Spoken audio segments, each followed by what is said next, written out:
In the name of Allah, the entirely merciful, the especially merciful. All praise is due to Allah, who created the heavens and the earth and made the darkness and the light. Then those who disbelieve equate others with their Lord. Commentary. Sayyidina Abdullah ibn Abbas, may Allah be pleased with him, has said that one of the distinctions of Surah Al-An'am is that the whole of it, except some ayat, was revealed at one time in Mecca with the complement of 70,000 angels following it with recitation of the name of Allah. Early tafsir authorities Mujahid, Al-Kalbi, Hatana and others have said more or less the same thing. Abu Ishaq al-Asfrini has said that this surah consists of all principles and subsidiaries of Tawhid, oneness of Allah. This surah has been prefaced with Alhamdulillah, whereby people have been told that all praises belong to Allah. The purpose is to educate and help people get the right perspective that Allah needs no praise from anyone, whether or not anyone praises Him. He is, in terms of His own intrinsic perfection, by Himself, the praised one. By bringing in the sentence which follows immediately, which mentions the creation of the heavens and the earth and the darkness and the light, given there is the very proof of His being the praised one. Isn't it that the being which holds such power and wisdom would have to be the one deserving of all praise? In this verse, Samawat, heavens, has been mentioned in the plural, while Ard, earth, in the singular, though in another verse, Surah At-Talaq, ayah 12, earth has been identified as being 7 like the heavens. Perhaps it is indicative of the mutual distinction of the 7 heavens, having terms of their form and attributes, while the 7 earths are like each other, therefore they were taken as 1 in number. Mashari, similarly, by mentioning zulumat, darkness, or layers of darkness in the plural, and nur, light, in the singular, the indication given may be that nur or light signifies the correct way and the straight path, and that is just one, while zulumat, or many layers of darkness, signifies the path of error, and their number runs in thousands. Mazal al-Bar al-Muhid. Also noticeable here is that the origination of the heavens and the earth has been expressed through the word khalaqa, created, while that of darkness and light with the word Da'ala, made. The hint implied is that darkness and light are not independent and self-existent like the heavens and the earth. Instead, they are contingents and attributes.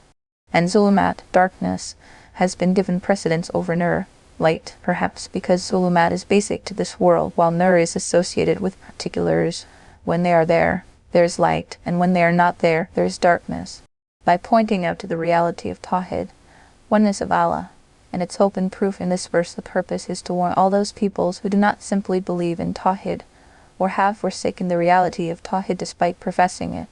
The Madis believe in 2 creators, Yazdan and Arman, or Arman. Yazdan, according to them, is the creator of good, and Arman, the creator of evil. They also identify these as the principles of light and darkness. The polytheists in India take an incredibly high number of gods as partners in the divinity of God. The Arya Samajists, despite acknowledging Tawhid, take spirit and matter to be infinitely pre-existent and independent of the power and creation of God, whereby they have moved way away from the reality of Tawhid. Similarly, the Christians who, despite professing the creed of Tawhid, started taking Ibn Isa and his blessed mother as partners in the divinity of God, and then, in order to prop their belief in one God, they to rely on the irrational theory of unity and Trinity. As for the disbelievers and polytheists of Arabia, they demonstrated such philanthropy in dishing out godhood that, according to them, every piece of rock on a hill could be good enough to become an object of worship for the whole humankind. Thus, the wonderful human being whom Allah had made to be the noblest of His creation, someone whom the whole universe was to serve, went so astray from the right path that he took not just the moon, the sun, the stars, but the fire, water, trees, and rocks, to even crawling insects as objects of prostration and worship, providers of needs and resolvers of problems. By saying in this verse of the Holy Qur'an that Allah Ta'ala is the creator of the heavens and the earth, and He is the maker of darkness and light, all such false notions have been refuted, when He is the sole creator and maker of everything. Ascribing partners to His divinity makes no sense. It is He who created you from clay and then decreed a term and a specified time known to Him. Then still you are in dispute. In the first verse, by saying that all those great bodies of things in this big universe created by Allah Ta'ala on whom they depend, an open and correct lesson has been given to all human beings. After that, in other verses which follow, human beings have been told that their very own being is a small universe. If one were to make a start from this point, right from the beginning to the end, birth, living, death among a great mesh of internal dimensions and distances, it would show that the belief in the oneness of Allah is a reality all too clear. It is about this that the verse said, He is the one who created you from clay, then destined a term. The verse is saying that Allah is the one who created, say, Ibn Adam with clay, and then gave him life, and common human food comes from the moist substance of clay, and from food the sperm, and from the sperm comes the creation of the human being. Say, Ibn Abu Musa al-Ash'ari, may Allah be pleased with him, says that he has heard from the Holy Prophet that Allah Ta'ala created, say, Ibn Adam from a particular blend of clay included wherein are essential ingredients of the whole earth. This is the reason why the children of Adam are different in color, shape, morals, and habits, with some black or white or red, and some hard or soft or good-natured or evil-tempered. Mashari, from a narration of Ibn Adi with good authority, this was about the human origin. After that, mentioned here are the two stages at the end. One of these is the personal end of a human being, which is called death. The other stage is the combined end of the entire humankind along with that of all cosmic servants waiting on them, which is known as the Qiyamah, the Day of Doom. The expression the personal end of a human being is used here because Allah Ta'ala destined a term for his or her life on the earth. Reaching the completion of this term is death, though human beings do not know it, but the angels do. In fact, a human being too, in a way, knows death, as incidents of the children of Adam dying all around, everywhere, all the time, are common experience. After that comes the mention of the end of the whole world, that is, a Qiyamah, in the following words, that is, there is yet another term which stands fixed and which is known to Allah alone. The full knowledge of this term has not been given to any angel or human being. Summing up in a sequence, we can say that in the first verse we have been told about the big universe, that is, the whole wide world, which has been created and made by Allah Ta'ala. Then in the second verse, very similarly, we have been told that the small universe, that is, the human beings, have also been created by Allah.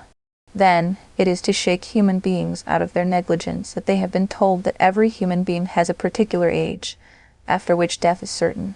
This is a constant fact of life observed by human beings all the time. The words and the fixed term lies with him, yet you are in doubt. Carry the instruction that using the personal death of a human being as the proof of the general and collective death of the whole world system, that is, the Qiyamah, is something very natural and logical. Therefore, there is absolutely no doubt about the coming of the Qiyamah, the much publicized but least believed apocalypse of the West. Therefore, towards the end of the verse Surah Al-An'am, Ayah 2, the text wonders as to why would people keep doubting the coming of Qiyamah, which stands proof so clearly. And He is Allah, the only deity in the heavens and the earth. He knows your secret and what you make public, and He knows that which you earn. The third verse contains the consequential outcome of what was said in the first two verses. It declares that Allah is the only being who is worthy of worship and obedience in all the heavens and the earth, and He is the one who knows everything human beings conceal or reveal, and particularly everything they say or do. And no sign comes to them from the signs of their Lord, except that they turn away therefrom. The fourth verse carries a complaint against the anti-truth, doggedness, and obstinacy of the chronically heedless human race by saying, that is, despite the many clear proofs and open signs of the oneness of Allah, the dissenters and rejectionists among human beings have taken to a way of their own, using which they would turn their faces away from whatever sign is shown to them for their guidance, without ever paying the least attention to it. For they had denied the truth when it came to them, but there is going to reach them the news of what they used to ridicule. In the fifth and the last verse here, further details of this heedlessness have been indicated through some events. It was said, so they have belied the truth when it came to them. The word al-haq, the truth, here could mean the Quran and the blessed person of the noble prophet also. The reason is that he lived his whole life among these Arab tribes. He grew up from a child into a young man, and from his youth into his later years right before their eyes. They also knew fully well that the Holy Prophet had remained absolutely untaught by any human teacher, so much so that he could not write even his name by himself. The whole Arabia knew him by his appellation of Ummi, unlettered, unschooled, for 40 years. This was him amongst them. He never demonstrated any marked interest in poetry, a traditional distinction of the age, nor he had any aptitude for formal education and learning. And, after having completed his 40 years, there came a sudden change, an instant flowering of the unimaginable. His blessed tongue became such fountainhead of insights and realities, learning and arts that went on to disarm the best minds of the world. He challenged every eloquent and learned master of words in Arabia to match the word brought by him. But his antagonists, who would have not hesitated to sacrifice anything they had, life, wealth, honor, children, family, anything, in a time just to defeat him, did not have the courage to accept his challenge and, at the least, produce one ayah, verse, like the ayah of the Holy Qur'an. Thus, the very presence of the Holy Prophet, all in the glorious Qur'an, was a great sign of irrefutable legitimacy. In addition to that, there were thousands of miracles and open signs which came to pass at his blessed hands and which cannot be denied by any sane person. But those people belied all such signs totally. Therefore it was said in the verse, "So they have belied the truth when it came to them." Now pointed out at the conclusion of the verse is the sad end of their effort to falsify truth. Now there shall come to them the full account of what they have been laughing at. It means that right now these people who are heedless to their fate mock at the miracles and commandments of Allah brought by the Holy Prophet, and at the all-true message that there is a Qiyamah, doomsday, and the hereafter. But very soon will come the time when all these realities will be before their eyes. There will be a Qiyamah, in fact. There will be a reckoning, Hisab, when everyone will have to account for one's faith and deed, and everyone shall get the reward or punishment for what he or she has done. But believing and confessing at that time is not going to work for them, because there will be no day of deeds. Rather, that day will be the day of retribution. The time to think is now. Allah Almighty has given the respite of God, sent peace of luck, so to say. Act now, for it is by having faith alone that you will succeed in this world and in the lasting world to come. Have they not seen how many generations we destroyed before them, which we had established upon the earth, as we have not established you? And we sent rain from the sky upon them in showers, and made rivers flow beneath them. Then we destroyed them for their sins, and brought forth after them a generation of others. Commentary. In previous verses, mention was made of grave consequences to be faced by those who avoid or oppose divine commandments and prophetic teachings. In the present verses, the same deniers of the truth have been given an opportunity to learn and correct themselves by observing conditions around them, as well as those prevailing in times before them. No doubt, events of the past are documents full of chastening lessons which, if seen to find wisdom, would prove to be more effective than 1,000 sermons. So, still valid is the saying of the sage, "The world is the best book and time, the best teacher." That is why wisdom-based historical anecdotes form a good part of the Holy Qur'an. But speaking generally, people have not given world history any serious role in conducting lives properly. They have, rather than benefiting from it, made it into an intellectual pastime which would either help to sleep or to while away spare time. Perhaps it is for this reason that the Holy Qur'an has taken the essence of history as a server of warning and a dispenser of good counsel. But this is unlike the customary historical fiction where the story or the event are an end in themselves. So, the Qur'an has not taken up historical events as ongoing events in their own right. Instead of doing something like that, it has chosen to place part of the narrative as relevant to the given subject and setting of the message in the text. Then, there would be another occasion, another place, when it would describe another part of the story as relevant there. This may be indicative of the reality that a report or story is not an end by itself. Instead, the purpose is to identify the outcome of the report and the practical implication of the event. Therefore, one should be concerned with what is necessary for the objective insight, move ahead and survey his circumstances in that light, that is, learn that vital lesson from what has gone before, and thereby correct oneself. In the first verse, it was said about the people of Mecca, "The direct addressees of the Holy Prophet, have they not seen how many generations we have destroyed prior to them?" Here, see means to ponder about, because these generations were not present before them at that time to see. It was after that the destruction of many generations, Qarn, was mentioned. The word Qarn is used for a group of people collectively present at a given time and period. It is also used to denote a long period of time which could be, depending on different interpretations, between 10 to 100 years. But some events and narrations do support the position that this word is used for 100 years, as it appears in a hadith in which the Holy Prophet Roman II had told Say ibn Abdullah ibn Busr al-Mazini that he will live for 1 Qarn. Also, when the Holy Prophet prayed for a certain child that may he live for a whole Qarn, he did live for a full 100 years. The majority of ulama take the famous hadith, still recited as part of the khutbah of Jummah all over the world, to be meaning exactly this, that is, every qarn is 100 years. About past peoples of the world, first it was said that the kind of power and well-being given to them was not given to people later than them. But when these very people took to the ways of the lying prophets and disobeying divine injunctions, all that majesty of power and wealth was rendered futile against the punishment of Allah, which annihilated them totally.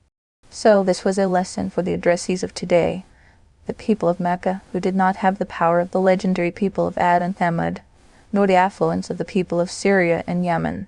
For them, the need of the hour was to learn a lesson from what happened to the peoples of the past and turn towards an examination of their doings and think where they're going to end up by opposing the truth. At the end of the verse, it was said, and raised up after them another generation.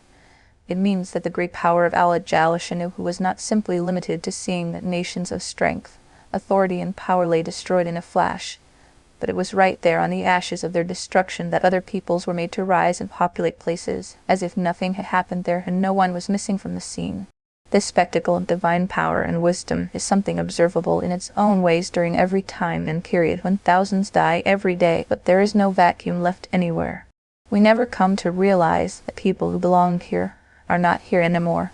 Once, while on the plains of Arafat with 1,000,000 men and women spread around, came the thought that only a mere 70 or 80 years earlier, none among this whole assembly of people existed. Yet, on this same place of Arafat, nearly that many other human beings were present, no trace of whom exists today.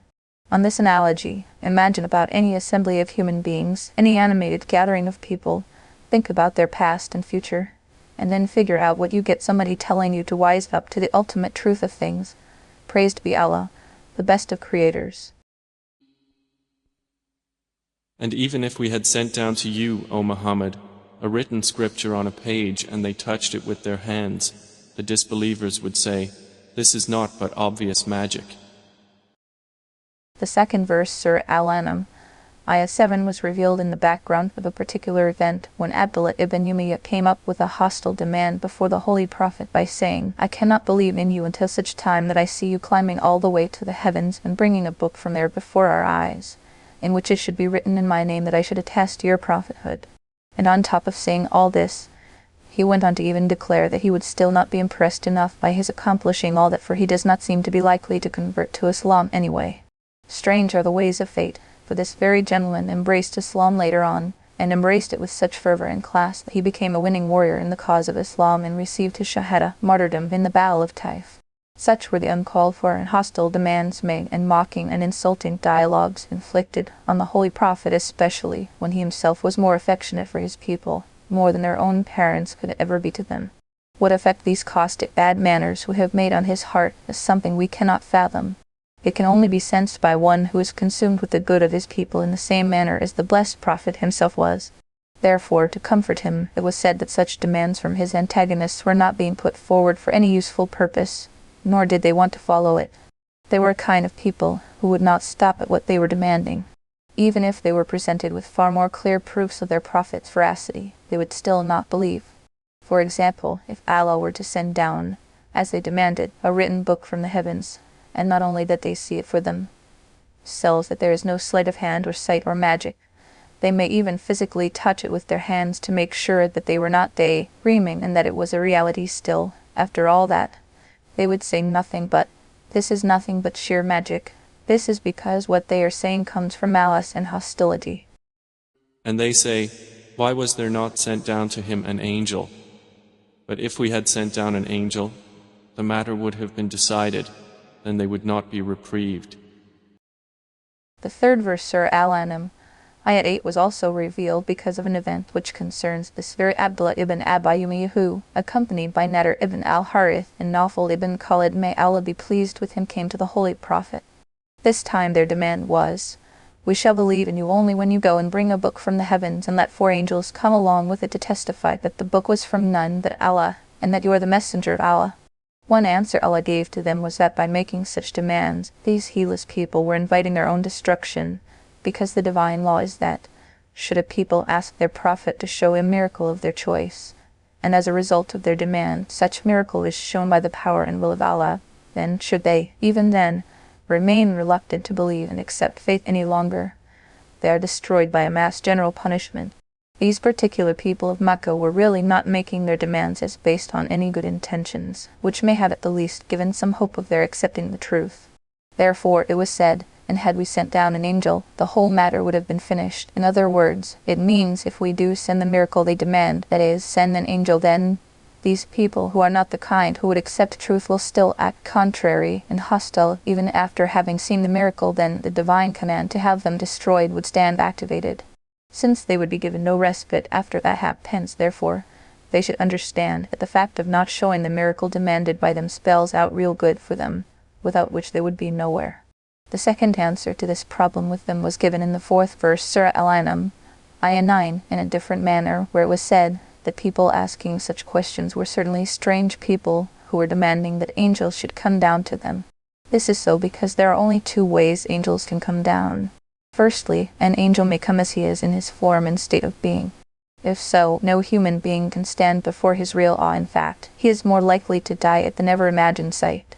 The second form in which the angel could come down is that the angel comes in human shape and form, as say, Idna Jibril al-Amin has come to the Holy Prophet several times in the shape of a human being. In this situation too, the Holy Prophet is told, this questioner will have the same objection against this angel as he has against you, because he would take him to be nothing but human. After having answered all these hostile questions, solace has been given to the Holy Prophet in the 5th verse, Surah Al-An'am, Ayah 10, by saying that this attitude of mockery and injury directed against him by his people is not something particular to him.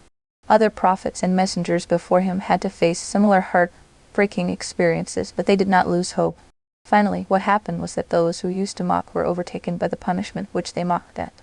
In short, the Holy Prophet has been assured that his mission is to convey the commandments of Allah. Once he feels he has done that, let his heart be at rest. Whether someone is affected by the message or not, that is not for him to worry about, for it is not a part of his duty as a messenger of Allah. So let this concern bring no sorrow to his heart. And if we had made him an angel, we would have made him appear as a man, and we would have covered them with that in which they cover themselves. See Surah Al-An'am, Ayah 8 for the Tafsir. And already were messengers ridiculed before you, but those who mocked them were enveloped by that which they used to ridicule. See Surah Al-An'am, Ayah 8 for the Tafsir. Say, travel through the land, then observe how was the end of the deniers. See Surah Al-An'am, Ayah 8 for the Tafsir. Say, to whom belongs whatever is in the heavens and earth? Say, to Allah. He has decreed upon himself mercy. He will surely assemble you for the day of resurrection, about which there is no doubt. Those who will lose themselves that day do not believe. Commentary. In the opening verse Surah Al-An'am, Ayah 12, the disbelievers have been asked as to who is the master of the entire universe and all that it contains. Then Allah himself gives the answer through the blessed words of the Holy Prophet that Allah is the master of all. The reason for answering the question, rather than waiting for the disbelievers to answer it, is that the answer given was an accepted fact with the disbelievers of Mecca as well, for they were, though involved with shirk and idolatry, no deniers of the fact that Allah Almighty was the master of the heavens and the earth and everything they contained.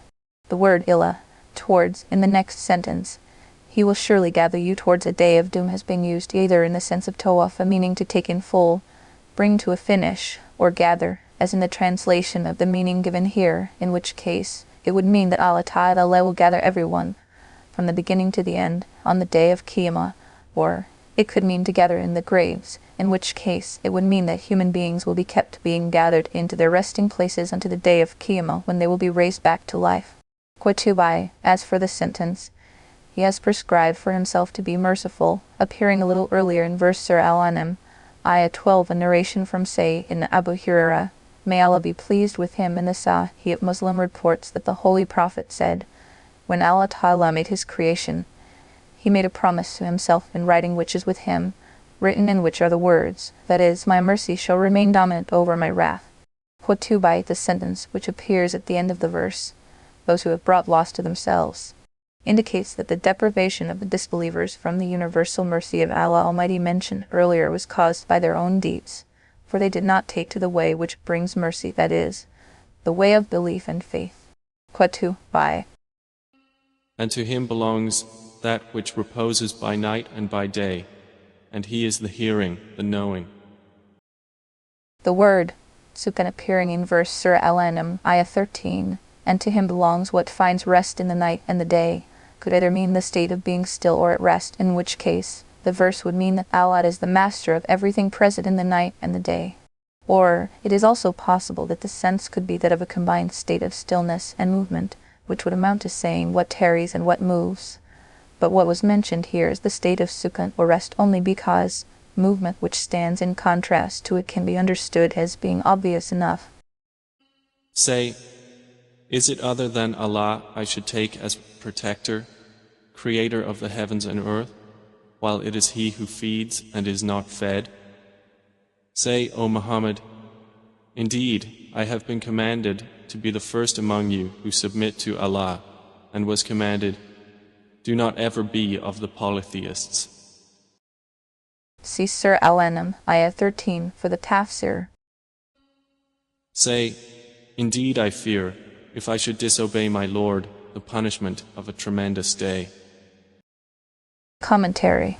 In the previous verses, the command given was to shun shirk and believe in the perfect power of Allah Jalla Shanuhu mentioned therein. In the first of the present verses, Surah Al-An'am, Ayah 15, the punishment for the contravention of this command has been mentioned in a particularly endearing manner. That is, the Holy Prophet has been commanded that he should tell the people that should he too, God forbid, come to contravene the command of his Lord, then he too has the fear of the punishment of the day of Qiyamah. It is obvious that the noble messenger of Allah is, divinely, protected from every sin, so the likelihood of disobedience coming from him simply does not exist. But by mentioning this hypothetical situation, the purpose is to convey the message to the community that the contravention of the divine command is so serious a matter that even the greatest prophet cannot stand excuse from it, if not him, who else? He from whom it is averted that day, Allah has granted him mercy, and that is the clear attainment. After that it was said, whoever is spared from it that day is indeed blessed with his mercy. It means that the punishment of the day of resurrection, Al-Mukhtasar, is extremely horrendous and harsh. Whoever finds this removed from him or her should know that it was great mercy from Allah.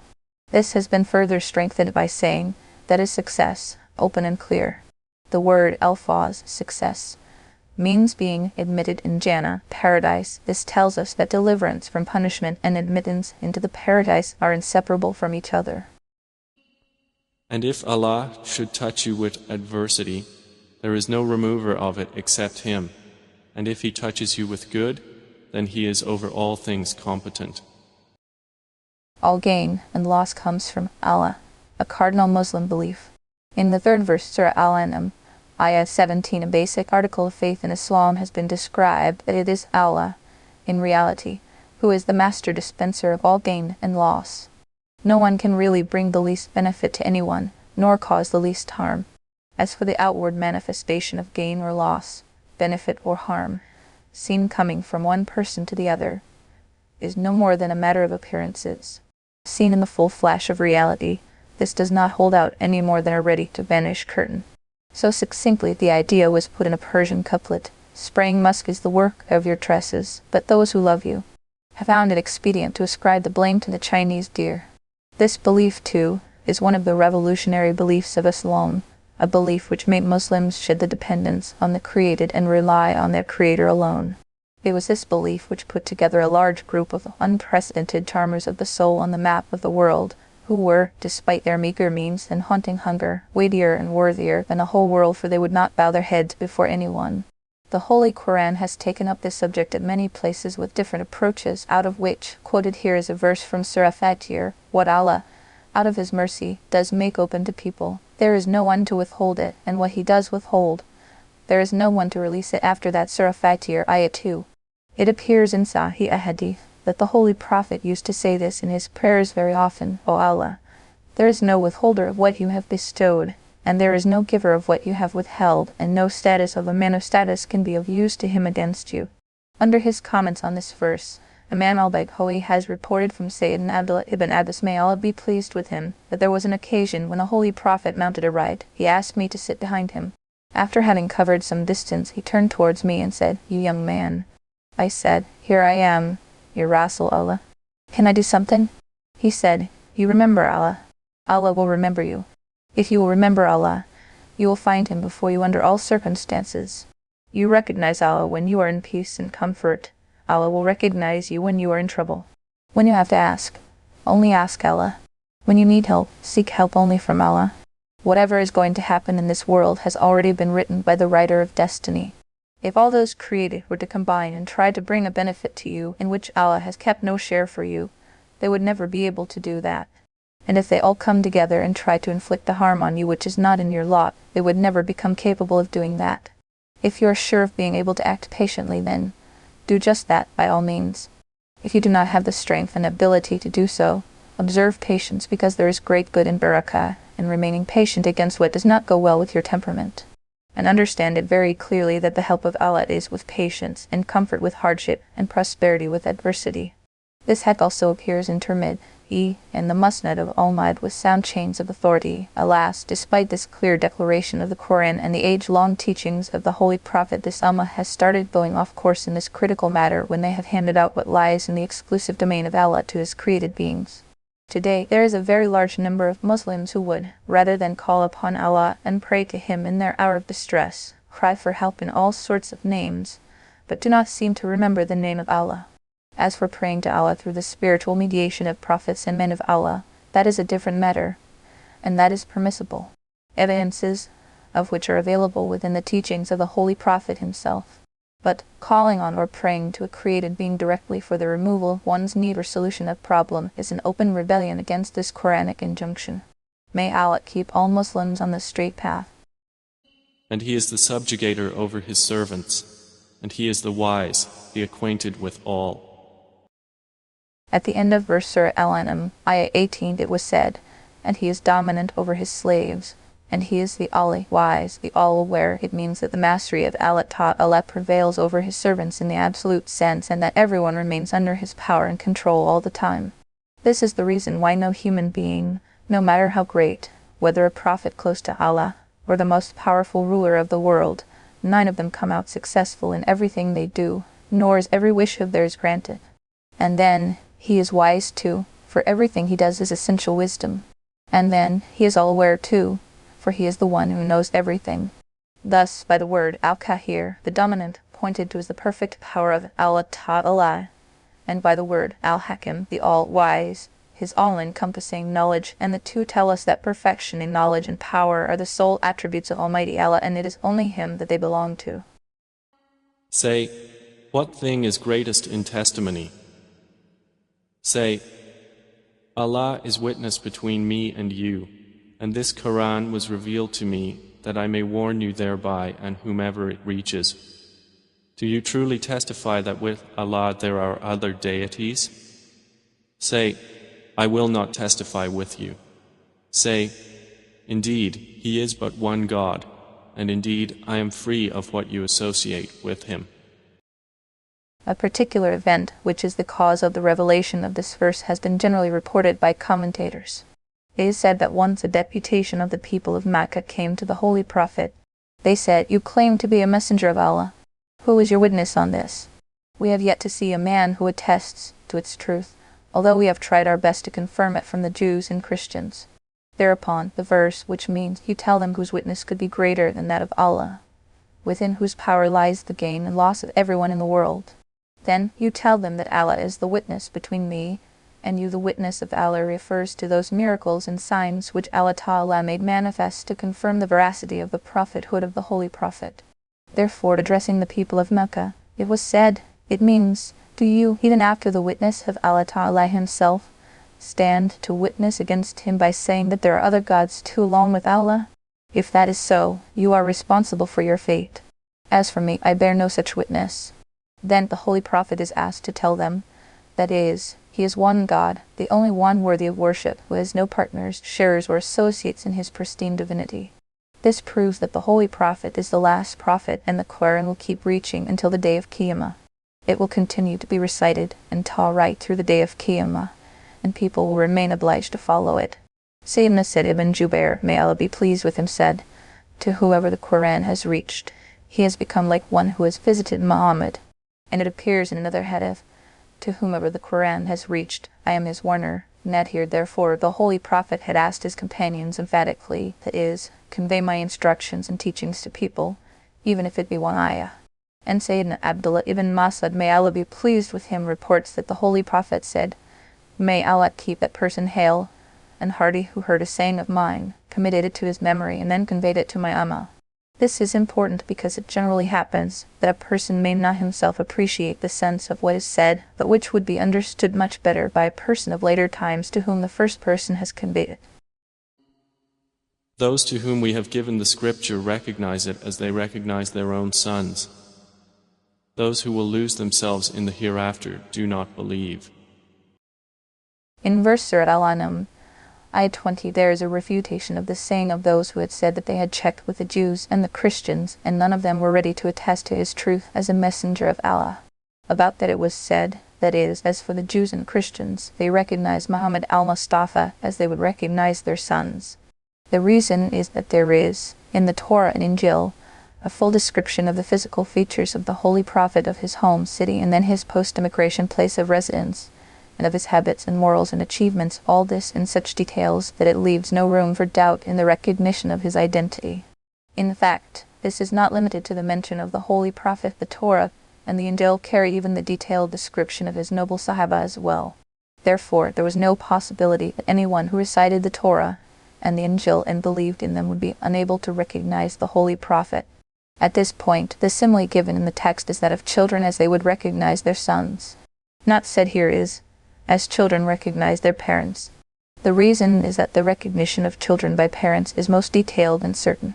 Children remain before parents day and night under all conditions. From infancy to younger years, they are raised in the hands and laps of parents. So, the extent to which parents can recognize their children cannot recognize them. Sayyidina Abdullah ibn Salam, may Allah be pleased with him, belonged to the Jewish faith.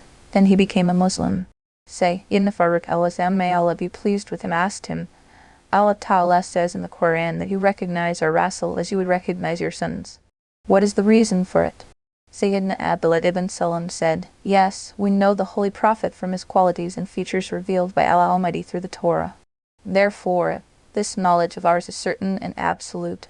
This is contrary to our offspring, about whom one could doubt whether or not they were their children. Sayyidina Zayd ibn Sana, who first belonged to the people of the book, had recognized the Holy Prophet through the description of his qualities and features stated in the Torah and the Injil. There was only one quality which could not be confirmed from earlier information. So this he confirmed by testing. That quality was, his forbearance will dominate his anger. Then he went to see the Holy Prophet, made his test, and found him a true bearer of this quality. He instantly became a Muslim. In the last verse, Surah Al-An'am, Ayah 21, it was said that these people of the book who, despite knowing the true identity of the Holy Prophet, do not accept Islam, were simply ruining themselves at their own hands. Those who have brought loss on themselves, they are not going to believe. And who is more unjust than one who invents about Allah a lie or denies his verses? Indeed, the wrongdoers will not succeed. See Surah Al-An'am, Ayah 20, for the Tafsir. And mention, O Muhammad, the day we will gather them all together. Then we will say to those who associated others with Allah, where are your partners that you used to claim with Him? Commentary. Mentioned in the previous verse, Surah Al-An'am, Ayah 21, was that the unjust and the deniers of truth will not receive salvation. Details appear in the present verses. The first and the second verses talk about the great trial to be held on the day of resurrection before the Lord of all. It was said, and forget not the day we shall gather them together, that is, gather all disbelievers and their self-made objects of worship together. After that, it is said, then we shall say to those who associated partners with Allah, where are those who claim to be partners of Allah? That is, ask them about the objects of worship they had taken to as partners of Allah, and resolvers of their problems, and why would they not come to help them in their hour of trial? The word thumma then, after that, used here denotes delay, which tells us that the trial of answering fateful questions will not start soon after having been gathered on the day of resurrection.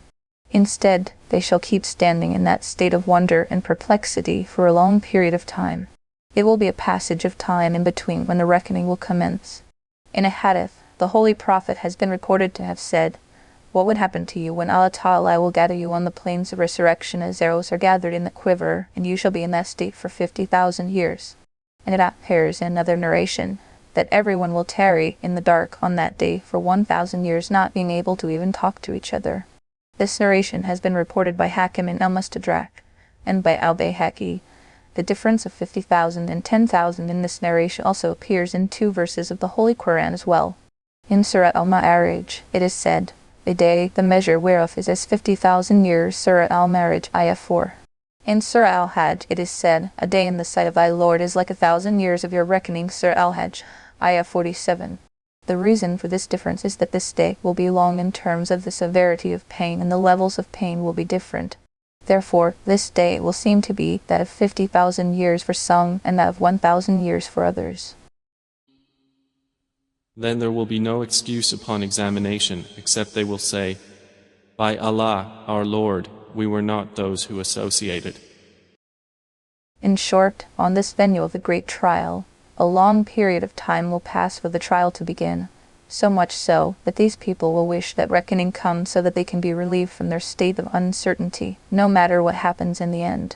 It is to indicate this length of stay that, as indicated earlier, the word "then" was prefixed to "then we shall say." Similarly, the answer given by the disbelievers mentioned in the 2nd verse Surah Al-An'am, Ayah 23 also appears with the word "then," which indicates that they too will come up with their answer after having deliberated over it for a long period of time, in which they will say, "By Allah, our Lord, we ascribe no partners to Allah."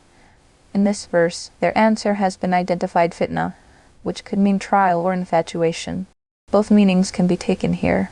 In the first case, the answer given by the disbelievers becomes a trial by itself, while, in the second case, it would mean that these people were infatuated with idols and other self-made objects of worship, even made sacrifices for them. But all that infatuation was gone on this day, when they had no choice but to declare their total disassociation from them. There is something very astonishing in their answer.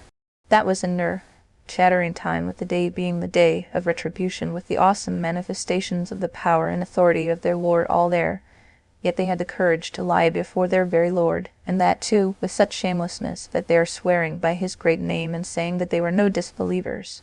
Most commentators explain this answer given by the disbelievers as something not based on foresight or hindsight. In fact, it was caused by the heat of surrounding awe and the loss of personal nerves, a condition in which one utters what is not intended. But by giving some thought to the general happenings and conditions of the day of resurrection, it could be said that Allah Ta'ala had given them the freedom to say things as they used to say in their life of the mortal world, so that everyone present on the day of resurrection could see their full profile and get to know that these people did not stop at disbelief and polytheism, but that they were also unmatched as liars, for they would not desist from lying, at least on an occasion so horrifying. Another verse of the Quran, Surah Al-Mujdala, "Then they will swear to him as they swear to you." Surah Al-Mujadila, Ayah 18, gives a hint in this direction, which means that very much in a manner they swear falsely before Muslims, they would not hesitate in swearing as falsely before the Lord of all the worlds Himself. When these people have become sworn deniers of their shirk and kufr, attribution of partners to Allah and disbelief, on the day of resurrection, that will be the time when Allah, in His absolute power, will have their mouths sealed with silence. His command will then go to the limbs of their bodies now, who speak as witnesses to everything they did then. Will come the proof that their own hands and feet and eyes and ears were all some kind of Secret Service agents who had been with them all along. They will tell everything they did. About that it has been said in Surah Yasin, "That day shall we set a seal on their mouths, but their hands will speak to us, and their feet bear witness to all that they did." Surah Yasin, Ayah 65. After having witnessed this demonstration of unimaginable power, no one will then dare conceal anything or lie about it. At another place in the Holy Quran, it is said, "And they shall not conceal anything from Allah." Surah An-Nisa, Ayah 42, explaining its meaning. This is what Sayyidina Abdullah ibn Abbas, may Allah be pleased with him, had said, that is, they would first lie as much as they could, even swear falsely, but once their own hands and feet shall testify against them, they will not have the courage to say anything wrong after that. So we see that a wrongdoer shall be given full freedom to put his statement on record in the court of the Judge of Judges. If he chooses to lie, as he did in his mortal life, his right to do that will not be snatched away from him, because Allah will himself, in his absolute power, demolish the facade of his lie through the testimony of his own body parts. This is why telling lies after death will not work. Think of an entrance examination or an admission test. After death, man's first test will be given by angels, Munkar and Nakir. Says the Hadith, when Munkar and Nakir will ask a kafir, disbeliever, who is your Lord and what is your religion? The kafir will say, Raibu, I do not know. In contrast, a true Muslim will answer by saying, Allah is my Lord and Islam is my religion. It appears no one will have the courage to lie in this test. Otherwise a kafir could have given the same answer as was given by a Muslim. The reason is that the test will be taken by angels who do not have the knowledge of the unseen, nor are they capable of making hands and feet give witness. If man had the choice of lying there, the angels would have simply acted in accordance with the answer given, but this would have disturbed the system. This is contrary to the test of the day of resurrection, where questions will be asked and answers given before Almighty Allah, which means that no lie will work there even if resorted to. Tafsir al-Bar al-Mu'it and Majri report from some elders that the people denying their shirk on oaths will be those who did not openly declare a created being to be God or his deputy, but as for their deed, they had assigned all powers of godhood to his created beings, and from them sought answers to their needs. In their name they would make offerings, and from them they would ask sustenance, health, children, and everything they wished to have. These people did not consider themselves as mushriks. Therefore, on the day of resurrection they would swear to it that they were not mushriks. Ultimately, how Almighty will expose their disgrace. Another question which arises in this verse is about what has been said in some verses of the Qur'an, that Allah Almighty will not speak to the disbelievers and sinners while. The present verse seems to be indicating clearly that such address will come to pass. The answer is that such address or speech will not be in the form of honoring them or accepting their prayers. As for the negation of an address based on admonition, that is not intended in this verse. It could also be said that the address mentioned in this verse may be through the angels. As for the verse where divine speech or address has been negated, it refers to an indirect address. See how they will lie about themselves, and lost from them will be what they used to invent. In verse Surah Al-An'am, ayah 24, it was said, See how they lied about themselves, and lost to them was all that they used to coin. The address here is to the Holy Prophet, who has been asked to see how these people have lied against their own selves, and whatever they used to forge and fabricate against Allah, their idols and so-called partners to Allah, is lost to them. The expression translated as lied about themselves means that the curse of this lie is going to fall on their own selves, while the word translated as used to coin may also mean that ascribing partners to Allah was a fabrication in the mortal world, the reality of which was exposed on the day of resurrection. And it is also possible that iftira, or fabrication, could be referring to the false oath taken on the day of resurrection, following which the witness of the limbs of the body exposed their lie.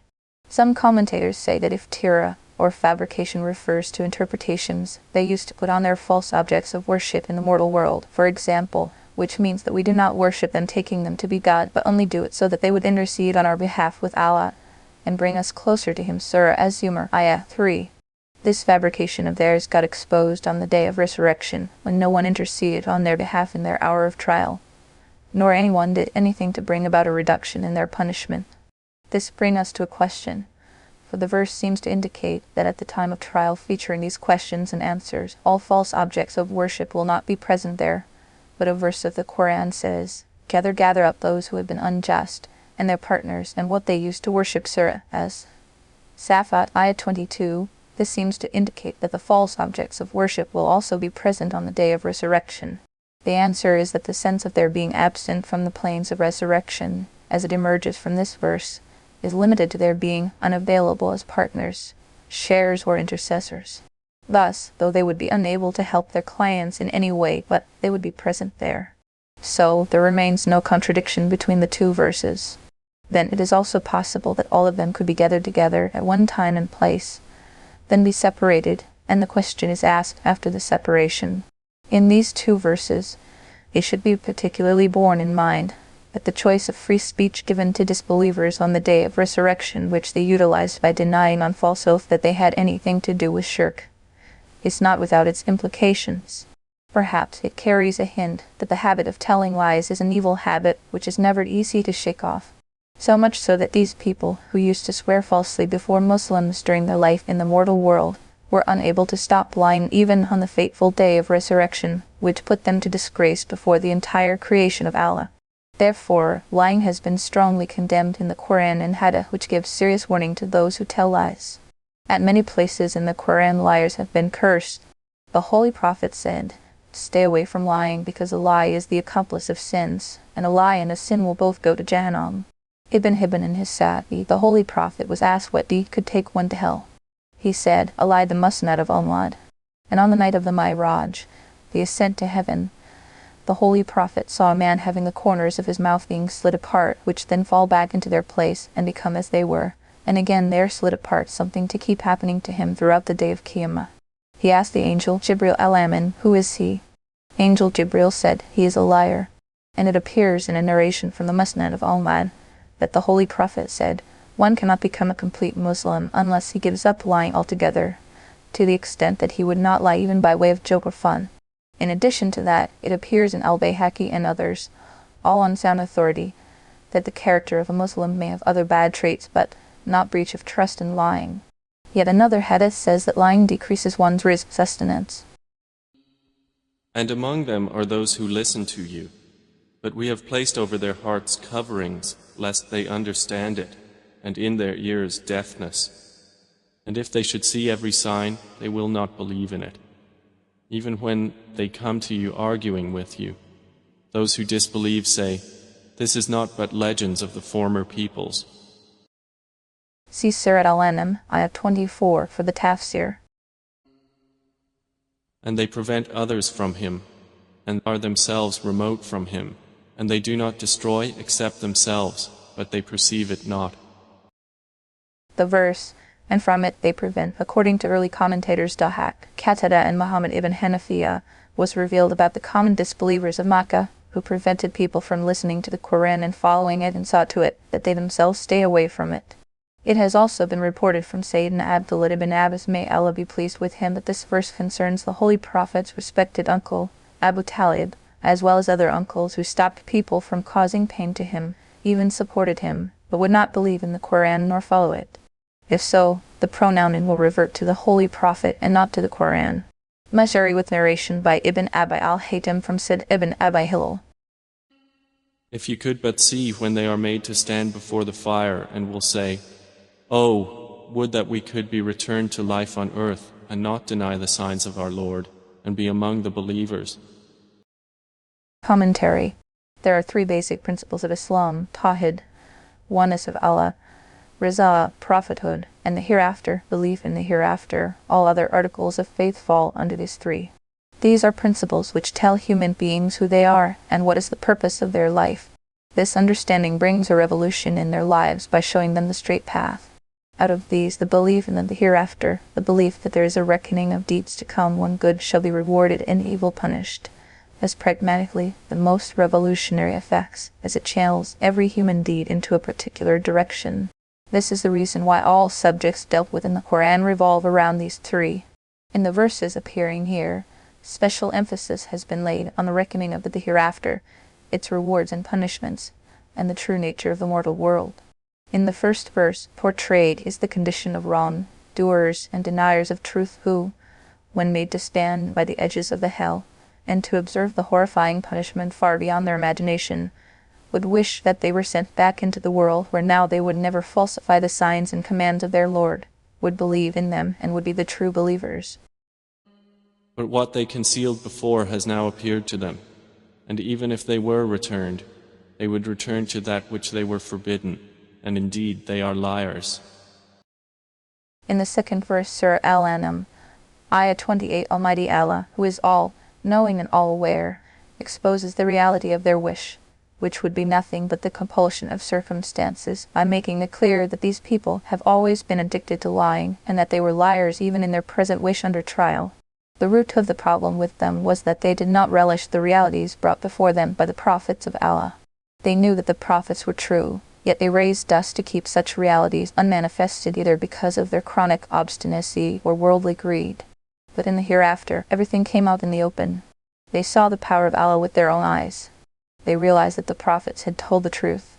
Even The life after death, something they had denied all along, was before them, really and physically.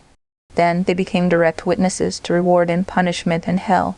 After that, they were left with no argument to continue their attitude of denial and opposition.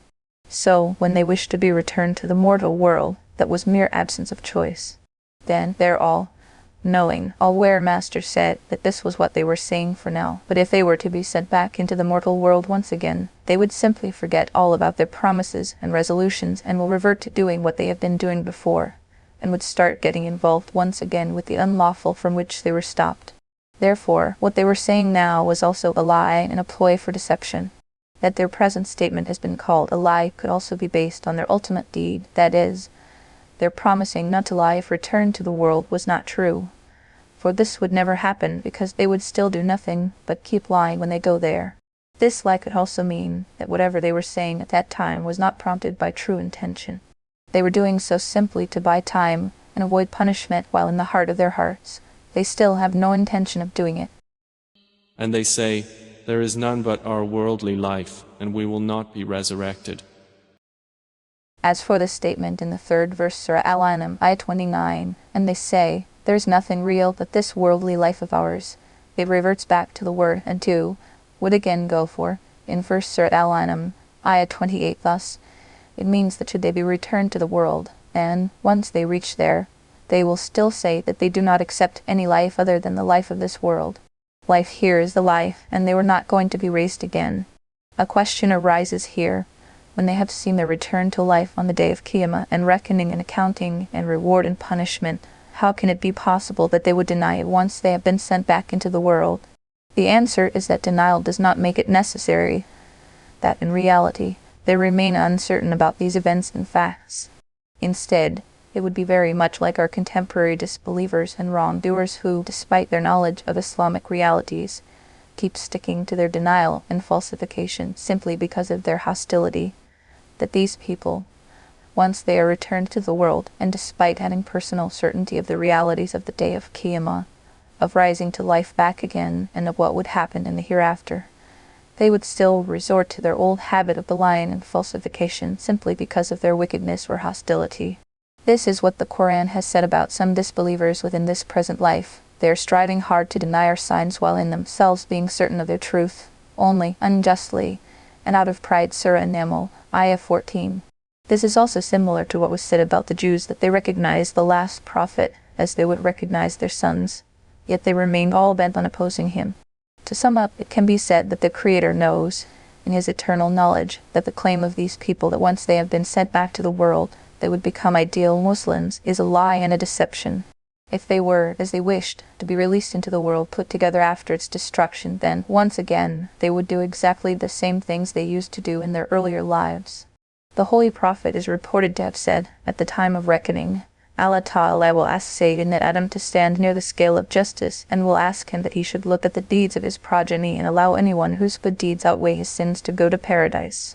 And then he would say, the one I shall admit to the punishment of hell will be the one about whom I know that he, ayat sent to the world again, would do the same thing he had been doing earlier. If you could but see when they will be made to stand before their Lord, he will say, is this not the truth? They will say, yes, by our Lord. He will then say, so taste the punishment because you used to disbelieve. See Surah Al-An'am, ayah 29, for the Tafsir. Those will have lost who deny the meeting with Allah, until when the hour of resurrection comes upon them unexpectedly. They will say, oh, how great is our regret over what we neglected concerning it, while they bear their burdens on their backs. Unquestionably, evil is that which they bear. About the sentence, and they shall be carrying their burdens, in verse Surah Al-An'am, ayah 31, it appears in hadith narrations that, on the day of Qiyamah, the deeds of good people will become their right, while the evil deeds of evil people will be placed like a burden on their heads. Noteworthy here is that disbelievers and sinners will do everything possible to save their skins on the fateful day of resurrection. They will be nervous and confused. Sometimes they would hide behind false swearing. At others, they would wish to be returned to the world of their earlier experience. But none of them will say now, We have believed, and now we shall be doing nothing but what is good, because they would have seen reality, and seen it very clearly that the phase of the hereafter is not the venue of deeds, Dar al-Amal, and that the soundness of a man, faith, depends on its being bilghaib, that is, without having the need to see what is unseen. Confirming what has been seen is simply acting in line with what has been personally seen. It is not what the attestation to the truth of Allah and His Messenger is. So let us be very clear that working for the pleasure of Allah Ta'ala, earning its fruits in the form of the promised state of everlasting bliss, hoping to be blessed with paradise in the hereafter, and having a good life of peace and tranquility right here are things which can be achieved only, repeat, only through the life of the present world, neither before nor after, for it is not possible to achieve these in the universe of spirits, arwah, before it, nor is it possible to achieve it in the domain of the hereafter after the world of our experience is no more there. The present life is a great blessing, invest wisely and prosper. Now we can see that the life of this world is a great blessing, and certainly an asset of unmatched value. To borrow the terminology of modern investors, with such chips in one's hands, who would not go for such a deal of deals? Tr. So this life is an opportunity which must be taken seriously.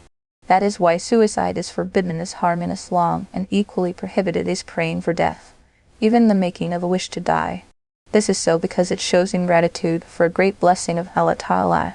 Also clarified here is the basis on which worldly life has been characterized as game and fun in the last verse, Surah Al-An'am, Ayah 32 here, as well as in several other verses of the Quran, or in many ahadith which condemn worldly life. There, by worldly life, what is censured is the time of life which is spent being heedless to the thought and concern of Allah Ta'ala. Otherwise, no wealth of the world is equal in worth to the time one spends in remembering Allah and doing what He has commanded us to do. This is also confirmed by hadith which says, Dunya is cursed and cursed is what is in it, except the dhikr, remembrance of Allah, or alim, a knowledgeable person or a student. If seen closely, a teacher of religion and a student of religion are included under the dhikr, remembrance of Allah, because ilm means the knowledge which becomes the cause of the pleasure of Allah. So the learning and teaching of such an ilm are both included under dhikrullah. In fact, according to the clarification of Imam al-Jazari, everything done in this world which is done in conformity with obedience to Allah, that is, in accordance with the injunctions of the Sharia, is all included under the dhikr of Allah. This tells us that everything necessary that must be done in this life of the world, all permissible ways of earning one's livelihood, and the fulfillment of other needs which are not beyond the limits set by the Sharia, shall all be considered as being included under the dhikr of Allah.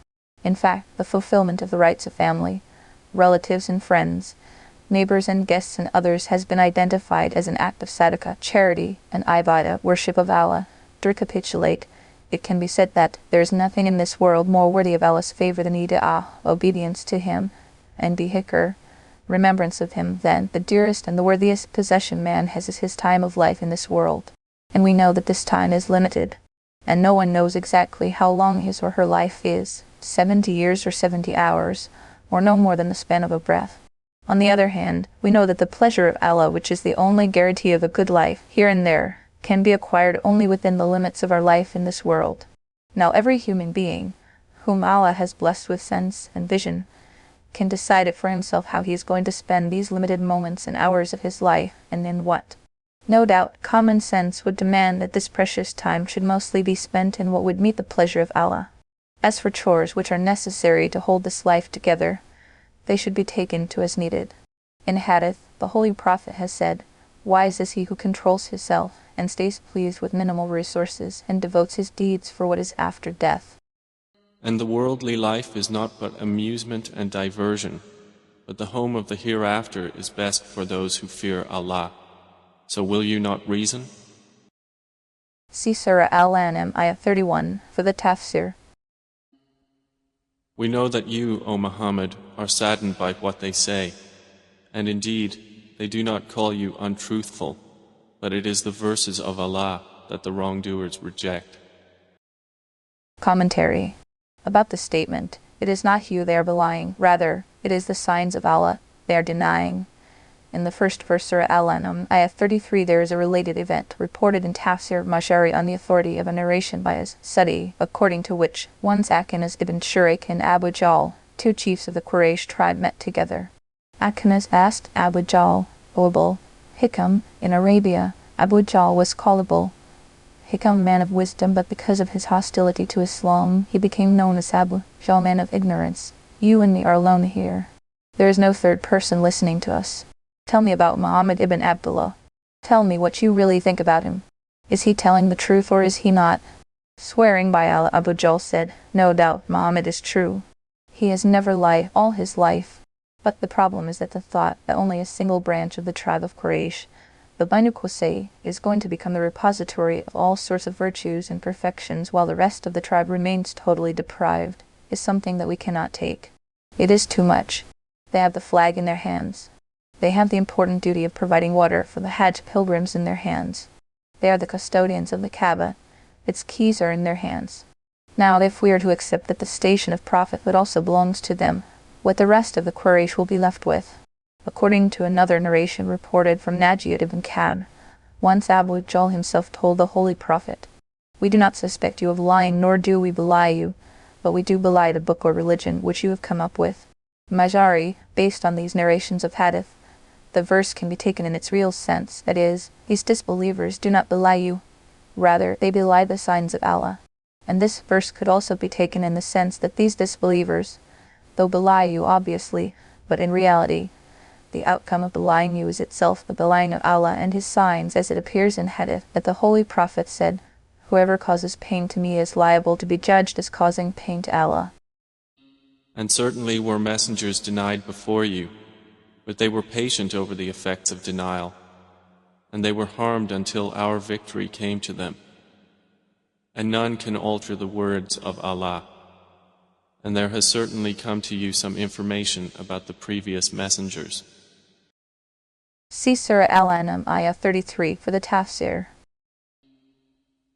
And if their evasion is difficult for you, then if you are able to seek a tunnel into the earth or a stairway into the sky to bring them a sign, then do so.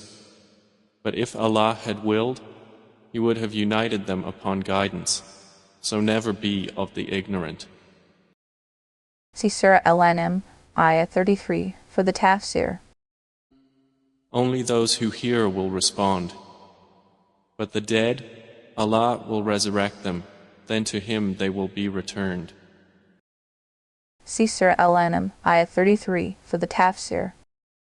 And they say, Why has a sign not been sent down to him from his Lord? Say, Indeed, Allah is able to send down a sign, but most of them do not know. See Surah Al-An'am, Ayah 33 for the Tafsir.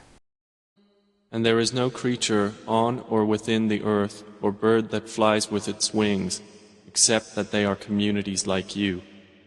We have not neglected in the register a thing. Then unto their Lord they will be gathered. The 6th verse, Surah Al-An'am, Ayah 38. There is no creature moving, tells us that, on the day of Qiyamah, animals will also be given life along with human beings. Following a narration of Say, Ibn Abu Hurairah, may Allah be pleased with him, it has been reported by Ibn Jarir, Ibn Abi Haytham and Bayhaqi that, on the day of Qiyamah, all animals, beasts and birds will also be given life once again. Such will be the measure of divine justice that a horned animal which had hit the hornless one shall be subjected to retaliation, as would be the case with others too. And when all injustices have been vindicated, all of them would be commanded to become dust, and then dust they shall become. This would be the time when the disbeliever will say, Surah An-Naba, Ayah 40, that is, would that I too were to become dust, and thus saved from the punishment of hell. In another narration, again from Sayyidina Abu Hurairah, may Allah be pleased with him, Imam al-Badhawi reports that the Holy Prophet said, On the day of Qiyamah, rights of all holders of rights shall be vindicated, to the limit that a hornless boat shall be vindicated against the horned one. Maximum regard for the rights of Allah's creation.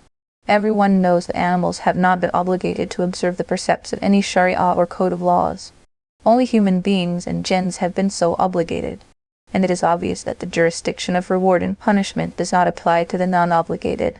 Therefore, ulama have said that the retaliation against the behavior of animals on the day of resurrection will not be because of their being obligated, but it will be because of the Lord's utmost regard for equity and justice, based on which the cruelty of one living creature against the other living creature will be recompensed. with no reward or punishment to follow for the rest of their behavior. This tells us that the matter of mutual rights and their infringements pertaining to the creation of Allah is so serious that even non-obligated animals have not been left as exempted from it. But it is regrettable that there are even many religiously observing people who would act negligently about it.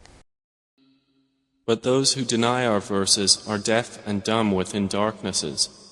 Whomever Allah wills, He leaves astray, and whomever He wills, He puts him on a straight path. See Surah Al-An'am, Ayah 38, for the Tafsir.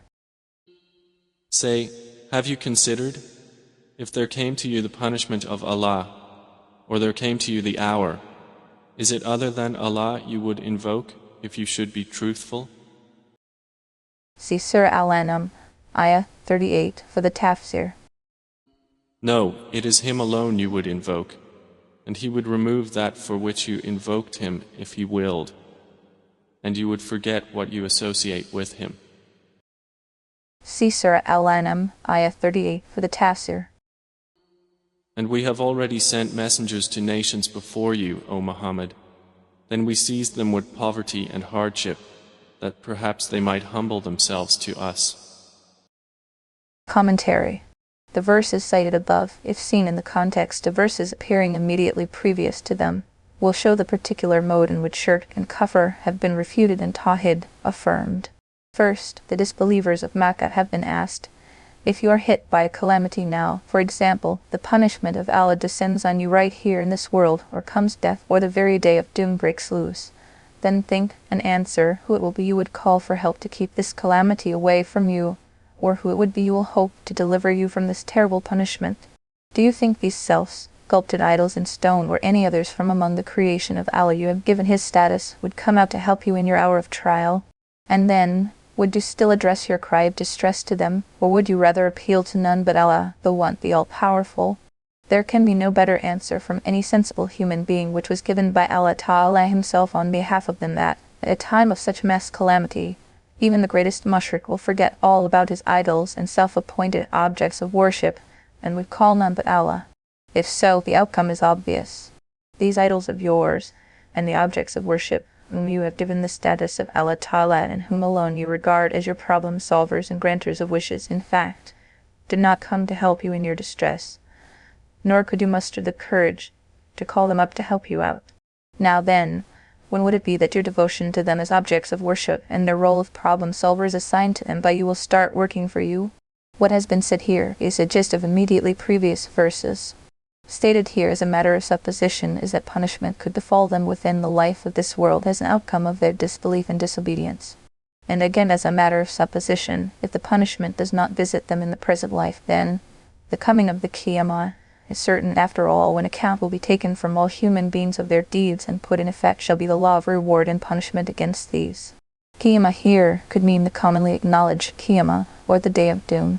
It is also possible that, by the particular use of the word, as Sa'a, the hour, -41, the sense could be that of a smaller doom, Al-Qiyamatis, Surah, which stands activated for every human being immediately after his or her death, as the saying is, for one who dies, his or her Qiyamah doom, stands established right then because a preliminary sampling of the ultimate reckoning of the Qiyamah will come before the deceased in his or her qabr, burial place, and in the state of Barzakh, the post-death pre-Qiyamah state, and the sampling of the ultimate reward and punishment due there would start showing up right from here. Not too difficult to visualize for those familiar with testers and samples provided on perfume counters and alcoves at major megastores which are meant to tell the visitor, WYSIWYG, that is, what you see is what you get. TR. But despite warnings given in these verses to disobedient people against their attitude of complacency lest there comes upon them some sudden divine punishment, as has come on past communities, or death, or ultimately the very reckoning after Qiyamah, about which there is no doubt such people have a mind of their own, they tend to take the whole world on the analogy of their limited experience and the already limited time of their life, which makes them compulsive excuse seekers in such matters.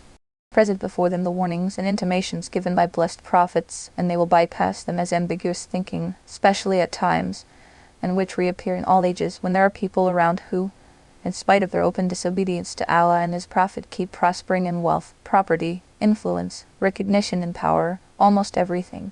So, on the one hand, here is what they witness with their own eyes, while, on the other hand, is the word of the blessed messenger of Allah, who tells them that punishments do come upon the disobedient, as it is the customary practice of the one they disobey. Now, as they look at the two sides of the argument simultaneously, then their own excuse-seeking disposition, and of course, the Satan hoodwinks them into believing that the word of the Prophet is a deception or delusion. Now, for an answer, we can turn to the present verses where Almighty Allah has pointed out to the law which applies to what happened to past communities. It was said it means that Allah did send, before the Holy Prophet, his prophets to other communities which were tested in two ways. Firstly, they were tested with hardships and sufferings to see if these would become the cause of their turning to Allah. But when they failed in this test and, rather than turn to Allah and abandon disobedience, became all the more engrossed in it, then they were subjected to a different kind of test. The doors of worldly comforts were opened to them. They had everything they could wish for in the material world, so that through these blessings they could recognize their benefactor and remember him. But they, rather than be grateful to him, were so lost in the labyrinth of luxury that they forgot all about the messages and teachings of Allah and his messenger. Thus, having traded their souls for the glitter of fleeting comforts, they failed in both tests, and their case before Allah became conclusively established against them. So they were seized by the punishment of Allah suddenly, which destroyed them to the last man. This punishment had come upon earlier communities too, down from the heavens and up from beneath the earth, and such mass punishments have come in other ways too, which had reduced whole peoples and nations to ashes. The people of Say, Idn and Nu were deluged in the great flood which did not spare even mountain peaks. The people of Ad were hit by an 8-day-long wind storm which left not one survivor. The people of Thamud were destroyed through a terrifying sound. The entire habitation of the people of Say Nalet was overturned, the remnants of which still exists in the west of Jordan in the form of a low-lying water level which is not conducive to the survival of any sea life. Therefore it is called the Dead Sea, and also the Sea of Lut. In short, these were some forms in which divine punishment befell past communities as a result of their disobedience, destroying whole nations and peoples in one stroke. However, it has also happened that such people died away naturally, leaving no one behind to remember them. Also clarified in these verses is that Almighty Allah does not send down his punishment upon any people all of a sudden. Instead, punishments come at the level of admonitions, the purpose of which is to make it possible for people to shed their heedlessness and take to the correct path. We also know from here that the hardship or distress which is sent to people on the earth as punishment for them, though outwardly looks like punishment, but in reality, it is not. Instead of that, it serves the purpose of a wake-up call designed to shake people out of their heedlessness. As such, it is nothing but mercy. Says another verse of the Qur'an, that is, we will make them taste a lesser punishment, leaving the greatest punishment aside, so that they may return. Surah As-Sajda, Ayah 21. Removed from these very verses is the doubt about this world, which is no place for rewards, Darul Jaza, but a place where one must do what one should, Darul Amal. What then is the sense of being punished in this world where good and bad seem to be weighed on the same scale, and where, in fact, the evil ones fare better than the good? The answer is clear. The real reward and punishment will come on that one day of Qiyamah, which is known as the very day of judgment, Yawm ad-Din, or the day of retribution, Yawm al-Jaza. But some hardships are sent in this world as a sample of punishment, Adhab, and some comforts as a sample of reward, Thawab, which are a token of mercy from Allah. Some spiritual masters have even said that all comforts of the world are indicators of the comforts of paradise, so that one learns to long for them. As for all those hardships and sorrows that afflict man in this world, they too are indicators of the punishment of the hereafter, so that man prepares to stay safe against them. Unless there is a sample or model in sight, no one can be persuaded toward anything, nor can anyone be detracted from any impending danger or evil. So the comforts and discomforts of this mortal life are not rewards and punishments as such. They are, rather, samples or tokens of rewards and punishments. We may say that this whole world is a showroom of the hereafter, where the trader displays the demonstration pieces of his merchandise in front of his store or shop so that they could attract the buyer. Thus, we can see that worldly prosperity or poverty, happiness or sorrow are not reward and punishment in the real sense. Actually, they are a method of bringing the creation of Allah alienated from its creator back to his fold. At the end of verse Surah Al-An'am, Ayah 42 itself, this element of wisdom finds expression through the words, so that they may supplicate in humility.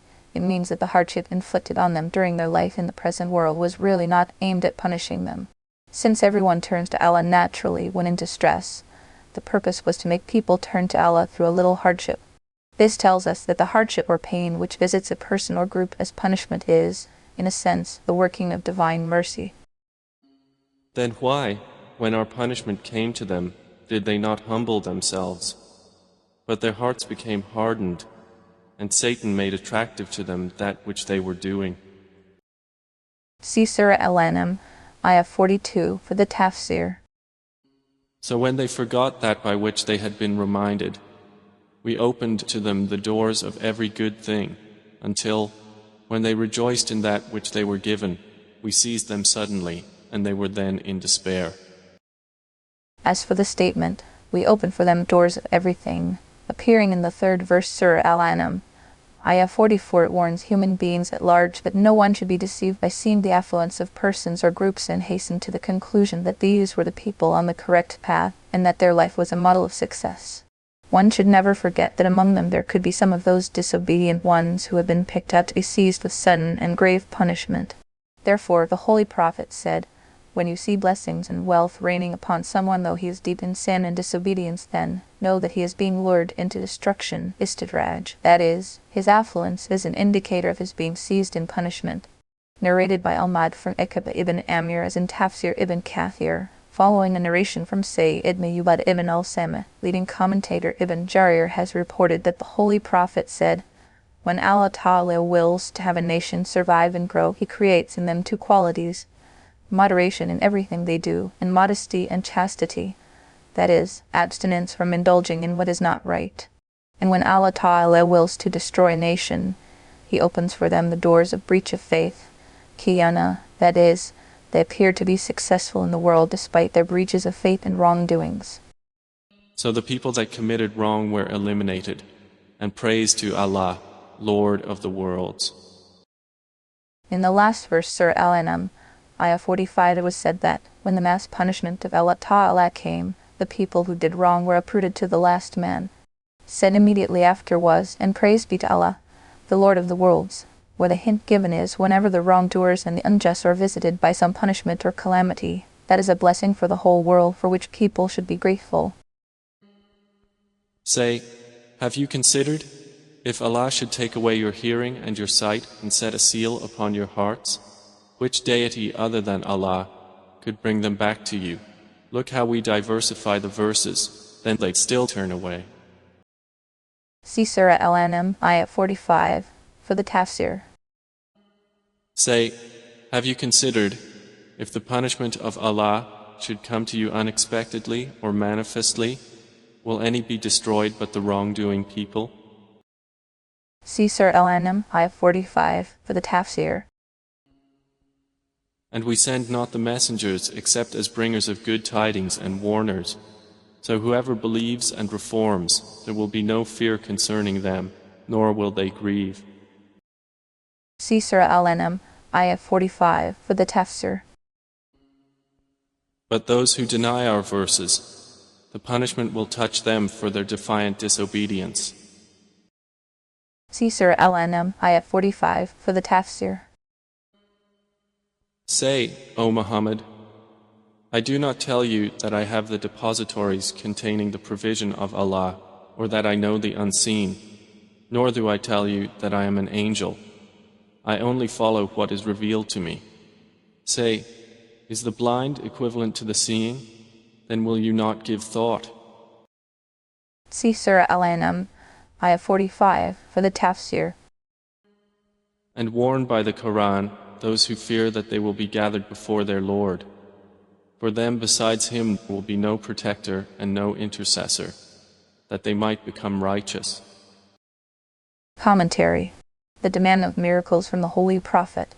Many miracles and signs of Allah had already appeared before the disbelievers, Kuffar of Makkah. The Holy Prophet graced this world as an orphan. Unschooled and untutored, he lived his whole life as a total ummi, unlettered. He was born in a land with no scholar or institution of learning, near or far. For a full 40 years of his blessed age, he lived before the eyes of the entire people of Mecca in this state of chaste tutorlessness. Then, after 40 long years, it was all of a sudden that there gushed forth from his blessed speech such mine, mind-boggling stream of words, the eloquence of which challenged and silenced the masters and authorities of Arab diction forever. Besides being wisdom and meaning at their sublimes, its far-reaching insight cover pragmatic human needs too right unto the day of Qiyamah. Along with these, he gifted to the world a practical system for the nurture and flowering of the perfect universal man. No human ingenuity or effort can ever achieve something like this. And the system he brought was no exercise in pure theory for others to build upon, for he himself demonstrated it practically and succeeded in proving that it worked. Thus, the human multitude of his time, which had taken to eating, drinking, sleeping, and waking as the purpose of their lives, like bulls, goats, horses, and donkeys, to them he gave their essential lesson in humanity. He changed their orientation. He made them look up to the high purpose for which they were created. Thus, every period in the blessed life of the Holy Prophet and the great events which took place during it were all a miracle in their place, and very certainly a sign of Allah. In such a background, there was no room left for anyone just and reasonable to demand any sign or miracle. But the disbelievers from among the Quraysh, despite this, demanded that miracles of a different kind be shown to them according to their own wishes. Of the miracles demanded by them, there were some Allah Almighty showed to them clearly. They had demanded that they would like to see the moon parted in two. The well-known miracle of Shaq al-Qamar, the parting of the moon, was witnessed not only by the Quraysh, but by a great number of people living in the world of that time. But they kept sticking to their disbelief, obstinacy, and hostility despite the manifestation of such a miracle at their own request, and ignored the sign of Allah by saying, "This is nothing but a continuous magic." That is, it was a magic which has been there forever. They saw, they understood, yet they kept on asking for ever new miracles, as mentioned earlier. Verse Surah Al-An'am, Ayah 37, that is, they ask if Muhammad is really the messenger of Allah. Why is it that no miracle has been shown through him? In answer, the Quran asks the Holy Prophet to tell them that Allah does have everything within his power.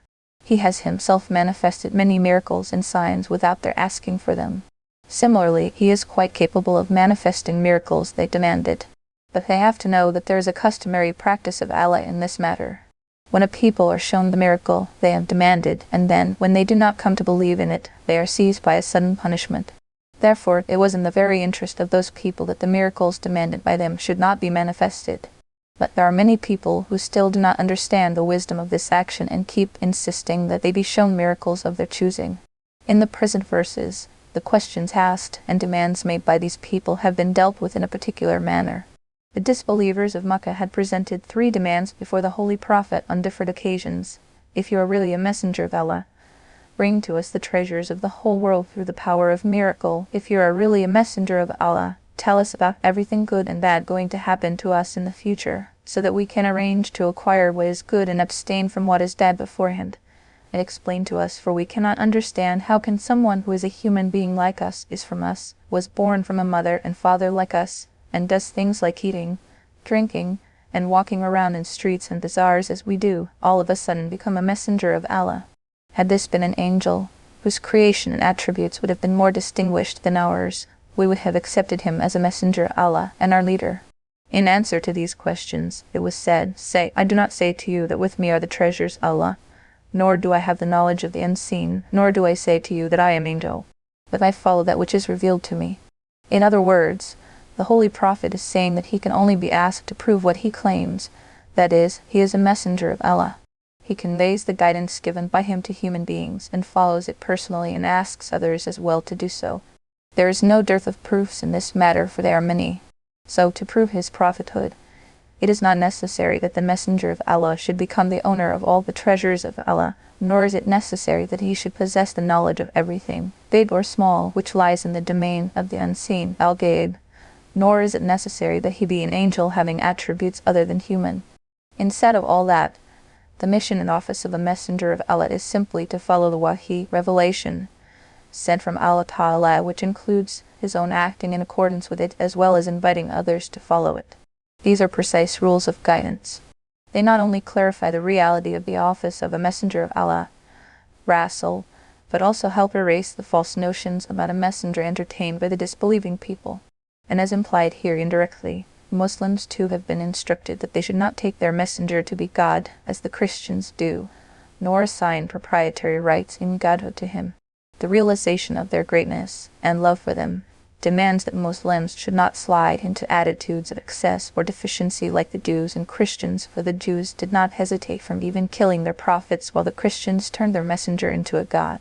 Regarding the meaning of the word treasures, appearing in the statement made in the first sentence, that is, I do not say to you that with me are the treasures of Allah, scholars of Tafsir have named many things.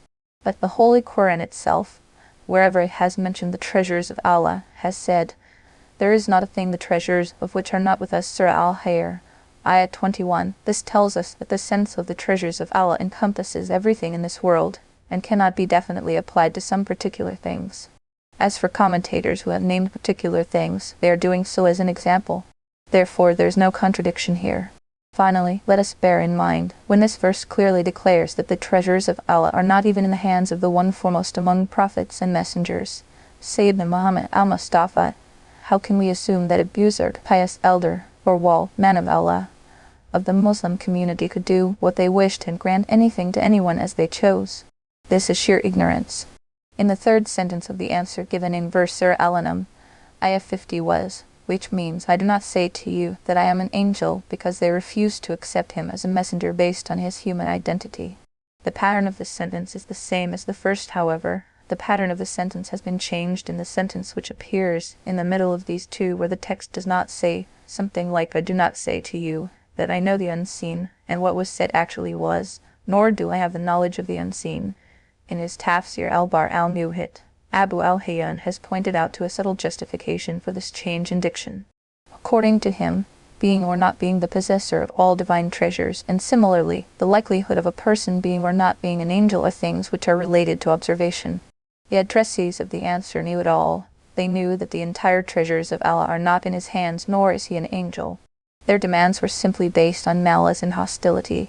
In reply to them, it would have been enough to say that I have never claimed that I am the owner of the treasures of Allah, or that I am an angel.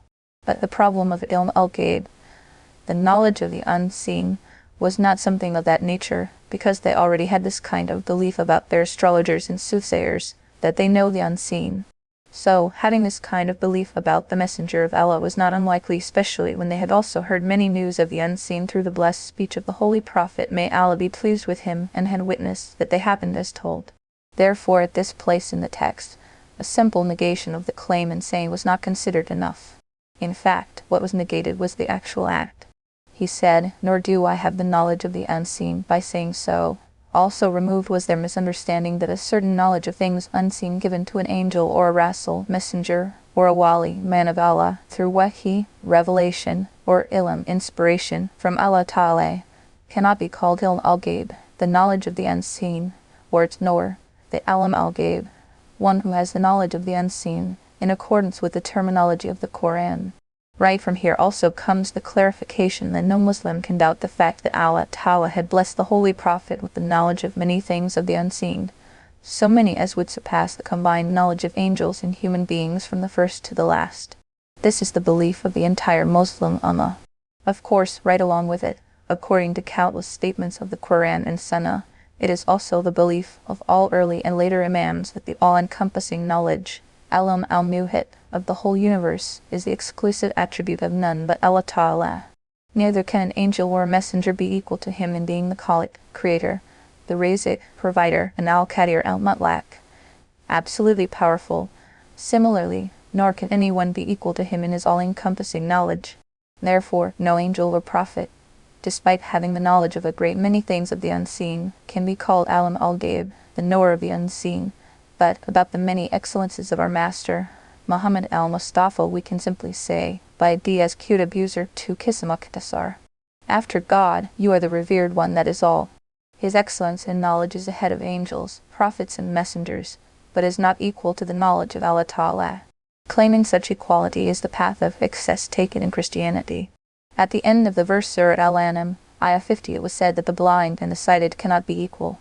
It means that they should get rid of their selfish concerns, leave obstinacy and hostility, and see reality as it is, so that they may no longer be counted among the blind. For them, the need was to start seeing, to wise up, for they could have their missing sights back with them with a little thought and concern for what is right and true, In the next and the last verse, Surah Al-An'am, Ayah 51, the Holy Prophet has been instructed that, after all these clear statements, if they still remain obstinate, he should draw a line, stop all debate, and get busy with his real mission, that is, the duty of tabligh, the real mission of prophethood.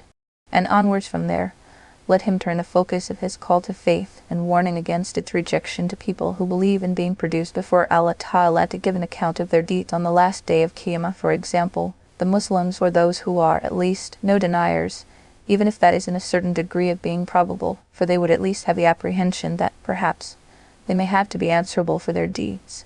To sum up, there are three types of people who believe or do not believe in Qiyamah: those who believe in it as being certain, those who doubt or waver, and those who reject it totally. Though the blessed prophets have been commanded to convey their call and warning to all these three classes of people, as evident from many statements of the Holy Qur'an.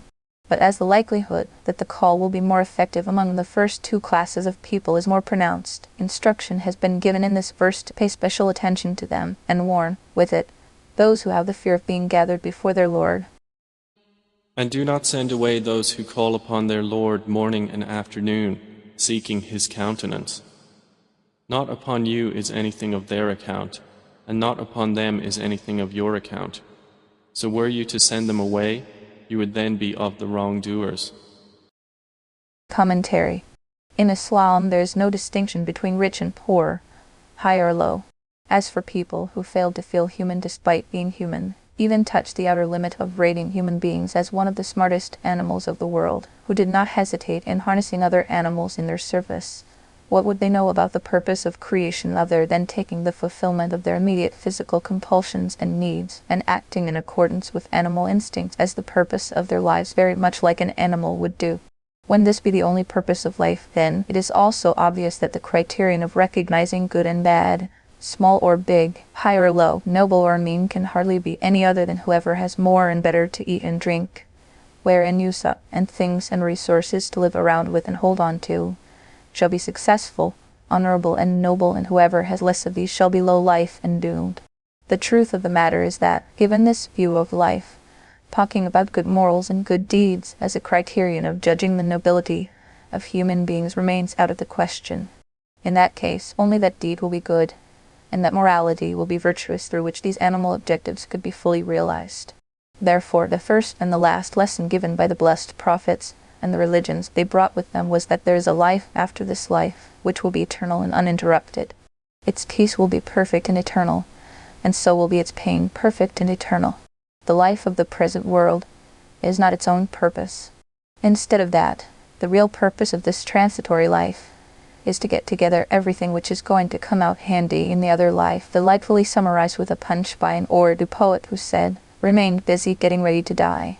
What else was that I had to do in this world?"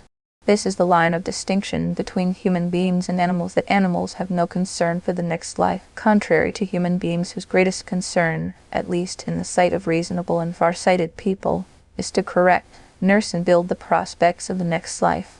Given this belief and point of view, the standard of nobility and menialness, honor and disgrace will obviously not be eating and drinking lavishly, living plentifully or qualitatively, or making and holding wealth and property greedily. Instead, the standard will be good morals and righteous deeds, on which depends the real honor of the hereafter. Hereafter, whenever people in this world had shifted away from the teachings of the prophets and from belief in the hereafter, the natural outcome was there for everyone to see. Money and things became the cold criterion of character and status. Those successful in this race were taken as high and classy, and whoever was left behind, or remained an underachiever, was taken to be poor, honorless, mean, and low. Therefore, in all ages, including ours with the loudest claims to democracy and justice, people caught in the maze of worldly life have been practicing class distinction of rich and poor and high and low openly or secretly, under 1,000 guises whereby they would assign all virtues to the rich and influential and condemn the poor as low life. This is what the people of Sayyid Nanu did. They criticized the believing poor following the standard when they said that they would not sit with such lowly people. They said that if he wished them to hear his message, he should first turn those poor wretches out of his company. They even said, Surah Ashara, Ayah 111. It means, how can it be that we are to believe in you while those following you are lowly people? Sayyid Nanu answered their heart-rending remark in his own prophetic diction when he said, Surah Ashara, Ayah 112. It means, I do not know about what they do, which could help him decide whether they were high or low. So, the reality of everyone's deeds and their accounting is the responsibility of none but my Lord, who is aware of the secrets of the hearts, if you understand.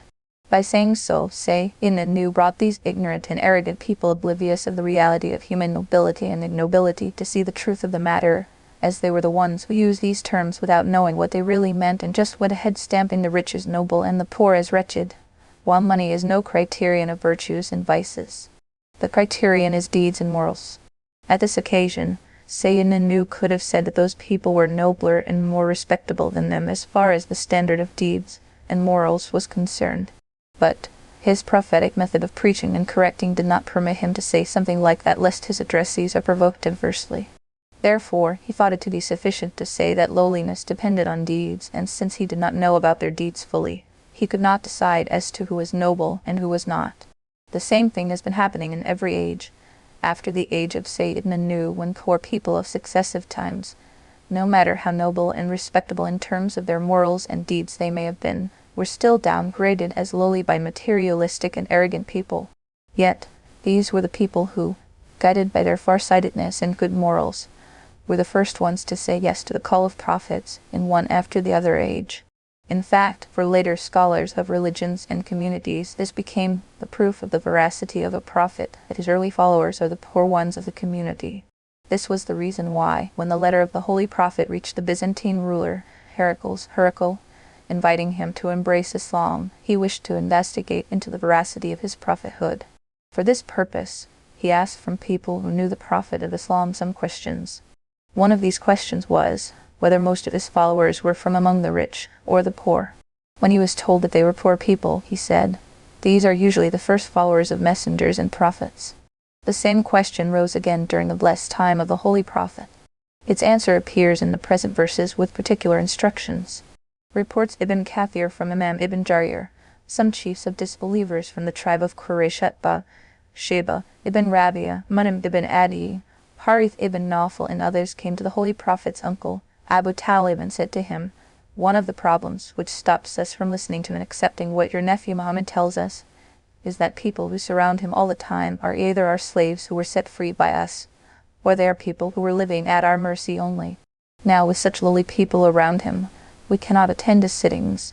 You tell him if he would ask these people to leave when it is time for us to come in, we could listen to him and think about it." When his uncle Abu Talib reported this to the Holy Prophet, Ibn Umar, may Allah be pleased with him, offer his advice by saying, "What is wrong with it? Try this too for a few days. These people love us, and they are not formal. When these chiefs are to come, they would move away from the sitting." Thereupon, this verse was revealed in which the Holy Prophet has been emphatically prohibited to do something like that.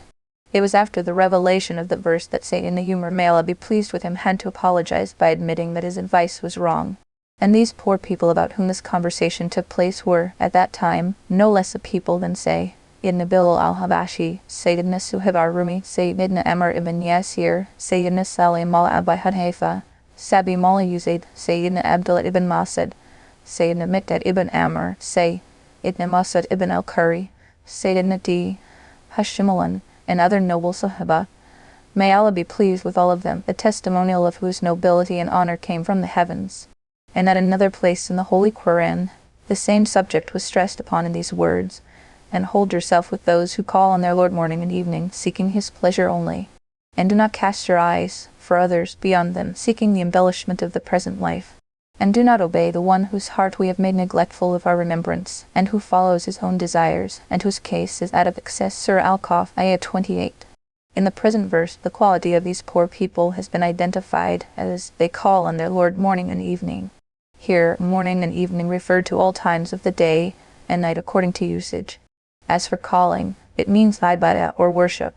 Also placed here is a restriction along with this ibadah, at whichever time of the day and night it may be, that is seeking Him only. This tells us that ibadah, worship of Allah, without ikhlas, absolute sincerity before Him, is not trustworthy.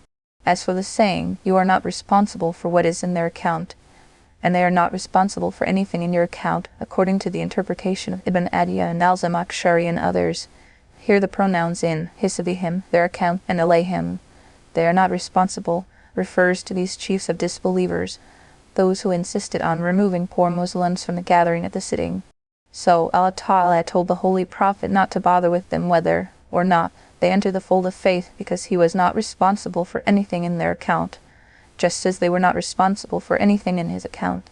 If he were responsible for that, that is, he would have been questioned as to why these people did not become Muslims. Then, in that situation, he could have removed the poor Muslims from his sitting just for the sake of the chiefs of the disbelievers. And now, when this is not so, removing them from the sitting was rank injustice. And if he were to do something like that, he would have become one of the unjust. In the second verse, Surah Al-An'am, Ayah 53, was said that this is how Allah had tested some of them through some others, so that these chiefs of the disbelievers should be able to see the great subduing power of Almighty Allah when poor Muslims, whom they took to be lowly, reached stations unimaginable and won signal honor and recognition both in this world and in the hereafter, just because they chose to follow the Messenger of Allah. Then let them go about saying, were these poor people the only ones to deserve honors and rewards from Allah, and to have been so blessed at the expense of us, the noble ones? According to Kash, and other classic commentaries, this saying of theirs is an outcome of their trial taken through poor and weak Muslims. They failed in this test. Rather than ponder over this great demonstration of Allah's absolute power and conclude therefrom that nobility does not depend on wealth or power, instead, it does on morals and deeds, they started blaming Allah for giving them the honor while they were the ones deserving of it. In answer, Allah Ta'ala once again pointed out to the reality behind it by saying, not that Allah knows the grateful best. It means that Allah knows best as to who has the taste for truth and aptitude for gratitude. In other words, in the real sense, a person of nobility and honor is he who recognizes the right of his benefactor and is grateful to him, and it is he who is deserving of all reward and honor, and definitely not the one who, day in and day out, despite being soaked with the blessings of his provider and benefactor, goes on disobeying him. Some injunctions and instructions. Given below are some injunctions and instructions which emerge from these verses. No one has the right to look down upon anyone in tattered clothes or broken down condition. At times, there are people carrying those outward looks who happen to be very honorable and accepted in the sight of Allah.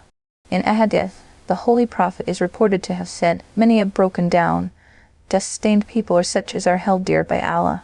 If they were to swear by Allah about something, that it would be like that. Allah Ta'ala does honor their swearing by Him, and lets it be like that. Taking material affluence as the criterion of nobility and lowliness is an insult to humanity.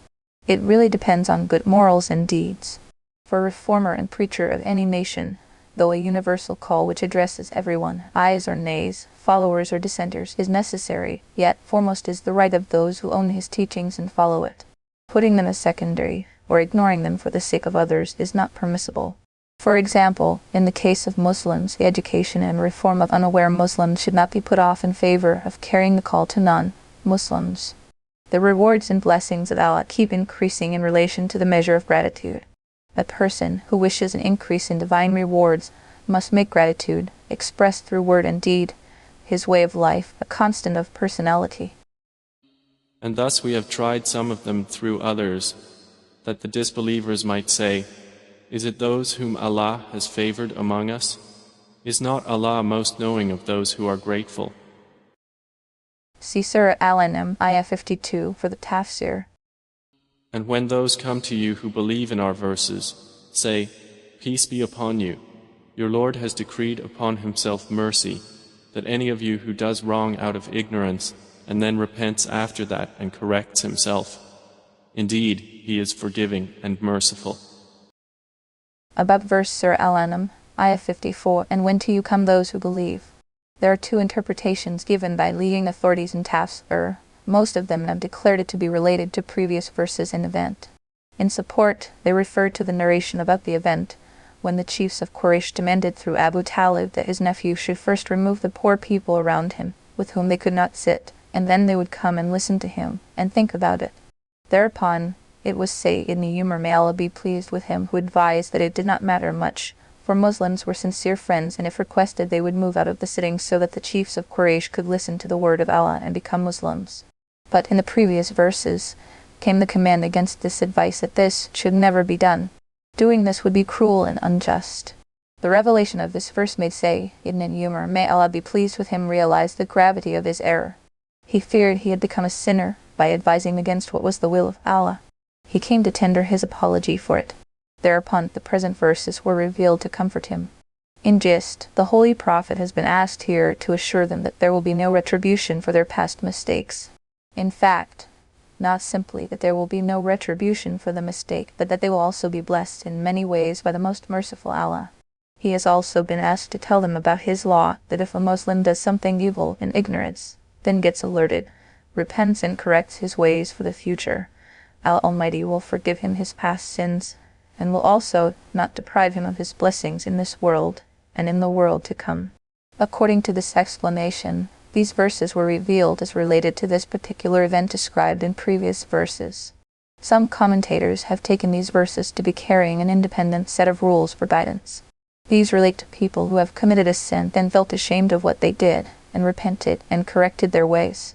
A little deliberation will show that there is no contradiction between the two sayings, because it is universally agreed that an injunction of the Holy Qur'an which has been revealed in the background of a particular event, subject to the condition of its words and subject being general, shall not remain restricted to that event, instead of which it shall have the status of a general injunction. Therefore, even if it were to be granted that the said verses did come to be revealed about the event mentioned, still then, this injunction shall have the status of a general rule of conduct which will cover every sinner who gets alarmed even after having committed the sin, then feels ashamed, repents, corrects and turns watchful for the future. Now let us turn to a fuller explanation of these verses. It is said in the first verse Surah Al-An'am, ayah 54, it means, when those people come to him who believe in his ayat. The word ayat at this place could mean the ayat or verses of the Quran, and the ayat or general signs of the perfect power of Allah Jalla Shanu as well. The Holy Prophet has been instructed to address them by saying, "Peace be upon you." Here, Salamun Alaikum could have two meanings. It could either mean, convey to them the salam or greetings of Allah Jalla Shanu, which is the highest honor they could receive. Given this interpretation, that becomes the best antidote for the heartbreak of poor Muslims, about whom the chiefs of the Quraysh had said that they should be removed from the gathering before they come. Or it could also mean, you give them the good news of their being safe and protected, that is, if they have fallen short or even made a mistake in what they have done, that will stand forgiven, and that they shall stay protected against all sorts of calamities. In the next sentence of the verse, the promise of additional favor and reward has been made by saying, you tell these Muslims that Allah has taken it upon himself, that mercy shall be shown to them. Therefore, let them not be frightened or nervous. First of all, by using the word Rab, the assertion in the verse has been provided with a proof that Allah is your nurturer, nourisher, sustainer. It is obvious no nurturer will let what is being nurtured go to waste. Then, the mercy which was promised by that Rab has been further clarified through a weighty yet endearing statement that their Rab has prescribed this mercy on himself. It is obvious when even an average good person would not go back on his promise. How could this be ever imagined when referred to the Lord of the worlds himself? Especially so when this promise has been preserved as a written document. Based on the narration of Sayyidina Abu Hurairah, may Allah be pleased with him, has been reported in the Sahih of al-Bukhari in Muslim, and in the Musnad al-Ahmad, that the Holy Prophet said, when Allah Ta'ala created the whole creation and determined the destiny of everyone, then, in a book with him on the Arsh, he wrote, my mercy is dominant over my wrath. And Sayyidina Salman, may Allah be pleased with him, says, we have seen written in the Torah, when Allah created the heavens and the earth, and the entire creation in them, he divided his mercy in 100 parts. One part from this he distributed all over the creation, and wherever any effect of this mercy is found among human beings, animals and other elements of creation, it owes itself to this same part. The mutual love and concern found among parents and children, brothers and sisters, husbands and wives, among relatives, neighbors and friends, are all the outcome of this share from the mercy of Allah. The rest of the 99 parts of mercy have been kept by Allah Ta'ala for himself. There are other narrations in which this has been described as a hadith from the Holy Prophet. This goes to show the quality and extent of Allah's mercy for his creation. It goes without saying that no ibadah, worship, or ida'ah, obedience, can be good enough so as to be considered as presentable before Allah Jalla Shanu, neither by an angel nor by a human being. We should not see our ibadah and ida'ah and good deeds in isolation. If we were to look at them as related to the highest of the high, we would humbly realize that what we have been able to do is not any better than what is simply bad. Still, one has to be thankful for being able to do what was possible, especially when no human being is free of real evils and sins, unless protected by Allah. Under this situation, justice would have demanded that no one remain safe from a general punishment. But what is actually happening is that every human being is being showered with the blessings of Allah all the time. This, then, is the direct outcome of that mercy which the great Lord Nurturer of the universe has put it down in writing as his responsibility. Every sin is forgiven by Tawbah, repentance. This perfect mercy of Allah appears mentioned in the form of a rule in the third sentence of verse Surah Al-An'am. Ayah 54. It means, one of you who happens to have done something bad by having acted ignorantly, then repents after that and corrects his conduct. Then Allah Almighty is most forgiving. He will forgive him his sins. And he is very merciful, so forgiveness alone will not be considered enough, for he will be blessed with rewards also. From the word jahala, literally, ignorance, used in the sense of acting ignorantly, one may think that this promise of forgiveness is valid only when a sin is committed in a state of ignorance. Not knowing what is being done and the commitment of a sin knowingly would be considered excluded from the purview of this injunction. But this is not true because jahala, ignorance, here means acting ignorantly, which refers to the act of ignorance. That is, one ends up doing something as would have been done by one who is ignorant and unaware of the outcome of his or her act. It is not necessary that the doer of the act be ignorant in reality. This is confirmed by the use of the word jahala itself as the word. Jahala has been used here instead of using the word jal, most likely to point out to this refinement in meaning. The reason is that jal, also meaning ignorance, is an antonym of ilm, knowledge, while jahala stands in contrast to forbearance and dignity. In other words, the word jahala is employed in usage to ignorance, which is demonstrated practically in deed. A little thought will reveal that a sin, whenever it is committed by someone, comes about to be because of this practical ignorance. Therefore, some pious elders have said that a person who acts against any command given by Allah and his messengers jahil, ignorant, it refers to this very practical ignorance.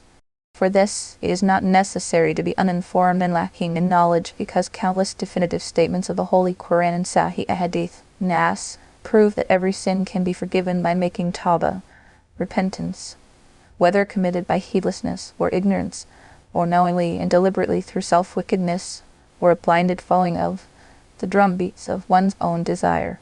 At this point, it is also worth noticing that the promise of mercy and forgiveness made to sinners in this verse is conditioned with two things: A. Tawbah, repentance, and B. The Islah al-Amal, the correction of misdeed. Tawbah means being ashamed of the sin. Says the Hadith, Tawbah or repentance is another name of nadama, that is, being ashamed of or having remorse. As for the second condition, that is, the correction of deed, it means that one should see to it that what happened before will not be repeated in the future. So this process of trying to better one's doings includes the making of a firm determination not to go near that sin ever again by fully auditing and checking one's behavior at all times. And also included here is that all rights belonging to someone which have been violated or compromised because of that sin should be compensated to the best of one's capability. They may be the rights of Allah, or the rights of the servants of Allah, al-ibad. Example of the rights of Allah are usurping someone's property unlawfully, to attack someone's honor, and to cause pain to someone by using bad language or causing such pain in some other manner. Therefore, for tawbah, repentance, to be total and complete, the way it is necessary to first feel ashamed of the past sin, then seek forgiveness from Allah Ta'ala, then resolve to keep one's conduct correct and straight in the future and never go near that sin again. Similarly, it is also necessary that the prayers, salah, and fasts, psalm, which were missed due to heedlessness, should be replaced by doing qada for them. Then any zakah which has not been paid earlier should be paid now.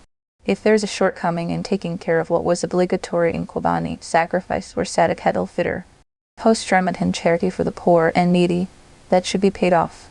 If one has not done his or her hajj, despite its being fard, an absolute obligation, one should do it now. And if it is not possible to do so personally, one should arrange to have it done on his or her behalf, hajj battle. And if one does not have the time to arrange for an authorized proxy for hajj, and does not have the convenience to personally make up for whatever was missed in the qada of which had become due during his lifetime, then he or she should make a wasiyah, will, so that their inheritors or heirs could take care of paying the fidya, ransom, of the obligations be against him or her, or make arrangements for hajj on half.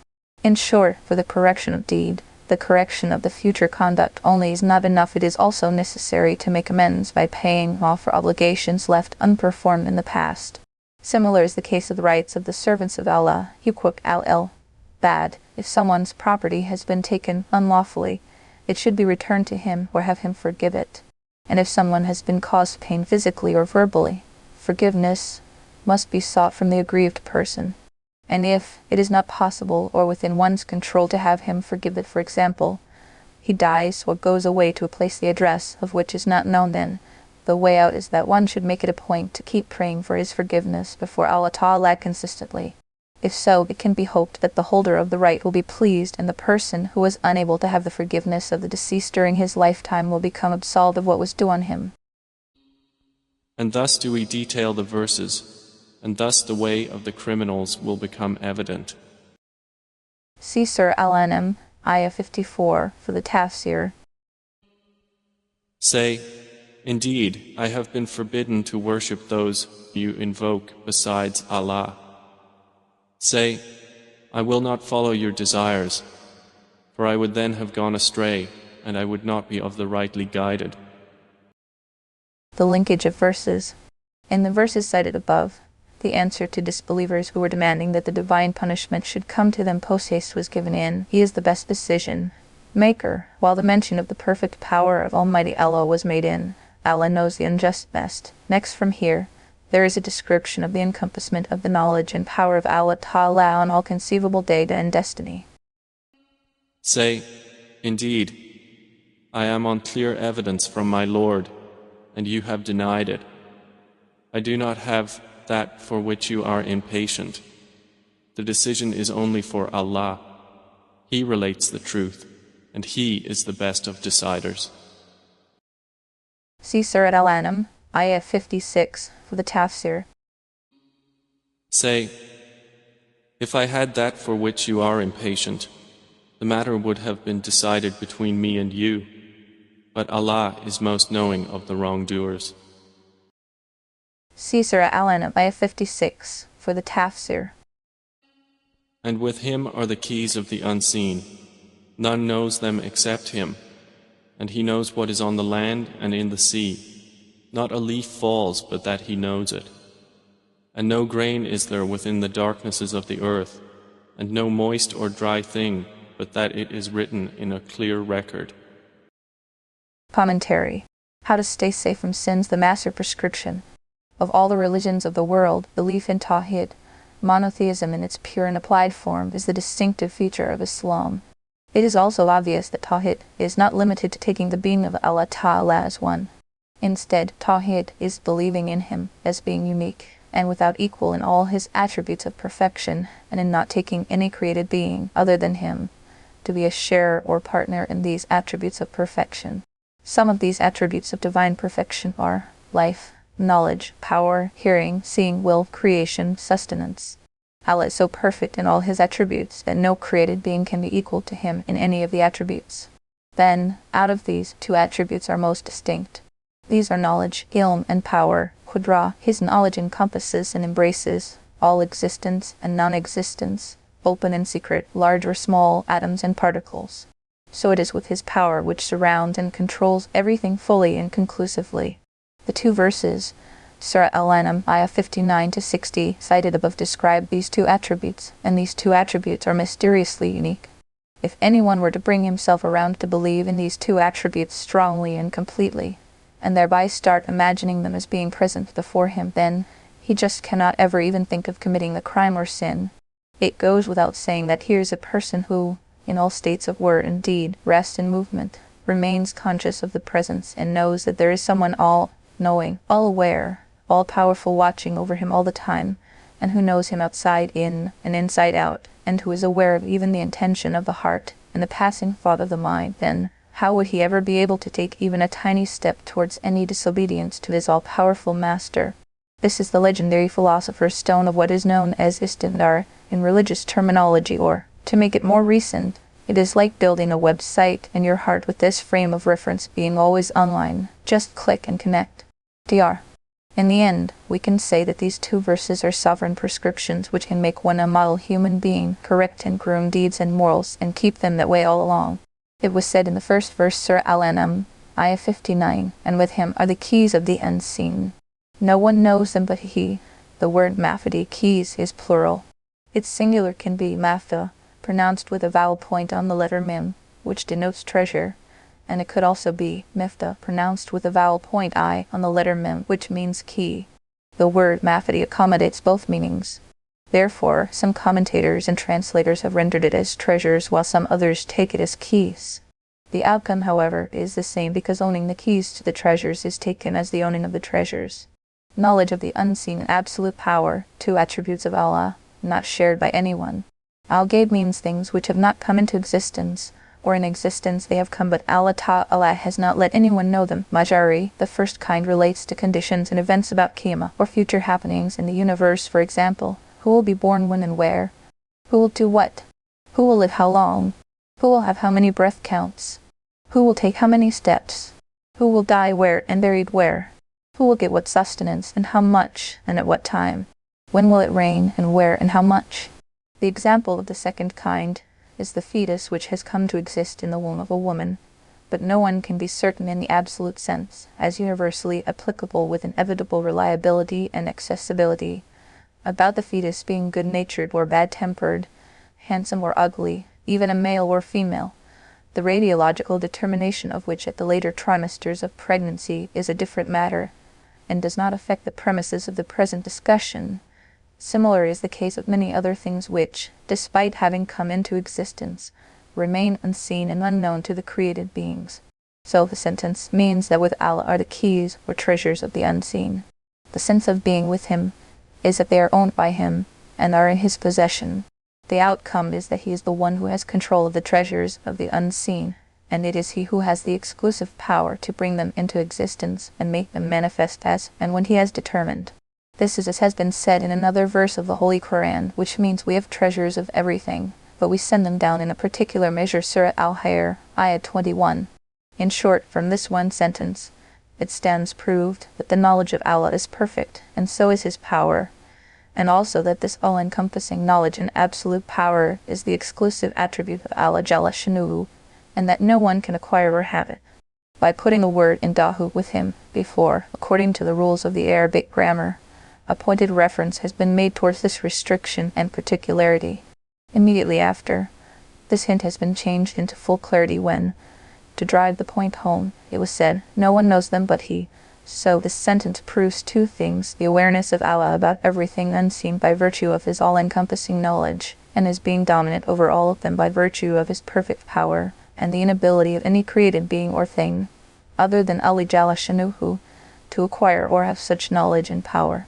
The meaning of the word al-Ghaib, unseen, as in the terminology of the Qur'an, which has been stated above, with reference to Tafsir Majari, that it means things which have not yet come into existence, or have come into existence, but have not yet been fully unveiled to any created being, was to be kept in sight. The common doubts which bother people when they take a shallow view of the question of Ghaib would be automatically removed.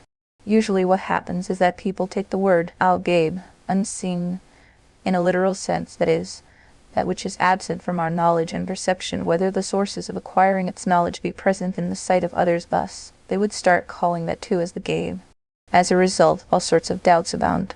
Take the example of astrology, divination of fortunes mathematically, Ilmul Jafar, the knowledge of Jafar, Bulgur Jafar, geomancy, Ilmur Ramal, the knowledge of Ramal, Bulgur Ramal, meaning divination by means of figures and lines in the sand, or palmistry and things like that which are harnessed to acquire the knowledge of future events. Or there may be someone who gets to know about future events through kashf, illumination, and ilm, inspiration. Or there are weather forecasters who, by examining things like the drift, power, and velocity of the monsoons, predict rains and storms. A lot hasten to take all these to be out to be right too. But common people hasten to take all these to be the knowledge of the unseen. Therefore, they start doubting about these verses of the Holy Qur'an, thinking that the Qur'an attribute of the ilm of the Ghaib, the knowledge of the unseen, and Allah Jalla Shanuhu, while observation shows that others too get to acquire it. The answer is clear. If Allah Ta'ala has made one of His servants informed on some future event, that then, in the terminology of the Qur'an, does not remain what the ilm of Ghaib or the knowledge of the unseen is. Similarly, in accordance with the Quranic terminology, knowledge, ilm, which can be acquired through means and instruments, technology, is no knowledge of the unseen. Ilm al-Ghaib. Examples of this could be the weather reports of the meteorological departments and bureaus, or the diagnosis instrumentally. The reasoned patient by feeling the pulse, Manually, or is that the weather forecaster or the physician got the chance to announce such information only when the substance of these events comes into existence and becomes obvious. The only difference is that it does not manifest itself openly. Until that time, it reveals itself through technical instruments to experts. People at large remain unaware. And when this substance becomes stronger, its manifestation becomes common. For this reason, weather forecasters cannot come up with what would be the breaking news of rains that will come 1 or 2 months from now, because the substantial evidence of rains has not presented itself before them. Similarly, no physician can diagnose the status of medicine or food taken a year or 2 ago, or a year or 2 after, by feeling the pulse manually or instrumentally today, because that does not habitually leave any effect on the pulse. In short, these are things the existence of which is foretold by examining their traces and signs. Now, when the traces, signs, and substances of these have come into existence, that does not remain part of the knowledge of the unseen, ilm al-ghaib, rather, it has become a matter of observation. However, because of its being refined or weak, it has not become public knowledge. When it becomes stronger, it will become a matter of common observation too. In addition to this, the awareness acquired from all these things, despite that so much has taken place, still remains in the class of estimation and calculation.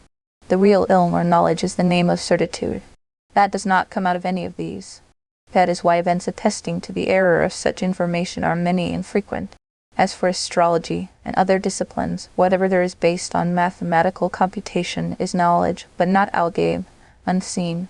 It is like someone computes existing data and says that the sun will rise today at the hour of 5:41, or there will be a solar or lunar eclipse on such and such date in such and such a month. It is obvious that determining time by calculating the speed of that which is perceptible through the senses is very much like announcing the news of planes and trains reaching airports and stations. Moreover, the claim to be able to know things through astrology, etc., is nothing but deception. The emergence of one truth out of 100 lies is no knowledge. When X-ray equipment was invented, it was hoped that the determination of the sex of the fetus will be possible, but it did not serve the purpose satisfactorily. Besides being radiologically harmful, experts in our time, especially those associated with digital imaging who study the fetus in section view or use water-induced method to let the fetus float in the womb, which helps determine digitally if it is a boy, too, are helpless as far as the first trimester of pregnancy is concerned. Nothing can be known at that stage. But during the later trimesters, predictions are made which can be called technical approximations at best and cannot be classed as certain knowledge and absolute awareness. Sometimes predictions can be correct, others faulty or misread. This is not the certitude of ilm al-ghaib, nor qualifies as such. Even the test of genes to determine the gender of a child cannot work before a certain stage of pregnancy, which again is a matter of observation and not the knowledge of the unseen. Muhammad Taqi Usmani. The gist of the assertion is that which is al-ghaib in the terminology of the Qur'an is something no one knows but the most sacred, Allah. As for what people habitually get to know through causation or instrumentation is not really the ghaib, though it may be so called because of not having been manifested openly. Similarly, when part of the knowledge of what belongs to the ghaib has been given to some prophet or messenger through wahi, revelation, or to a man of Allah, wali, through kashf, illumination, and ilm, inspiration, it then does not remain ghaib. This is called the reports or news of the unseen in the Holy Qur'an, and not al-ghaib. This appears in several verses of the Qur'an. For example, these are some reports from the unseen events which we reveal to you. Surah Hud, Ayah 49. Therefore, when it is said, no one knows them but He, in the present verse, there is no room for any doubt or exemption in it. In this particular sentence, a special attribute of Allah has been pointed out, that He is the knower of the unseen, alim al-ghaib. The sentences that follow contain a description of the knowledge of the seen, al-mushahada, that is, the knowledge of things present and existing, in sharp contrast to the knowledge of the unseen, ilm al-ghaib. They too establish that the knowledge of Allah Jalla Shanuhu is all-encompassing, leaving not the minutest particle outside its reach.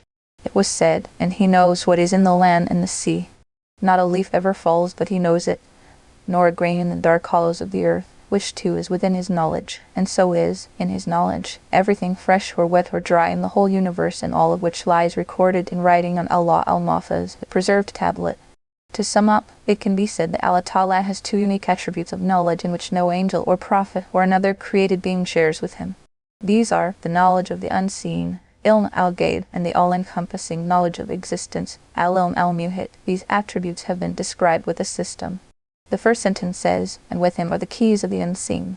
No one knows them but he. This was about the first attribute. In the sentences that follow, the all-encompassing knowledge of Allah about his universe of existence was identified first by saying that he knows what is in the land and the sea. It means the whole universe and all existence. This is like saying morning and evening in the sense of all the time, or saying the east and the west in the sense of the whole world. Thus, by saying land and sea, the sense given is that of the whole universe with its existence.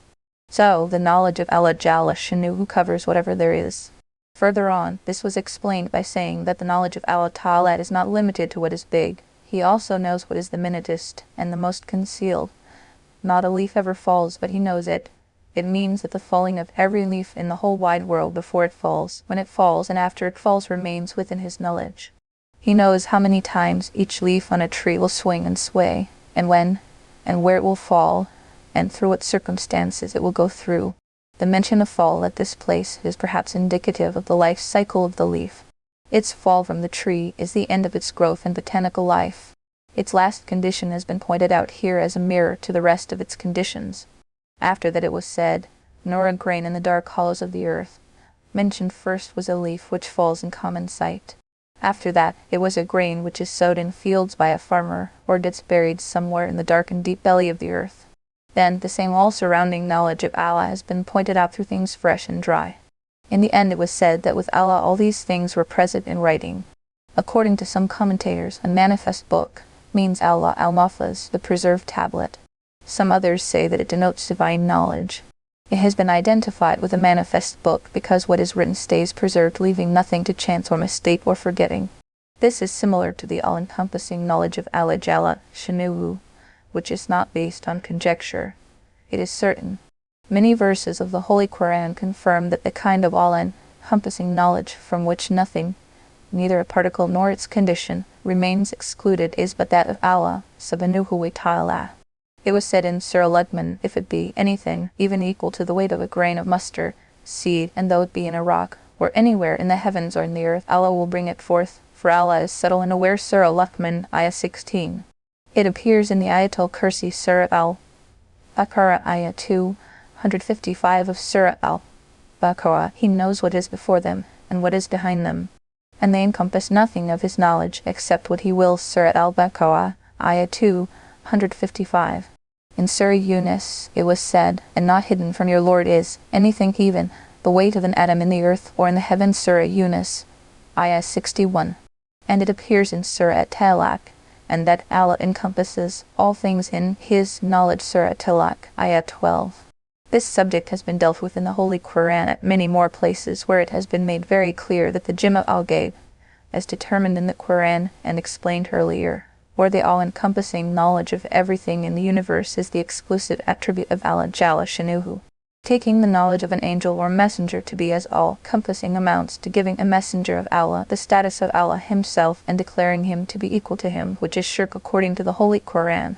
This aspect of shirk has been pointed out in Surah Al-Shu'ara, that is, the mushriks will say in Qiyamah, by Allah, we were in an error manifest when we held you, objects of worship, as equals with the Lord of the world. Surah Al-An'am, Ayah 97-98. And it is He who takes your souls by night, and knows what you have committed by day. Then He revives you therein, that a specified term may be fulfilled. Then to Him will be your return. Then He will inform you about what you used to do. No doubt Allah Ta'ala had blessed His messengers, especially the last among them, with the knowledge of many things from the unseen, more than the knowledge of all angels and prophets. But it is obvious that the knowledge of anyone cannot be equal to that of Allah, nor can ever be.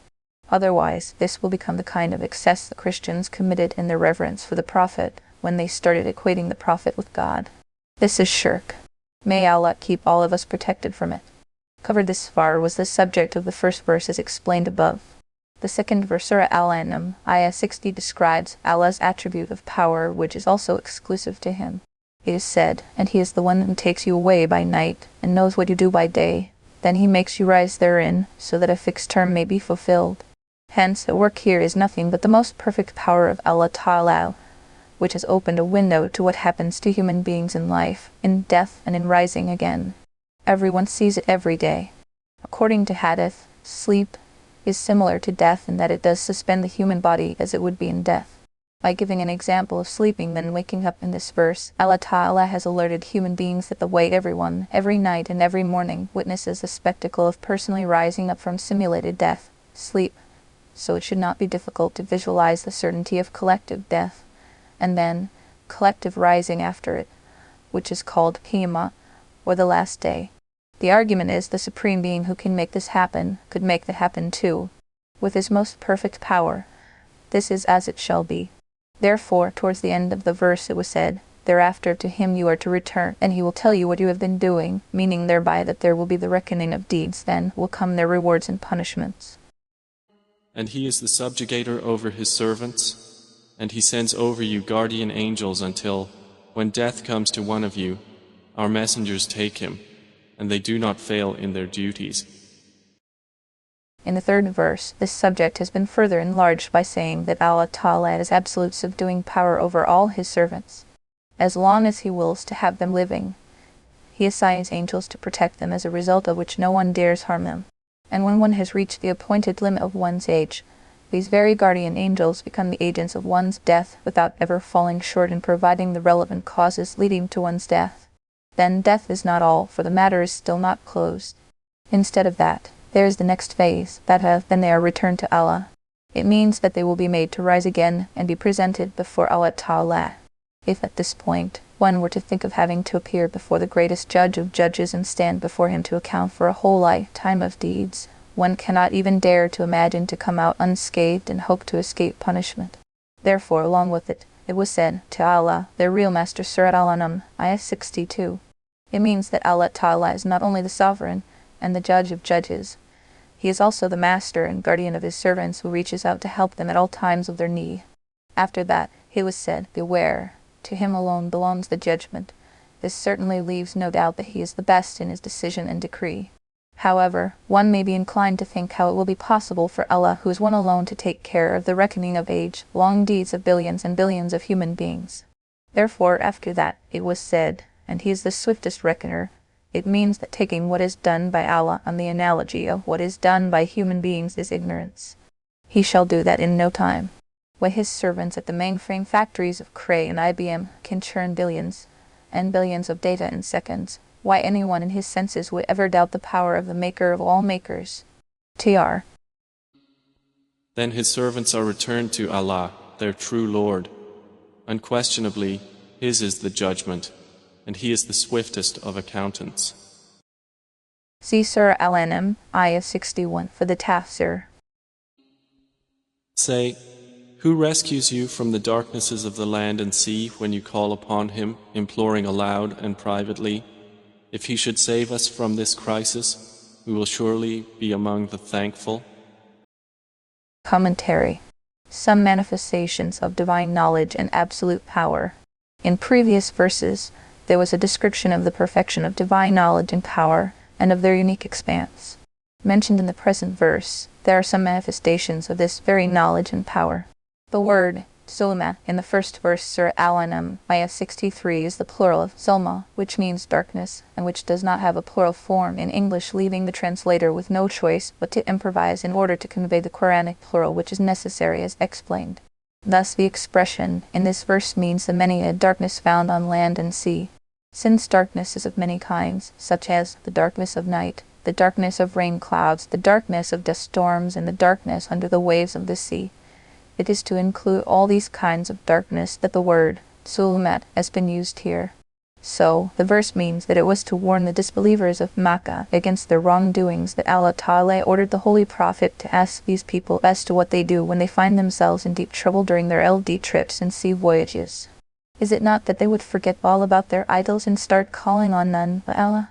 At times, they would confess to their modesty and helplessness openly, while at others, they would be admitting it in the heart of their hearts that no one other than Allah could really save them from such catastrophe. And along with this thought, they would promise to Allah that, should Allah save them from this catastrophe, they would definitely take to the ways of following truth and being grateful. In other words, once delivered, they would be grateful to Allah, would take him as their real rescuer and helper, never ascribing any partner to his divinity, because no one they have been worshipping came up to help them in their hour of need. With this experience of theirs in view, the Holy Prophet is being asked to find out from them as to who delivers them from their distress and possible destruction. Since their answer was already known, as they could have not denied the open fact that no one came to help them in their distress, idol or whatever else they worshipped, except Allah.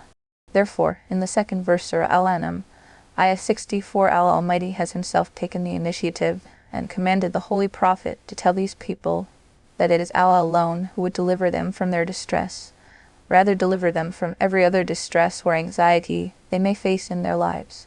But the problem was that they, despite having seen open signs and having found comfort after distress, would go back to shirk and start indulging in the worship of false gods. Strange betrayal and fatal ignorance indeed. Not only that these two verses tell us about the perfect power of Allah Ta'ala, which delivers human beings from their hour of distress, it also emphasizes that the removal of all sorts of hardships, troubles, and anxieties is also in the hands of Allah Ta'ala alone, as evident from the behavior of they are disbelievers too, who are ultimately compelled to turn to Allah when there is nothing left to turn to. The moral may be this behavior of the disbelievers, despite its being a major crime in view of their betrayal, has a certain lesson to teach. That they do turn to Allah in the hour of their distress, as their confession of reality under duress, has for us Muslims a lesson to learn. With the rasp of the lash here, we are still not prompt enough to remember Allah in our hour of trials, despite having faith in the absolute power of Allah Ta'ala. That happens is that all our attention is riveted only to material support, which we hope would get us out of trouble. No doubt, we do not take idols, icons, and images as our saviors, but the tragic fact is that the many material support systems, logistics, mechanized rescuing squads on land, sea, and in the air, and the backup of spot and distant instrumentations have become no less than idols for us. So impressed with them, and so engrossed in them we are that we somehow do not seem to think of Allah and His most perfect power. Accidents and hardships, the real remedy. Take sickness as an example. When we get sick, we think of nothing but our doctors and physicians. Take the example of a storm or flood. Once in it, we look forward to being rescued with material help and material means. We think on them depends our destiny, and in doing so, we just do not seem to remember the very Master of the universe in whose control lies our destiny. We tend to do this, despite that the Holy Qur'an has, time and again, stated it very clearly that hardships and accidents of the world are generally the outcome of the evil deeds of human beings themselves, and a mild sampling of the punishment of the hereafter. If looked at from this angle, these hardships are, in a way, mercy for Muslims, for, through them, heedless people are, so to say, given a shot in the arm, so that they may use this occasion to survey their evil deeds and start thinking about how not to indulge in them any more, whereby they could remain safe from the greater and harsher punishment of the hereafter. The same subject has been taken up elsewhere in the Holy Qur'an in the following words: "We shall make them taste a lesser punishment prior to the greater punishment, so that they may return." Surahs. Sajda, Ayah 21. Says another verse of the Qur'an, "The hardship that reaches you is an outcome of your evil deeds, while many of them Allah forgives." Surah Ash-Shura, Ayah 30. Talking about the verse of Surah Ash-Shura quoted above, the Holy Prophet, may Allah be pleased with him, said, "By him in whose hands lies my life, the common scratch from a piece of wood suffered by a human being, or a faltering of step, or an itching in vain are all after effects of some sin, while the sins which Allah Ta'ala forgives are many." As said by Lama al-Baydawi, it means that the diseases and calamities faced by criminals and sinners are all vestiges of sins, while the diseases and calamities of those who are infallible to or protected from sins are there to test their patience and fortitude, and to bless them with the higher ranks of paradise. So the essential outcome is that the diseases, accidents, hardships, pain, and anxiety faced even by human beings at large who are not free of sins are all the consequences and vestiges of sins. This also tells us that the real cure and the primary way out of all such distressing happenings is that people should turn to Allah Jalla Shanuhu, seek forgiveness from Him for all their past sins, and firmly resolve that they would abstain from them in the future, and pray to Him alone that He, in His mercy, removes their hardships. However, it never means that the use of material means through medicine and treatment while sick, or to employ material methods of confronting accidents and calamities when struck by them, are useless efforts. Instead of that, the purpose is to emphasize that we should believe in Allah Ta'ala as the prime mover and maker of things and happenings, and as for the use of material means, we should use them too, taking them to be nothing but his blessing, because all means and instruments are invariably his creation and his blessings which serve human beings under his command and will. The fire, the air, the water, the dust, and all forces on the face of the earth are but subservient to the command of Allah Ta'ala. Unless he so wills, neither can the fire burn, nor can water extinguish, nor a medicine bring benefit, nor some food hurt. Experience bears the truth that human beings, once they become heedless to Allah Ta'ala and start relying on their self-invented defense mechanisms, what happens is that with every addition to their material logistics, there comes a relative increase in concerns and calamities. That a medicine or clinical procedure may turn out to be personally beneficial at a given time, or a material way out to some problem may succeed, is quite possible even when one is involved with heedlessness and sin. But when looked at collectively in the perspective of the whole creation of Allah, all manifestations of the reliance on the material appear to be unsuccessful.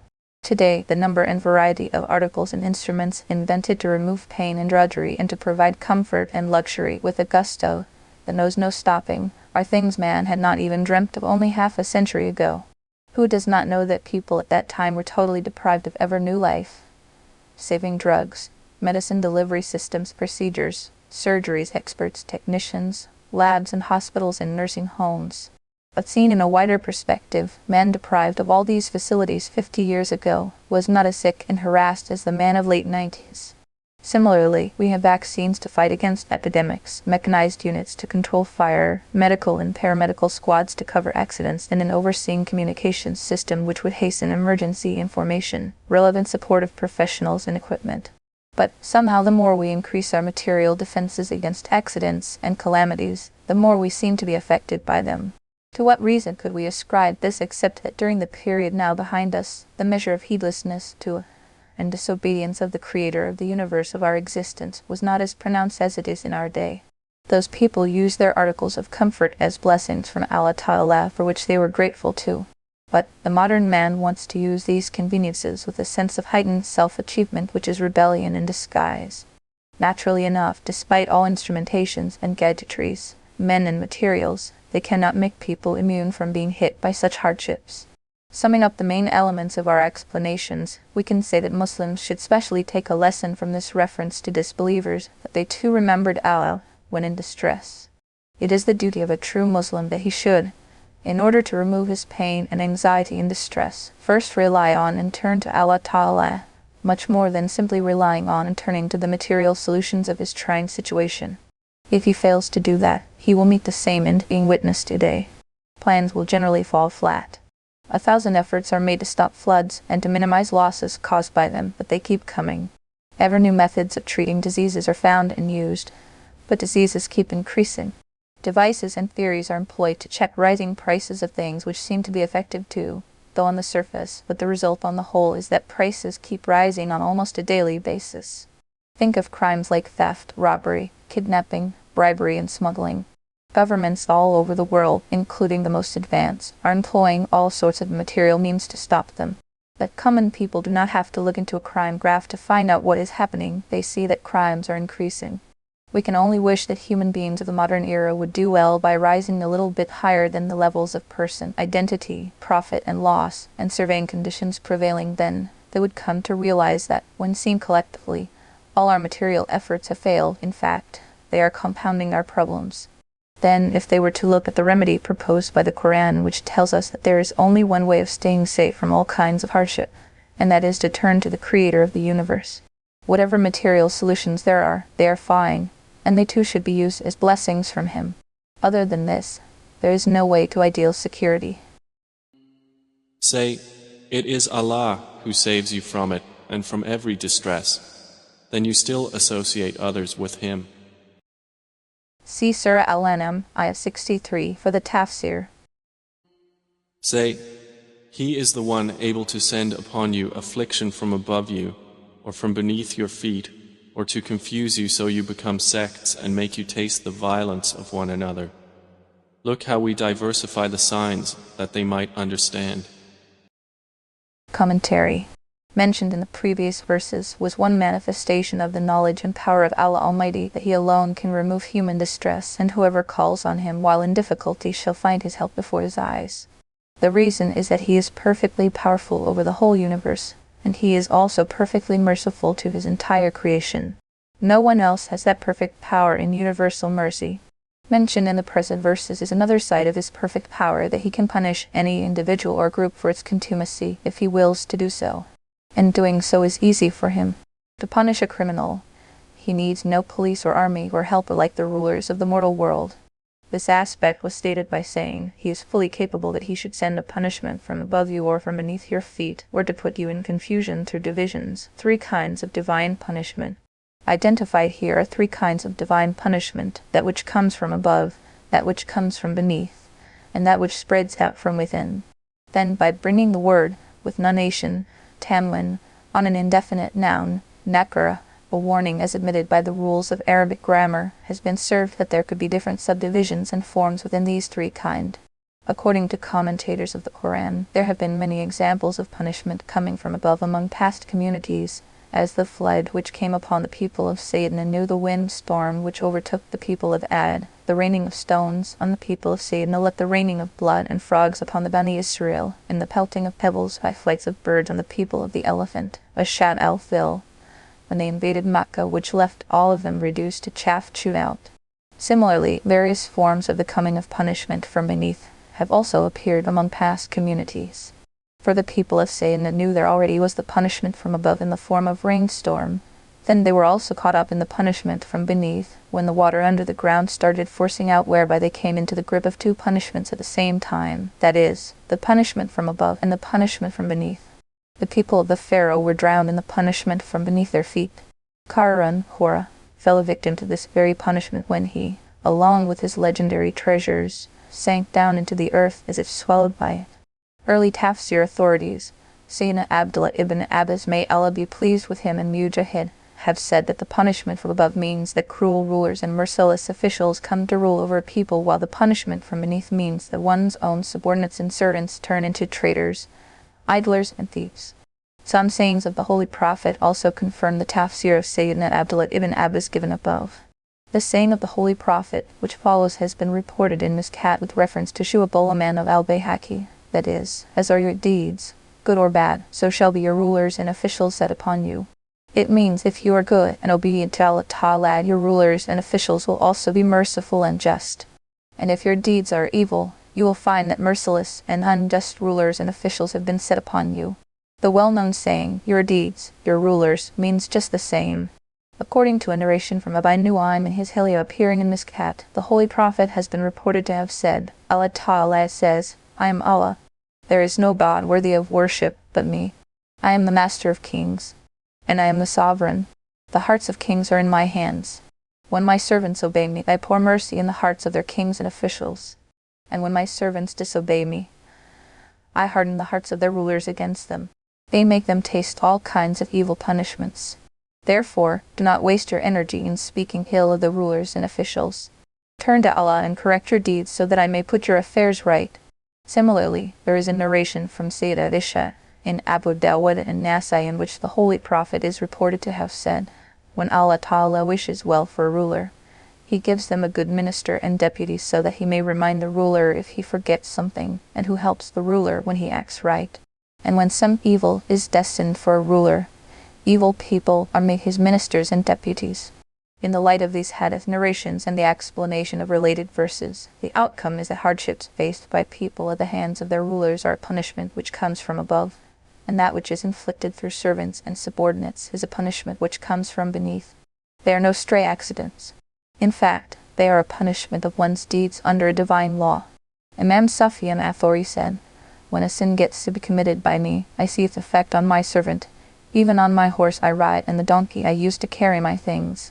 I can feel the change in their temper because all of them start disobeying me.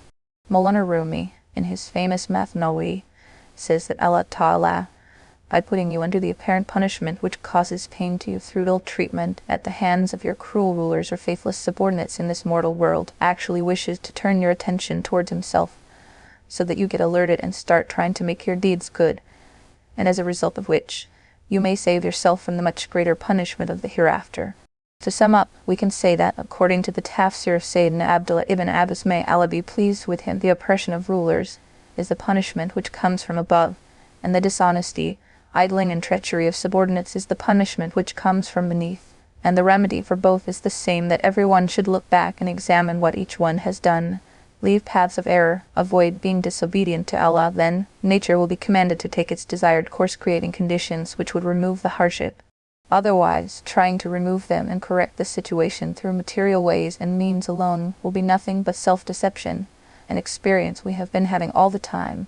The different explanations of the punishment from above and from beneath which you have heard just now are really no different from each other, because the word, it happened, meaning punishment, which appears in this verse, in fact, embraces all these explanations. Punishments coming from the sky is like the rocks, pebbles, blood, fire, flood, and the oppression of rulers, are all included under the punishment from above. As for the parting of the earth and the sinking of the people in it, or being drowned in water forcing out from the earth, or becoming a victim of problems at the hands of subordinates, all these are punishments from beneath. There is a third kind of punishment mentioned in this verse, and that is, or put you in confusion through divisions. It means that you may be split into parties confronting each other, and it becomes a punishment from within. The word the second translated as put you in confusion, used here comes from the root labasa, which basically means to hide or cover up. It is in that sense it is used to refer to clothes which cover the human body. And for this reason this derivation iltibas is used in the sense of doubt, where the meaning of what is said remains hidden, that is, it is not open and clear. As for the word Shia, it is the plural form of Hia, which means to be a follower, adherent, or partisan of someone. It appears in the Holy Qur'an, that is, following in the footsteps of Nuh Ibrahim's Surah as Safat, ayah 83. Therefore, in common usage, the word Shia is used to denote a group which gets together for a particular purpose, and its members help each other in achieving that purpose. In the current idiom, it would mean a faction or party. So the verse could be translated in the sense that one kind of punishment is that a nation or community breaks up into factions and parties and starts confronting each other. Therefore, when this verse was revealed, the Holy Prophet addressed Muslims and told them, "Do not renege after me, becoming like disbelievers striking at the necks of each other." Deduced by Ibn Abi Haytham from Zayd ibn Aslam, as in Majari, Sayyidina Sa'd ibn Abi Waqqas, may Allah be pleased with him, says, "Once we were going with the Messenger of Allah. When we reached Masjid Bani Muawiyah, the Messenger of Allah went into the masjid and offered 2 rak'ah of salah. We too offered 2 rak'ah. After that, he became busy with dua and kept praying for a fairly long time. After that, he said, I asked my Rabb for 3 things. My ummah may not be destroyed by drowning. Allah Ta'ala answered this prayer. My ummah may not be destroyed by famine and hunger. This too was answered. My ummah may not be destroyed by infighting. I was stopped from making this prayer." Majari with reference to Baghawi. Another hadith on the same subject has been reported from Sayyidina Abdullah ibn Umar, may Allah be pleased with him, where one of the 3 prayers is that may Allah not set an enemy upon my ummah who destroys all of them. This prayer was answered. As for infighting and mutual confrontation, he was forbidden from making the prayer. These narrations prove that, though the kind of punishments which visited earlier communities from above them and from beneath them, and which destroyed all of them, will not visit the ummah of the Holy Prophet, but there is one punishment, which will keep visiting this ummah too during their life in the present world. That is their infighting and the mutual confrontation between their factions and parties. It was for this reason that the Holy Prophet has emphatically forbidden his ummah from becoming divided in sects, factions and parties, and from challenging and fighting each other among themselves. Actually, he has, on every possible occasion, tried to put the fear of Allah in every heart by warning that the divine punishment, if it has to come upon Muslims within their life in this mortal world, it will come because of nothing else but their mutual confrontation and infighting. This subject has been further clarified in a verse of Surah Hud, where it is said, "But they will continue in their differences, except those whom Allah has blessed with mercy." Surah Hud, ayah 118. In this light, it becomes all the more clear that those who differ with each other, without a valid Islamic legal justification, are either deprived of divine mercy, or far removed from it. Before we move on to analyze the subject, quoted below are 2 verses from Surah Al-Imran which would make the problem easier to understand, and hold on to the court of Allah, all of you, and be not divided. Surah Al-Imran, ayah 103. And do not be like those who became divided and fell into disputes. Surah Al-Imran, ayah 105. The anatomy and rationale of differences. The essence of all ayat and ruwayat, verses and hadith narrations presented here is that difference is ill-aided and blameworthy. If we were to ponder over the causes of the decline in Muslims materially and spiritually, we will see that the root of most troubles lies in this very mutual difference and discord we are talking about. Unfortunately, as a result of our own misdeeds, this adhat has come to sit on our heads like an octopus. Otherwise, we were a people whose pivot of unity was one single kalima of there no God worthy of worship but Allah, Muhammad is messenger of Allah, all men and women having faith in this kalima, anywhere on this earth, speaking any language, of any color, of any race, any lineage, were brothers and sisters to each other. Mountains and rivers were no handicap in their unity. The difference of race, family, color, and language were no hurdles in their way. Their unity was tied with this kalima, irrespective of their nationality. That they were Arabs or Egyptians or Syrians or Turks or Indian or Chinese did not matter. These divisions were simply for the sake of identity and introduction, and that was it, no more. The poet of Neo-Islamic Renaissance, Muhammad Iqbal, summarized it by saying, "The dervish of Allah cares not, for he is neither of the east nor of the west. For him there is no home, neither Delhi, nor Isfahan, nor Samarkand." In our day, intrigues backed by constantly concerted efforts have succeeded in dividing them once again into racial, linguistic, and regional nationalities. Worse came to happen when these very entities, hit by internal disruption and chaos, ended up splitting themselves into many more additional factions. The people whose hallmark was and they would forgive, forego, and sacrifice, even in the case of others, readily surrender their most just rights for the sake of avoiding confrontation, now have many individuals within their fold who would not hesitate to sacrifice even the most precious. This is the difference born out of the cheapest and the meanest of gains. This is the difference born out of self-interest, wanton desires, and fancies, which is a bad omen for any community or nation, and certainly a cash punishment for them right here in the present world. However, it is necessary to understand at this point the difference which has been declared in the Qur'an as divine punishment and deprivation from divine mercy is that particular difference which either appears in principles and beliefs or is because of self-interest, wanton desires, and fancies. Not included here is the particular difference of opinion which was based on the principles of ijtihad carried out in the light of the Qur'an and Sunnah, and it was under these principles that the difference of opinion in subsidiary matters and masail has continued being there among the jurists, fuqaha, of the Muslim Ummah from the early period of Sahaba, companions, and tabi'in, successors to companions. It should be borne in mind that in these subsidiary matters, the frame of reference under which such difference of opinion may show up is restricted to Qur'an, Sunnah, and Ijma, consensus. Here, the intention of everyone is to obey and act in accordance with the injunctions of Qur'an and Sunnah. But the difference which emerges here is that of ijtihad, an opinion in the deduction of solutions to subsidiary problems is interpreted from words left condensed or ambiguous in the Qur'an and Sunnah. Such difference has been called Rahmah, or mercy in hadith. The following narration has been reported in Al-Jami al-Sahih with reference to Nasr Maqdisi, Bayhaqi, Imam al-Haramain. The difference of my Ummah is mercy. It has been made particular to the community of the Holy Prophet because any difference which arises among the ulama, who uphold nothing but the truth, and Muslim jurists who are unalienably God-fearing, shall always be governed by the principles of the Qur'an and Sunnah. Then, this would be with an intention which is absolutely true and with an approach which is inevitably for the good pleasure of Allah. This difference will never be motivated by any self-interest or desire for recognition, office, or money. Therefore, that difference will never become the cause of confrontations. Instead of that, as determined by Allama Abdurrahman al-Manawi, the commentator of Al-Jami al-Sahih, the different approaches, maslak of the jurists of Muslim community will have the same status which was given to different religious law systems of the blessed prophets in past periods of time, and that they all were, despite being different, nothing but the very injunctions of Allah. Thus, the different approaches, maslak, credited to the great mujtahid imams of the Muslim Ummah shall be called, because of their being under the principles of the Qur'an and Sunnah, nothing but the commandments and injunctions of Allah and Rasul. An example of such difference based on ijtihad can be readily seen on the main streets of our cities, where the streets are demarcated into various sections or lanes for the convenience of those who move on them. A section would be used by buses while another by cars and vans.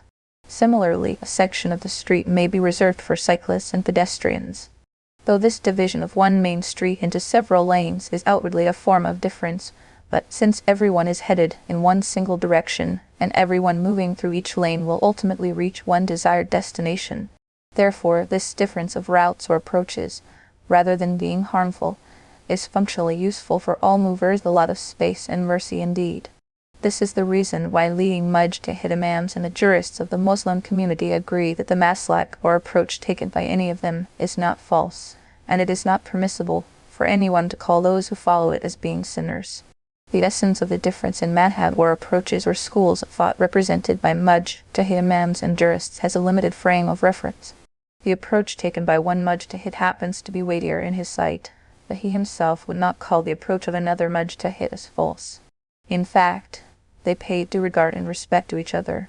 A look into the mutual relationships of the jurists, fuqaha, among the Sahaba and Tabi'in, and the four leading mujtahid imams and the events and happenings surrounding them are open testimony to the fact that, despite their differences in technical, intellectual and juristic approaches, they had excellent mutual working relationships, giving each other full respect and recognition.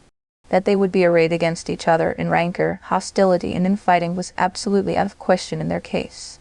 The same spirit and modus operandi continued with those who later on came as followers of the main juristic schools as far as they remained adhering to sound knowledge and honest attitude. Their mutual relationships remained based on cordiality and respect like their predecessors. This is the difference we are talking about. This difference is mercy indeed, for people a source of myriad openings and conveniences and leaves, and certainly a reservoir of beneficial results. As far as subsidiary questions are concerned, the truth is that the difference of proponents in them is not harmful, if it remains within its proper bounds. In fact, it serves as an aid in enlarging and identifying different aspects of a question, which makes it possible to arrive at a sound resolution of the problem. It goes without saying that in a meeting of honest minds, the absence of some difference of opinion about a question is just not conceivable. Something like this can happen among a set of people who cannot or do not understand the problem at all, or among pragmatic secular people who would not hesitate to agree to an opinion, even though against their conscience, just to accommodate some party, pressure group, or interest lobby. So, difference of opinion, which is within its bounds, that is, not in the categorical imperatives of the Quran and Sunnah concerning articles of faith and decisive injunctions, and which is only in subsidiary questions requiring ijtihad, and that too where the definitive texts of Quran and Sunnah are either silent or ambiguous. And again, if the effort so made does not go to the outer limit of name-calling, blame-throwing, and infighting, then that difference of opinion will, instead of being harmful, be beneficial, a blessing and mercy. Think of this universe of our experience. Things differ in shape, form, color, smell, property, and functional benefits. There are countless living organisms. They differ, so do human beings, different temperaments, occupations, skills, ways of living. These differences are the charm of living, which provides open avenues of countless benefits. Many people, who are not aware of this reality, would look down even upon the normal differences in the legal solution of problems, fatwa, credited to great jurists and true ulama. They are heard complaining, when ulama differ, where do we go? Frankly, this is a simple matter. Take the example of a sick person, about whose condition physicians differ. Naturally, everyone tries to find out a physician who has the desired experience and technical expertise, and he is the one entrusted with the charge of treating the patient. No one goes out speaking ill of other doctors in town. The same thing happens in legal cases. Lawyers may differ in their opinions. Naturally, people entrust their case to a lawyer who is efficient and experienced in their estimation, and act on his advice. They do not run around maligning others in that profession. This principle should be operative here too. When the fatwa given by ulama about a problem turn out to be different, reasons to be investigated in the parameters of the original inquiry, then one should make his best efforts to locate an alim who, in their judgment, is better than others in ilm, expertise in religious knowledge, and taqwa, fear of Allah, fear of being responsible before Him, and follow the advice given by Him. There is no need for them to waste their time in finding fault with other ulama. In Alam al-Mawaki and Allama Hafiz ibn al-Qayyim has reported that the choice of an expert mufti, and in case of a difference of opinion, the giving of preference to the fatwa of an alim who, in the opinion of the seeker, is the best of all in ilm and taqwa, is the duty of every Muslim himself who has such a problem on hand. That he starts giving preference to one of the different fatwa of ulama is certainly not his job. But it is no one's job but his own that he should act according to the fatwa of anyone from among the muftis and alams whom he considers the best in knowledge and honesty. After that, he should not go about denouncing other muftis and alams. Once a person has done what is required of him, he is totally free of blame in the sight of Allah. In case the giver of fatwa did make a mistake in the real sense, then he himself will be responsible for it. In short, not every difference is absolutely blameworthy, nor every agreement absolutely praiseworthy and desirable. If thieves, robbers, and rebels were to join hands and form a union of their own, who would not take this union of theirs blameworthy and fatal for the society? Contrary to this, police action or public protest against such groups is considered praiseworthy and beneficial by all reasonable people. This tells us that the problem does not lie in difference of opinion, nor does it lie in acting according to a particular opinion. Instead, all problems show up when others are suspected and slandered, which is an outcome of lack of knowledge and honesty and plenty of self-serving desires and fancies. When a nation or country stoops to that level, this merciful difference is changed into punishing difference. Of all the people, Muslims themselves split into parties, fight among themselves, even do the impossible by killing each other. Hurling insults on others is taken to be a defense of religious position, although religion has nothing to do with such excess and aggression. In fact, this is the confrontation and fighting which has been sternly prohibited by the Holy Prophet. In authentic hadith, it has been cited as the cause of peoples and nations going astray. Tirmidhi ibn Majah. But your people have denied it while it is the truth. Say, I am not over you a manager. In the second verse, Surah Al-An'am, Ayah 66, after mentioning the anti-truth stand taken by the Quraysh of Makkah, the Holy Prophet, also from the same tribe, has been instructed that he should tell those people asking about the precise time when the promised punishment will come that he has not been appointed to do that for them. The truth is that for everything there is a point of time as determined in divine knowledge. It will come at its own time, and they will see for themselves what happens when it does. For every happening is a finality, and you are going to know. See Surah Al-An'am, Ayah 66, for the Tafsir. And when you see those who engage in offensive discourse concerning our verses, then turn away from them until they enter into another conversation. And if Satan should cause you to forget, then do not remain after the reminder with the wrongdoing people. Commentary. Avoid gatherings of false people. In the present verses, Muslims have been instructed that they should, as a matter of principle, abstain from being a part of the gatherings frequented by those who prefer to follow the false, because a sin is a sin, whether you do it yourself or watch others doing it. Details follow. The word translated here as indulge in the first verse, Surah Al-An'am, Ayah 68, is from khawd, which basically means to enter into water and wade through it. Then, it also denotes entering into activities which are vain, absurd, or futile. This word has been used in the Quran usually in this very sense. Verses such as, we used to indulge in vain discourse with those indulging Surah Al-Mukhtasar, Ayah 45, and playing with what they are indulged in Surah Al-An'am, Ayah 91 are some examples.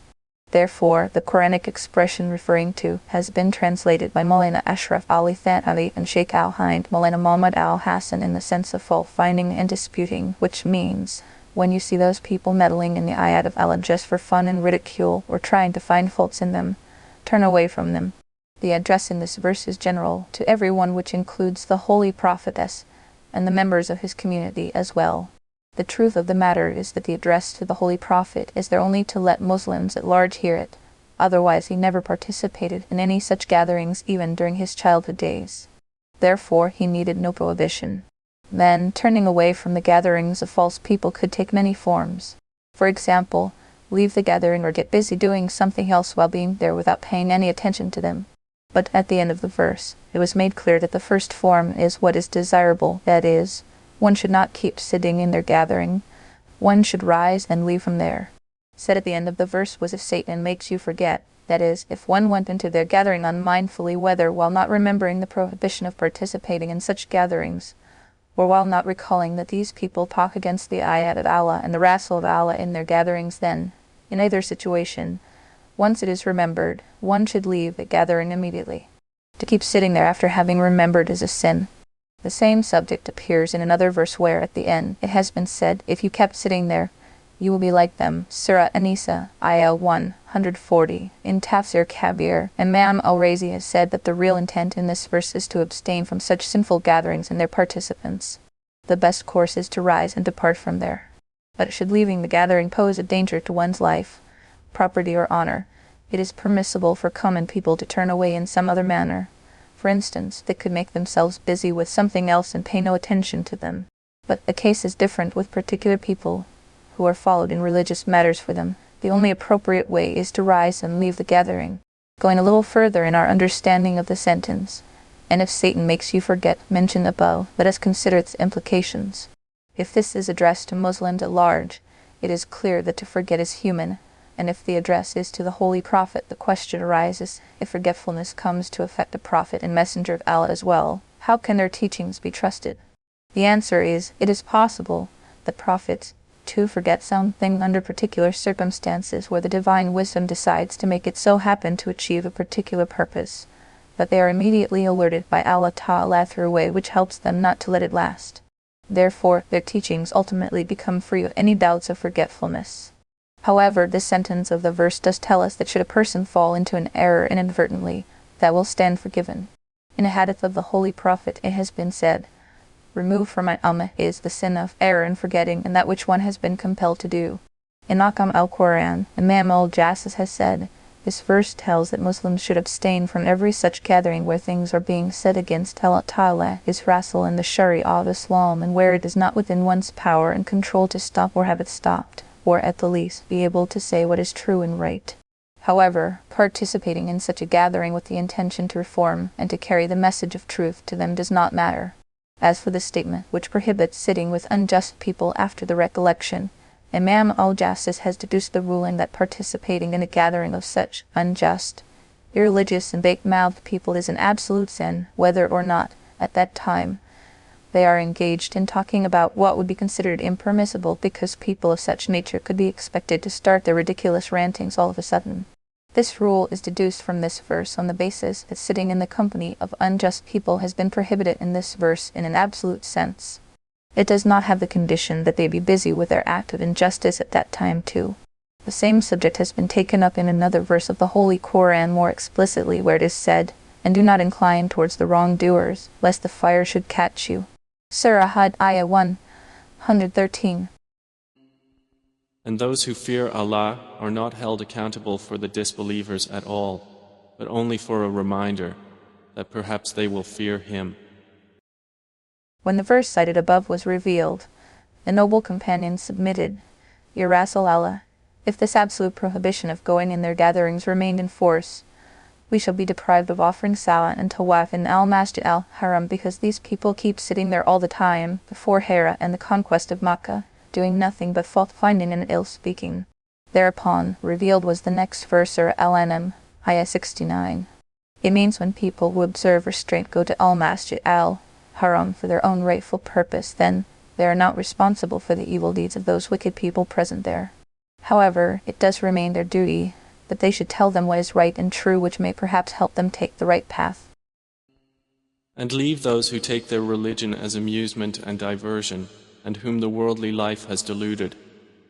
But remind with the Quran, lest a soul be given up to destruction for what it earned. It will have other than Allah no protector and no intercessor. And if it should offer every compensation, it would not be taken from it. Those are the ones who are given to destruction for what they have earned. For them will be a drink of scalding water and a painful punishment because they used to disbelieve. In the third verse, Surah Al-An'am, Ayah 70, nearly the same subject has been stressed upon in the following words, "And avoid those who have taken their faith as game and play." The word dihar here is a derivation from wadhara, which means being displeased with something and leaving it. Thus, the verse can be taken either in the sense of leaving people who have turned the true religion, that is, Islam, which has been sent for them, into a plaything and a laughing-stock, or in the sense that they have left their real faith and taken to fun and play as their very own religion and purpose of life. The outcome of both meanings is nearly the same. After that, it was said, that is, the transitory life of the present world has deceived them. This is a true diagnosis of their real problem. They are so disobedient and wicked because they are bewitched by the glamour of their mortal life, totally forgetting that they have another state of life ahead of them. If they had believed in the hereafter, and Qiyamah, the last day, they would have never acted so recklessly. In this verse, the Holy Prophet and Muslims at large have been given two orders: that they should not only avoid the people identified, but that they should also act positively and continue preaching through the Quran and keep putting the fear of Allah's punishment in their hearts. The detail of this punishment was pointed out at the end of the verse by saying that, should they continue doing what they were doing, they are bound to fall a victim to their own evil conduct. The word used at this place is, which means to be detained or be entrapped. Since man in this world is accustomed to rely on three kinds of sources to escape the punishment of his own error or injustice inflicted on someone, when convenient, he would use the power and influence of his party or group to stay safe against the consequences of his injustice. Then, should he become helpless, he would use recommendations from the influential people. When that too does not work, he would try to secure his freedom from punishment by spending money.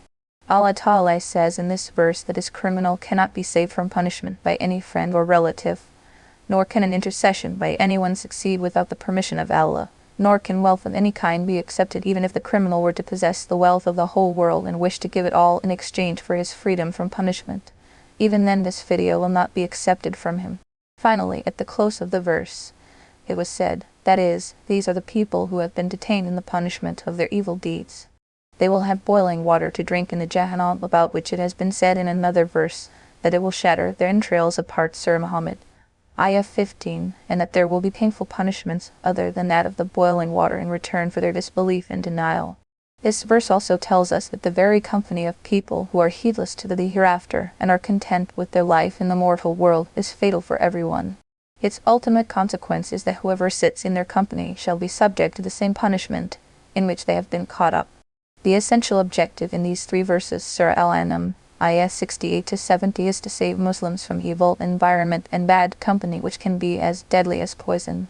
Many clear, definite and conclusive statements, nusus, of the Quran and Hadith, as well as repeated observation and experience, prove that the root of all evils and crimes in which human beings get involved is the evil society and environment in which they grow up. Once snared into it, one slides into evils against personal grain and conscience. Then comes the stage when, once habituated, the sense of evil dies away, reaching the limit when one starts taking evil as good and good as evil. In Al-Hadith, the Holy Prophet is reported to have said, when a person gets involved in a sin for the first time, there appears a dot on his heart. This is like a black dot on a white dress, which everyone dislikes and gets disturbed with. So this person too feels the distaste in his heart. But when he, after having done the first one, goes on doing the second and the third sin and does not repent from the past sin, black dots, one after the other, keep appearing on the heart, so much so that the radiant tablet of the heart turns jet black. The outcome is that this person is deprived of the very ability to distinguish between good and bad. The Holy Quran identifies it with the word ran, rust, stain, when it says, Surah Al-Mukhtasar, Ayah 14, that is, there is rust on their hearts because of their evil deeds, which has taken away their ability to receive good. When you come to think of it, wrong environment and bad company really hurt all human beings. They push people into the abyss. May Allah keep all of us protected from them.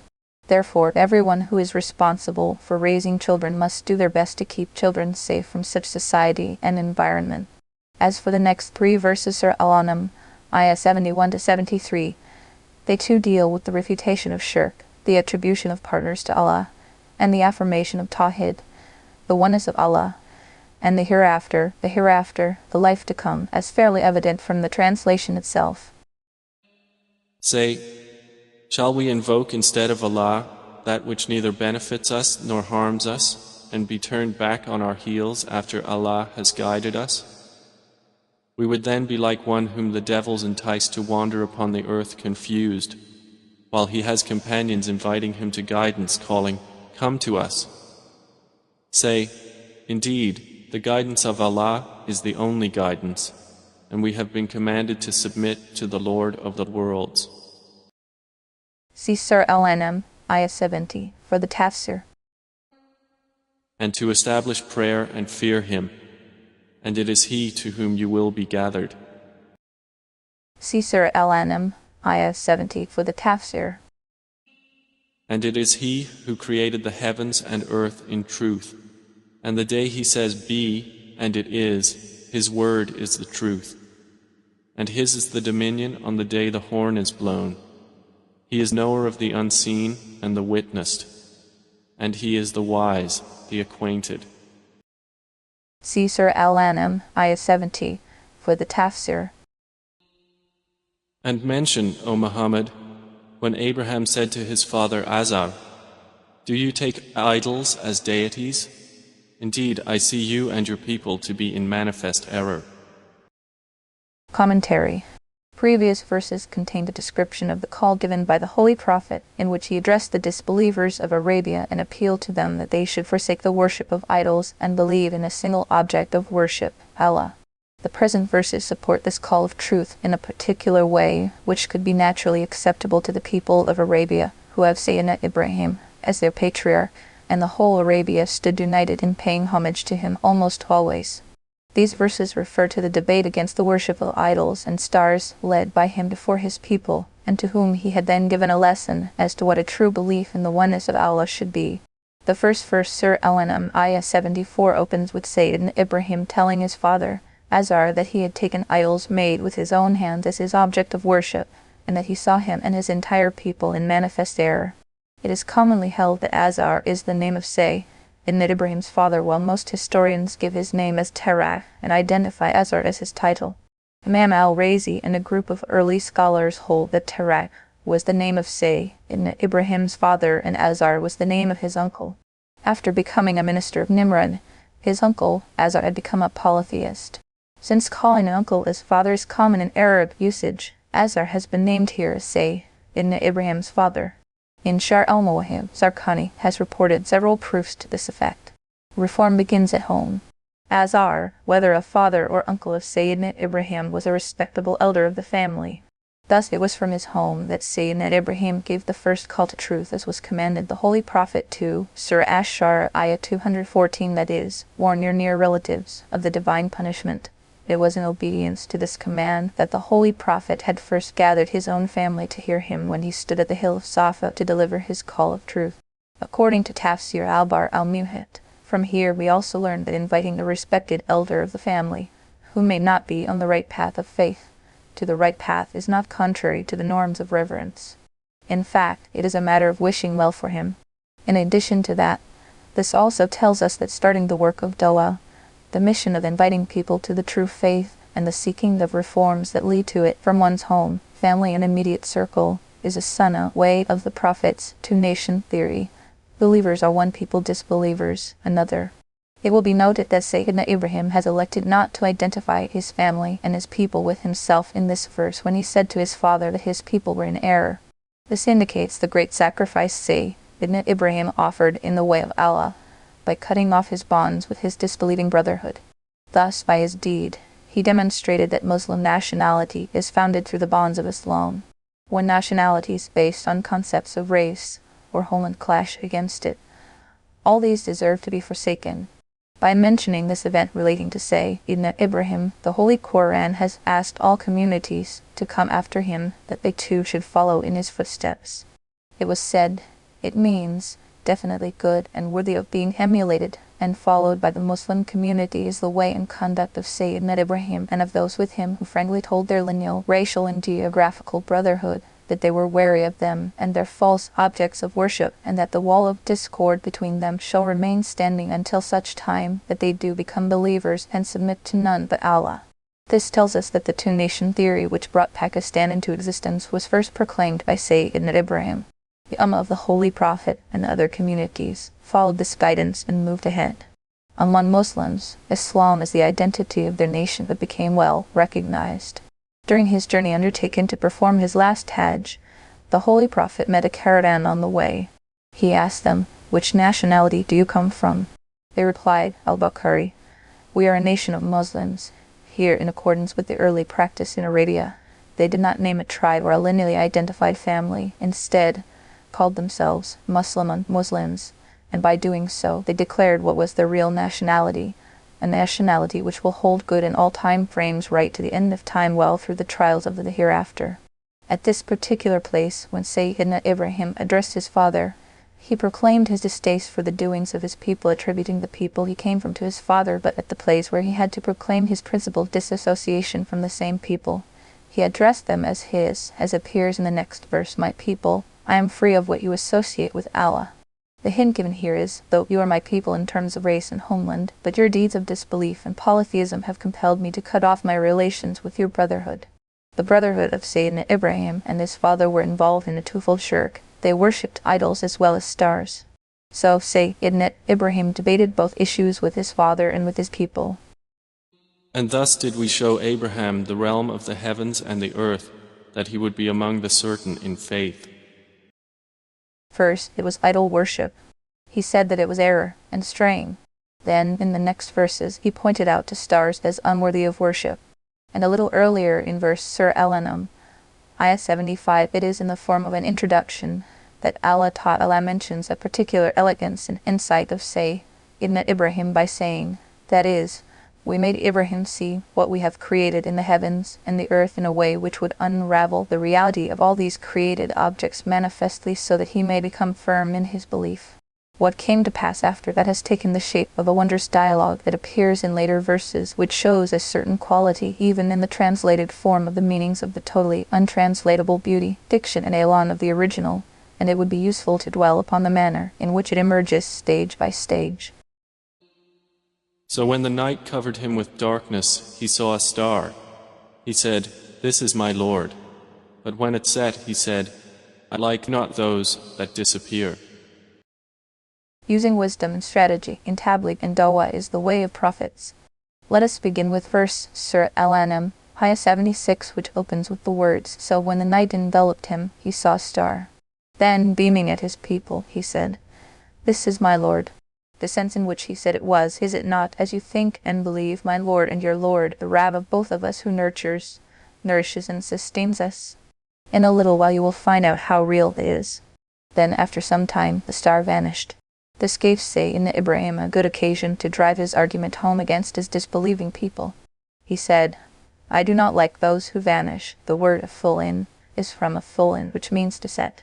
The sense is that things which set or vanish do not deserve being held dear, and when something is to be given the status of an object of worship has to be, quite obviously, most worthy of love and reverence. Maulana Rumi, in one of his couplets, has directly referred to this meant when he said in Persian with its stylized translation, like Kal Sayyidina Ibrahim, "Enter the domain of belief by proclaiming the password, I do not like the vanishing." After that, some other night, with a glowing moon in sight, he again beamed his dialogue at his people following the earlier method, and said, "According to your view, this is my Lord, but its reality you will find out after a little while." So when the moon vanished, he said, "If my Rabb had not been guiding me all along, I would have been enlisted among the stray like you, and it would have been the moon itself I might have taken as my Lord and my object of worship. But the alternating conditions of its rising and setting brought me to the child's tending conclusion that this star too is not worthy of worship." Also hinted in this verse is that the Rabb or Lord of Ibrahim is a totally different entity from whom guidance keeps coming to him. Then, the day he saw the sun rising, he again said to his people as he had done earlier, "This, according to your view, is my Rabb, and this is the biggest of all. But its reality you will soon find out." So, when came the time for the sun to set, said it did. Driven home was his final argument against the ideas of his people. The reality had become all too obvious. So, he said, "O my people, I am free of whatever you associate with Allah." In conclusion, he made it clear before them that his Rabb, the Lord of life who nurtures, cherishes and sustains it, and their Rabb can never be any of these created heavenly bodies which are not free of dependence on something else for their existence, and are surrounded by constant and ongoing changes of rising and setting. Instead of them, his Lord and their Lord was no other than the one who has created the heavens and the earth and everything therein. Therefore, he declared that he had changed his orientation away from their self-sculpted idols and away from the stars of their fancy which changed and alternated under creational compulsion, and it was to the total exclusion of all these that he had turned to Allah alone, the one God who has no partners and associates with him. And when that was settled, he was different. So, he made it frank and clear that he was not a mushrik, disbeliever or polytheist like them. Indeed, a line of demarcation drawn forever. In this debate, it is significant that Sayyidina Ibrahim has shown characteristic prophetic wisdom and elegance of approach when he does not make a frontal assault on the false notions of star worship entertained by his people as being false or erroneous. He has, rather, chosen a very telling style of presentation which by itself would help any rational human being to absorb the point being made and be able to recognize reality at the end. Of course, when the case was that of idol worship, his method was different there. He had taken a hard line right from the start and had told his father point blank that he and his people had gone astray. The reason was that idol worship was all too obvious an error, contrary to star worship, the error of which was not so obvious and pronounced. Noteworthy here is the outcome of the argument against star worship presented by Sayyidina Ibrahim before his people. He said that a. Things which are subject to change, b. Things which keep alternating in their conditions, and c. Things which in their movements are subservient to some other power can never become deserving of being taken as anyone's Rab or Lord. In this argument, it was possible to seek help from all other conditions of the stars, such as their rising and their intermediary stage before their setting, when it could have been said that they were not independent in their movements and were moving in a pre-specified orbit under the command of someone else.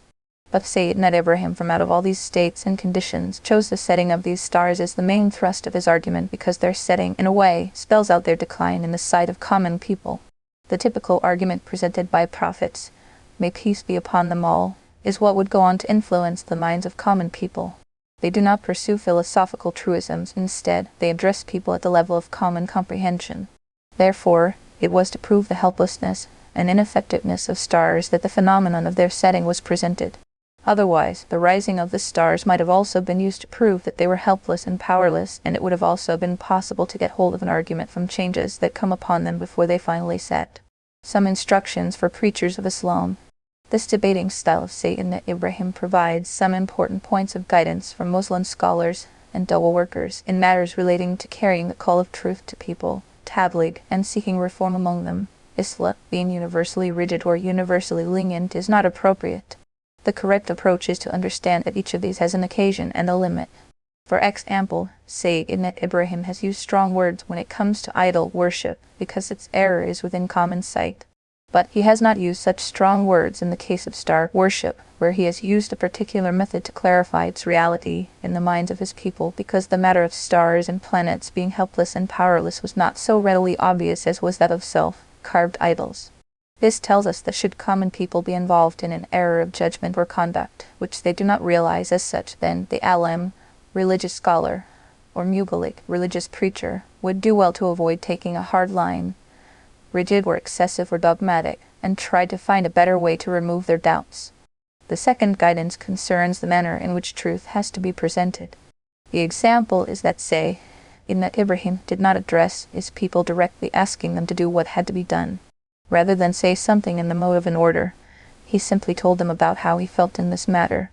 He said that he could not declare things which were helplessly involved in a cycle of rising and setting as objects of worship. For this reason, he told them, he had turned to the being that is the creator, nurturer, and caretaker of all these things. Of course, the purpose was to bring them round to do the same.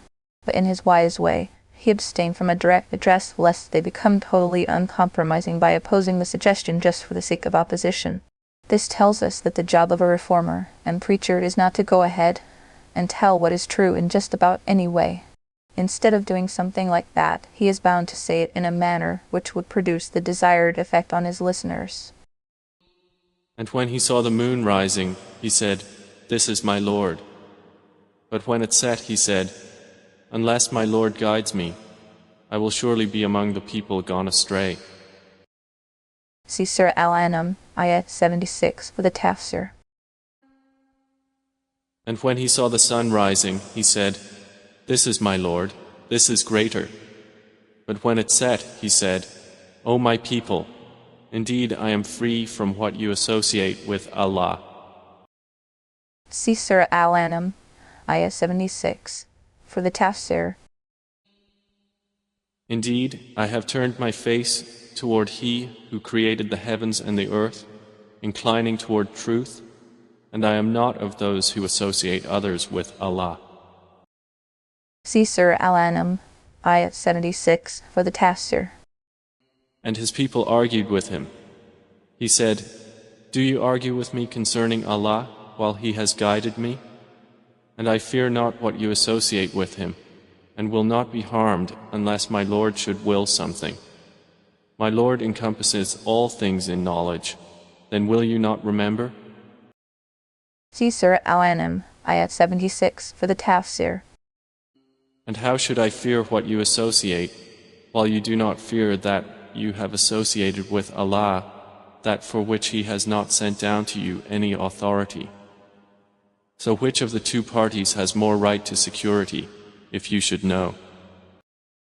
See Surah Al-An'am, Ayat 76, for the Tafsir. They who believe and do not mix their belief with injustice, those will have security, and they are rightly guided. Commentary. Mentioned in the previous verses was the debate Satan that Ibrahim had held with his father, Azar, and with his entire Nimrudic people. There, after having conclusively refuted their worship of idols and stars, he had addressed his people by telling them in effect, "You threaten me that your idols will destroy me if I refuse to accept their authority, although these idols do not have the power to do so, nor have I done anything as a result of which I may be hit by some hardship.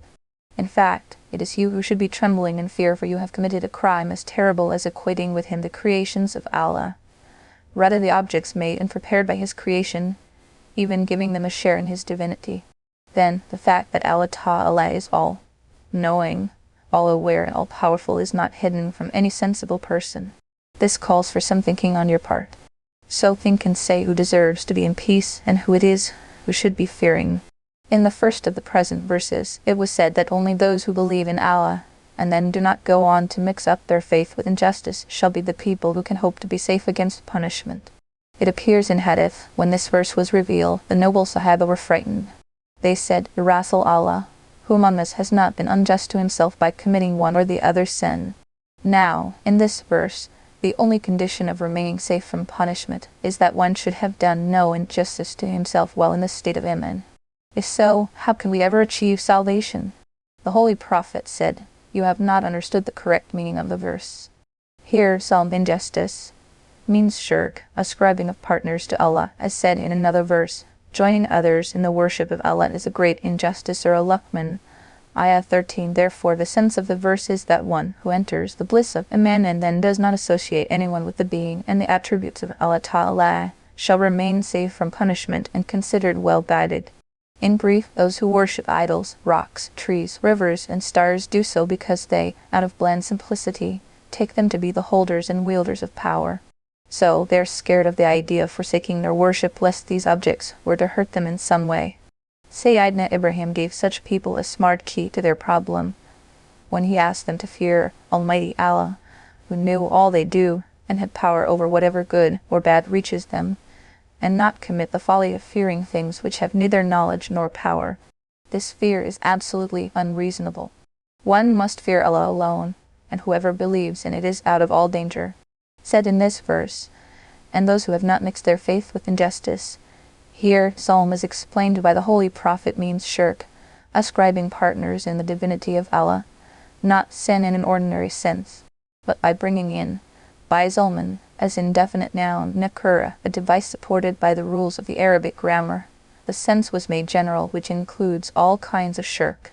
As for the word lam yalbisu, it has been derived from labasa, which means to wear, cover, or mix.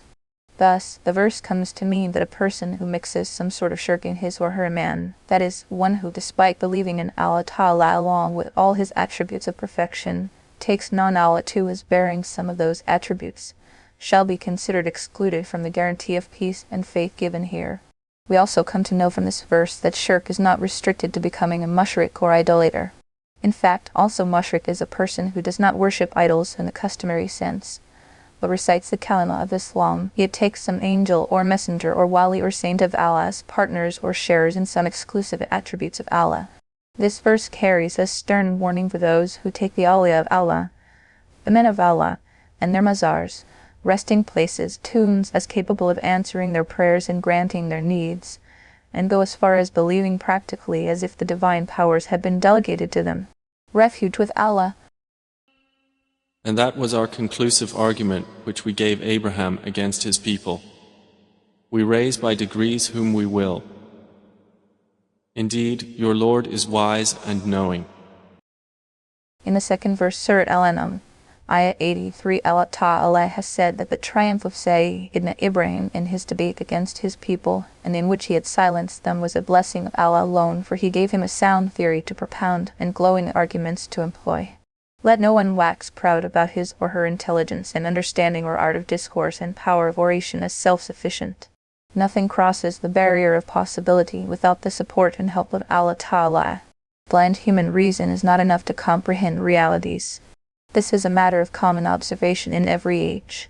Philosophers of great standing go astray, while many among the illiterate get a firm hold on correct belief and right thinking. Maulana Rumi was on the beam when he said, "Without the graces of the True One and those close to him, dark shall be the record of deeds, even if one be an angel." By saying, "We raise in ranks whom we will," towards the end of the verse Surah Al-An'am, Ayah 83, the hint given is that the station of special reverence received by Sayyidina Ibrahim in this world, which would last through generations to come until the last day, a homage universally paid by Jews, Christians, Muslims, and Buddhists, was no feat of personal acquisition or recognition, instead of which, this was nothing but the grace and reward from Allah. And we gave to Abraham, Isaac, and Jacob, all of them we guided. And Noah we guided before, and among his descendants, David and Solomon and Job and Joseph and Moses and Aaron. Thus do we reward the doers of good. In the 6 verses, Surah Al-An'am, Ayah 84 to 89, appearing after that, there is a list of 17 blessed prophets, some of whom are the forefathers of Sayyidina Ibrahim, while most are his progeny, with some being his brothers or nephews. On the one hand, described in these verses is their being divinely guided, righteous in conduct and firm on the straight path, along with the fact that Allah Ta'ala has chosen and blessed has been stressed them to serve his religion. On the other hand, it has been stressed that, in return for the sacrifice of Sayyidina Ibrahim, who had disassociated himself from his father, community and country in the way of Allah, was it not that, much before the reward of eternal bliss in the hereafter, Allah Ta'ala bestowed on him right here in this world too a community better than his own, a country better than his own, and blessed him with the supreme distinction that all prophets and messengers sent into the world after him up till the end of time were from among his progeny, a branch that originated from Sayyidina Ishaq had prophets who appeared among the Bani Israel. The other branch, which originated from Sayyidina Ismail, saw the coming of the foremost and the last among prophets, Sayyidina Muhammad al-Mustafa from among them. They all were the progeny of Sayyidina Ibrahim. This phenomenon, also punishment, tells us that, though honor and salvation or disgrace and punishment really depend on one's personal deeds, by having a prophet or man of Allah, wali, among forefathers, or having observing alans of din and men and women of righteous conduct among children, is also a great blessing, as this too brings its benefits. Out of these 17 prophets identified in the cited verses, Sayyidina Nuh is the patriarch of Sayyidina Ibrahim. The rest have been called their progeny, and of his progeny, Dawud and Sulaiman. This poses 2 difficulties. The first could be about Sayyidina Isa, who, because of his fatherless birth, is a progeny of Sayyidina Ibrahim from the daughter's side, that is, not a paternal grandson, instead, is a grandson from the maternal side. If so, how would calling him his progeny would be correct? Most learned Muslim scholars and jurists have answered it by saying that progeny is inclusive of both paternal and maternal grandsons. It is from here that they prove that Sayyidina Hassan and Sayyidina Hussein, may Allah be pleased with him, stand included under the progeny of the Holy Prophet. The second difficulty posed here relates to Sayyidina Lut, for he is not from among his children, but is a nephew. The answer is clear. In customary usage, referring nephew as son is very common. By mentioning the blessings of Allah on Sayyidina Ibrahim in these verses, 2 things have been made very clear. Firstly, there is the law for anyone who sacrifices whatever he holds dear in the way of Allah. On him or her Allah bestows right here in this mortal world what is better than what he or she has surrendered in the way of Allah. Secondly, the purpose is to make the disbelievers of Mecca hear this background of things in their situation so that they may be guided right. This amounts to telling them, you do not listen to what our Prophet, Muhammad al-Mustafa, is telling you. If that is so, consider these you too revere as great. So Ibrahim and his whole progeny have all been saying the same thing, that Allah is the only object worthy of worship. Associating anyone else with him in ibadah, or suggesting that someone else is a sharer in his exclusive attributes, is what disbelief and straying is. This proves that they are even in terms of what they themselves accept as established truth, subject to censure. And Zechariah, and John, and Jesus, and Elias, and all were of the righteous. See Surah Al-An'am, Ayah 84, for the Tafsir. And Ishmael, and Elisha, and Jonah, and Lot, and all of them we preferred over the worlds.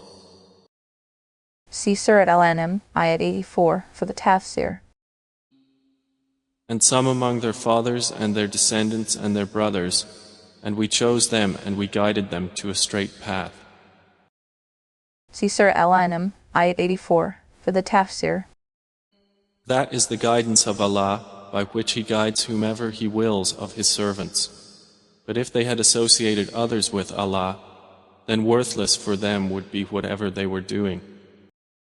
See Surah Al-An'am, Ayah 84, for the Tafsir. Those are the ones to whom we gave the scripture and authority and prophethood. But if the disbelievers deny it, then we have entrusted it to a people who are not therein disbelievers. The subject continues through the 8th verse Surah Al-An'am, Ayah 89, at the end of which it has been said to comfort the Holy Prophet. So if these people disbelieve it, then we have deputed for the people who do not disbelieve in it. In other words, it means if some of your addressees do not listen to you and are, despite having been told about the teachings of all past prophets, bent upon nothing short of denial, then you do not have to worry, because we have appointed a great people who would say yes to your call, follow your word, and make the mission their own, and who would never stoop to the level of disbelief and denial. Included here are all Muhajirun and Ansar present during the blessed age of the Holy Prophet, and also all Muslims who keep coming up till the end of time until comes the Qiyamah. And this verse is a fond asset for all such people, as Allah Ta'ala has named them on an occasion which calls for praise by Him. O Allah, make us one of them and raise us in their company. Those are the ones whom Allah has guided, so from their guidance take an example. Say, I ask of you for this message no payment. It is not but a reminder for the worlds. Commentary. It will be recalled that mentioned in previous verses were great rewards and ranks bestowed on Sayyidina Ibrahim. Through these, the purpose was to show to the whole progeny of Sayyidina Adam generally, and to the people of Makkah and Arabia particularly, in a practically demonstrated form, that a person who takes total obedience to Allah Ta'ala as the sole purpose of his or her life and sacrifices everything held dear in the way of Allah, as was done by Sayyidina Ibrahim Khalilullah, may Allah bless him, then, in order or the best of returns for that person, he left his father and mother, his people and country, all for the sake of Allah. Then it was to offer his supreme services to found and raise the foundations of the house of Allah, the venerated Bayt Allah, that he abandoned the greeneries of the country of Syria and traveled all the way to the deserts of Mecca. When ordered to leave his wife and infant son in the wilderness, he obeyed instantly. When commanded to sacrifice his firstborn and very dear son, he demonstrated his readiness to obey it all the way to the ultimate limits of his choice and volition. For those obedient in that class and degree, the real reward shall come only after Qiyamah and in Jannah alone. But Allah Ta'ala blesses such people right here in this world too with ranks and riches which would put all ranks and riches of the entire world to shame. Sayyidina Ibrahim Khalilullah left his people for the sake of Allah, and in return he became the patriarch of prophets, most of whom were from among his progeny. He left his country of Syria and Iraq in return. He was blessed with Bayt Allah, the house of Allah, Al-Balat al-Aman, the city of trust, and Al-Qura, the mother of cities, that is, Makkah al-Mukarramah. His own people tried to disgrace him in return. He was made the supreme leader of generations to come right through the last day of Qiyamah in the present world, where nations and religions, despite their major mutual differences, have all long remained united on paying homage to the reverence of Sayyidina Ibrahim. It will also be recalled that in those verses 17 prophets were mentioned, most of whom are either children or progeny of Sayyidina Ibrahim. It was also stated there that they were persons of great status whom Allah had chosen to convey His message to all human beings, and that it was He who had shown them the straight path. Explanatory notes on the present verses. Addressing the Holy Prophet in the first verse Surah Al-An'am, Ayah 90, the people of Makkah have been sounded that the forefathers of the people cannot be taken as objects of emulation or role models deserving of being followed to the letter in all their words and deeds, as was generally believed by the people of Arabia and by the people of Makkah particularly. Instead, before going ahead and starting to follow someone, it is necessary to find out whether or not the person or people being followed is himself on the path of true guidance. Therefore, after enumerating a brief list of the blessed prophets, it was said, "Those are the people Allah has guided." After that, it was said, "So it is their guidance that you shall follow." Thus, the guidance given in this verse is bipolar. The first element is addressed to the people of Arabia, and to the whole Muslim Ummah by implication. That is, they should forsake the superstition of following forefathers and take to following prophets guided by Allah Ta'ala. The second element of guidance is for the Holy Prophet himself. That is, he too should act in the way the past prophets have acted. Noteworthy here is the fact that partial or subsidiary differences have been there in the laws of earlier prophets, may peace be upon them, been revealed for the Muslim peoples themselves.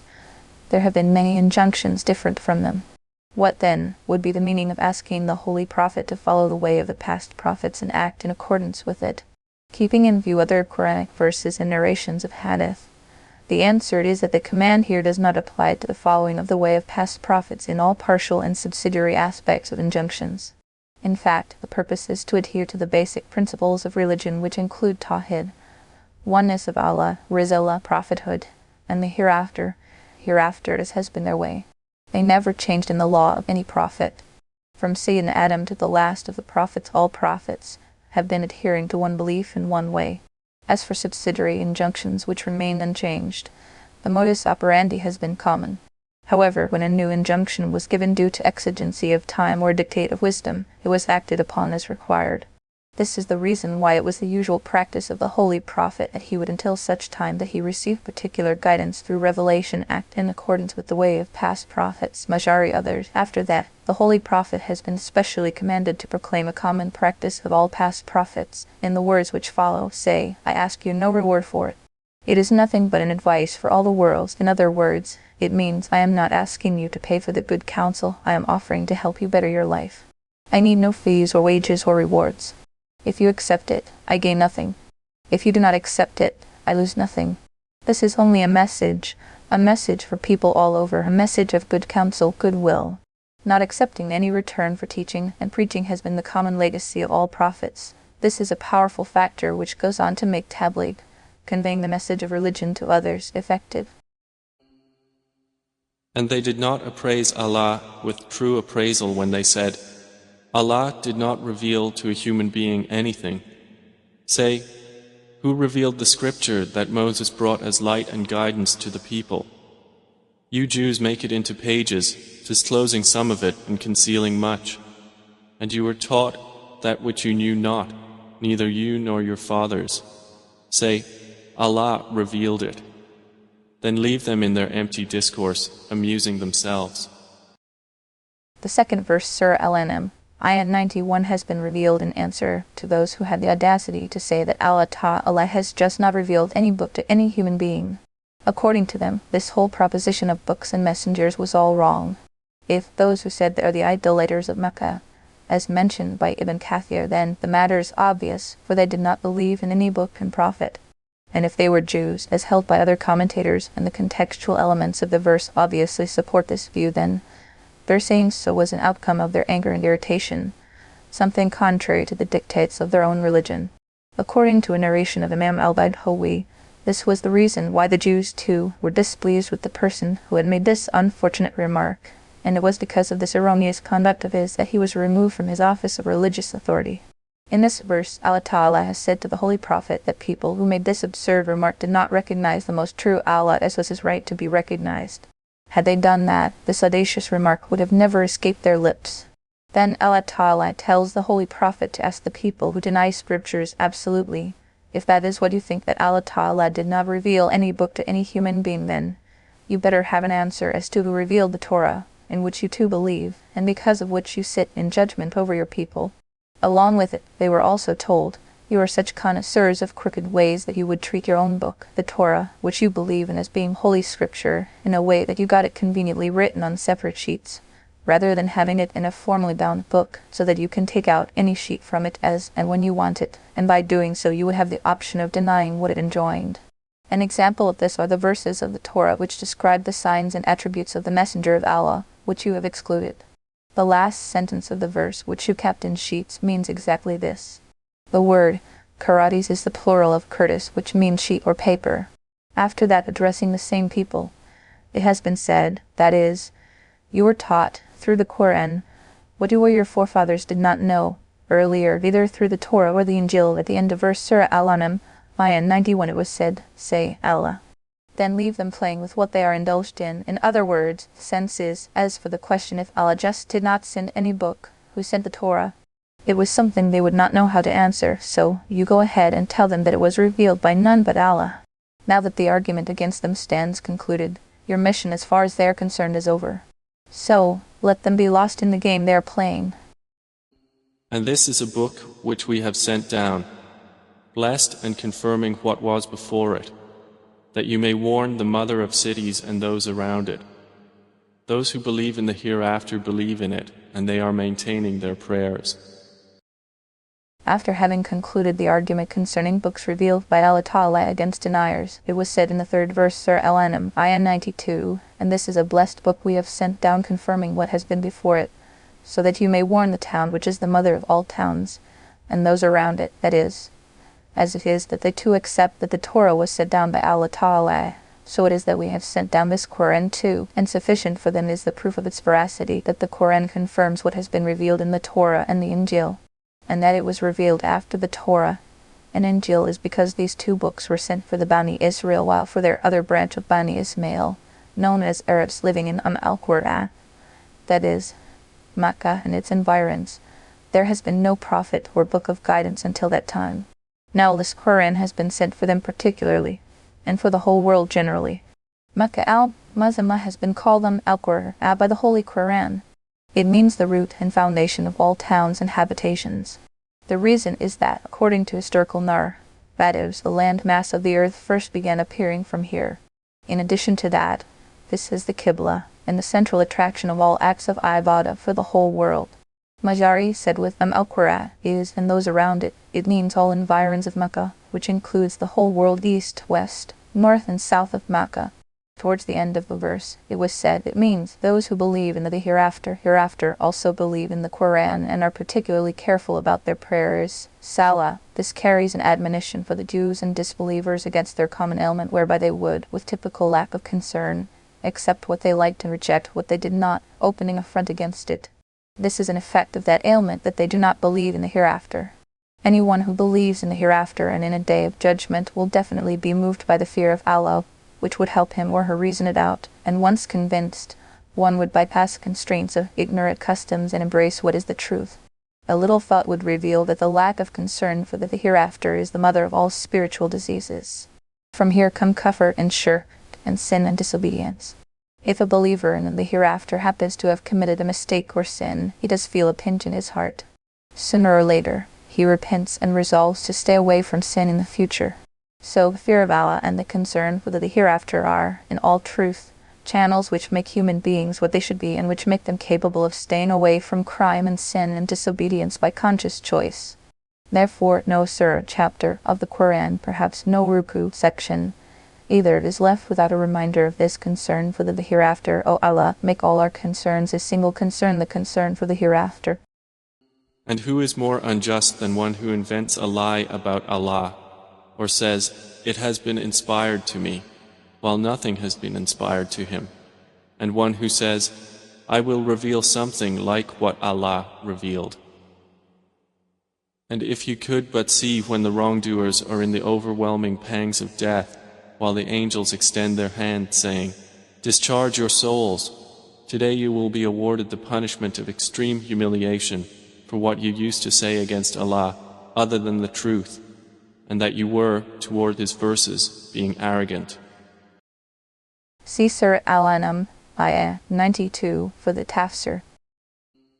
It will be said to them, and you have certainly come to us alone as we created you the first time, and you have left whatever we bestowed upon you behind you, and we do not see with you your intercessors, which you claimed that they were among you associates of Allah.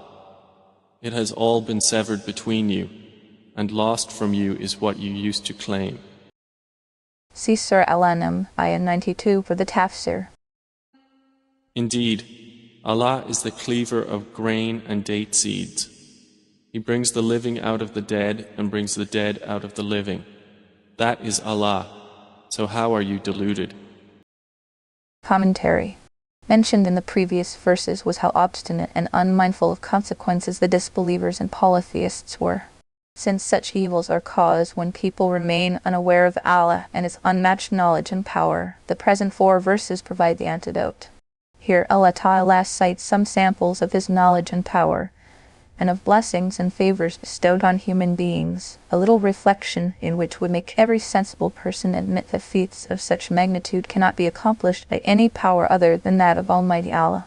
In the first verse, Surah Al-An'am, Ayah 95, it was said, "Surely Allah is the one who splits the seed and the pit," pointed to here as a marvel of creation. Splitting the dry seed and pit and bringing out from it a living green tree is the act of that most sacred being who is the creator of the universe. Human input has nothing to do with it.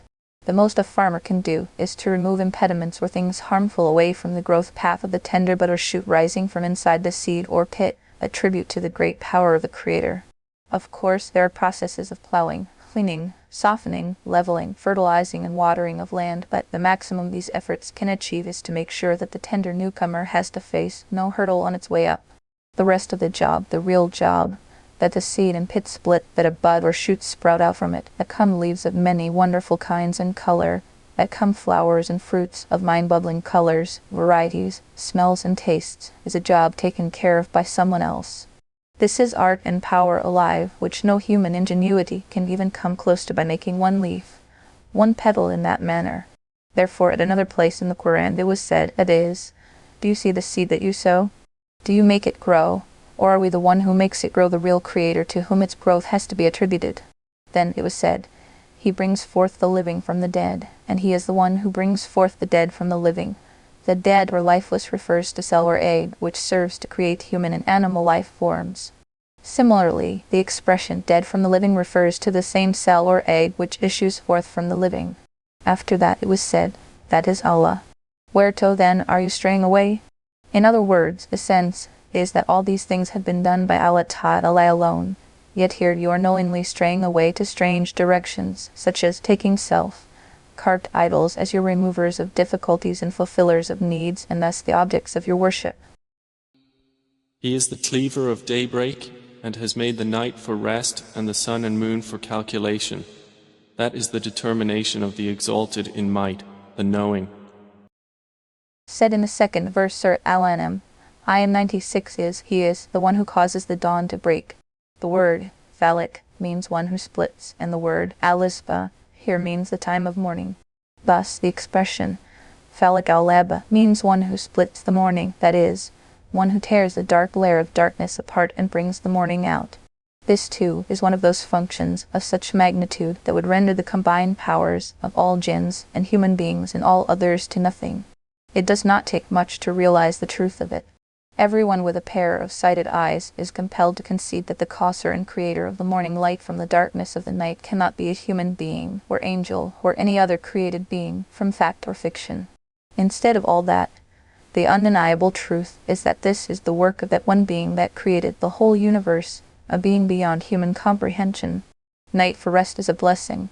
After that it was said, and He has made the night for rest. The word sakan is a derivation from sukan. Everything means time or place by having or reaching which one feels peaceful and comfortable is called sakan. Therefore, the home of a person has been referred to as sakan in the Holy Quran. Allah made for you your home a place to rest. Surah Al-An'am, Ayah 80. This is so because the home of a person, even if it be a hut, is a habitual source of peace and comfort. Therefore, this sentence comes to mean that Allah Ta'ala has made the night a time of peace and comfort for every living being. By saying, Falik al-Isba, the one who causes the dawn to break, mentioned there were blessings which one benefits from during the light of the day, something that would not be equally possible during the darkness of night. Then by saying, made the night for rest, after that, indication was given that, no doubt the light of the day is a great blessing for human beings transacting most of their businesses and chores with its help, but not that bad as the darkness of night, for that too is a big blessing when it helps a person, all tired after a hard day's work, get the rest needed to go back to work with recovered energy. Otherwise, human nature cannot withstand respite, less labor. Earmarking the darkness of night for comfort is a regular blessing and certainly a special demonstration of the irresistibly subjugating power of Allah Ta'ala. Since this blessing comes handy every day without having to ask for it, one hardly bothers to think how great a favor and reward it is. Imagine if everyone were to fix a time of rest with one's choice, then someone would be getting ready to sleep at 8 in the morning, someone else at 12 noon, and there will others sleeping at all sorts of odd hours during the day and night.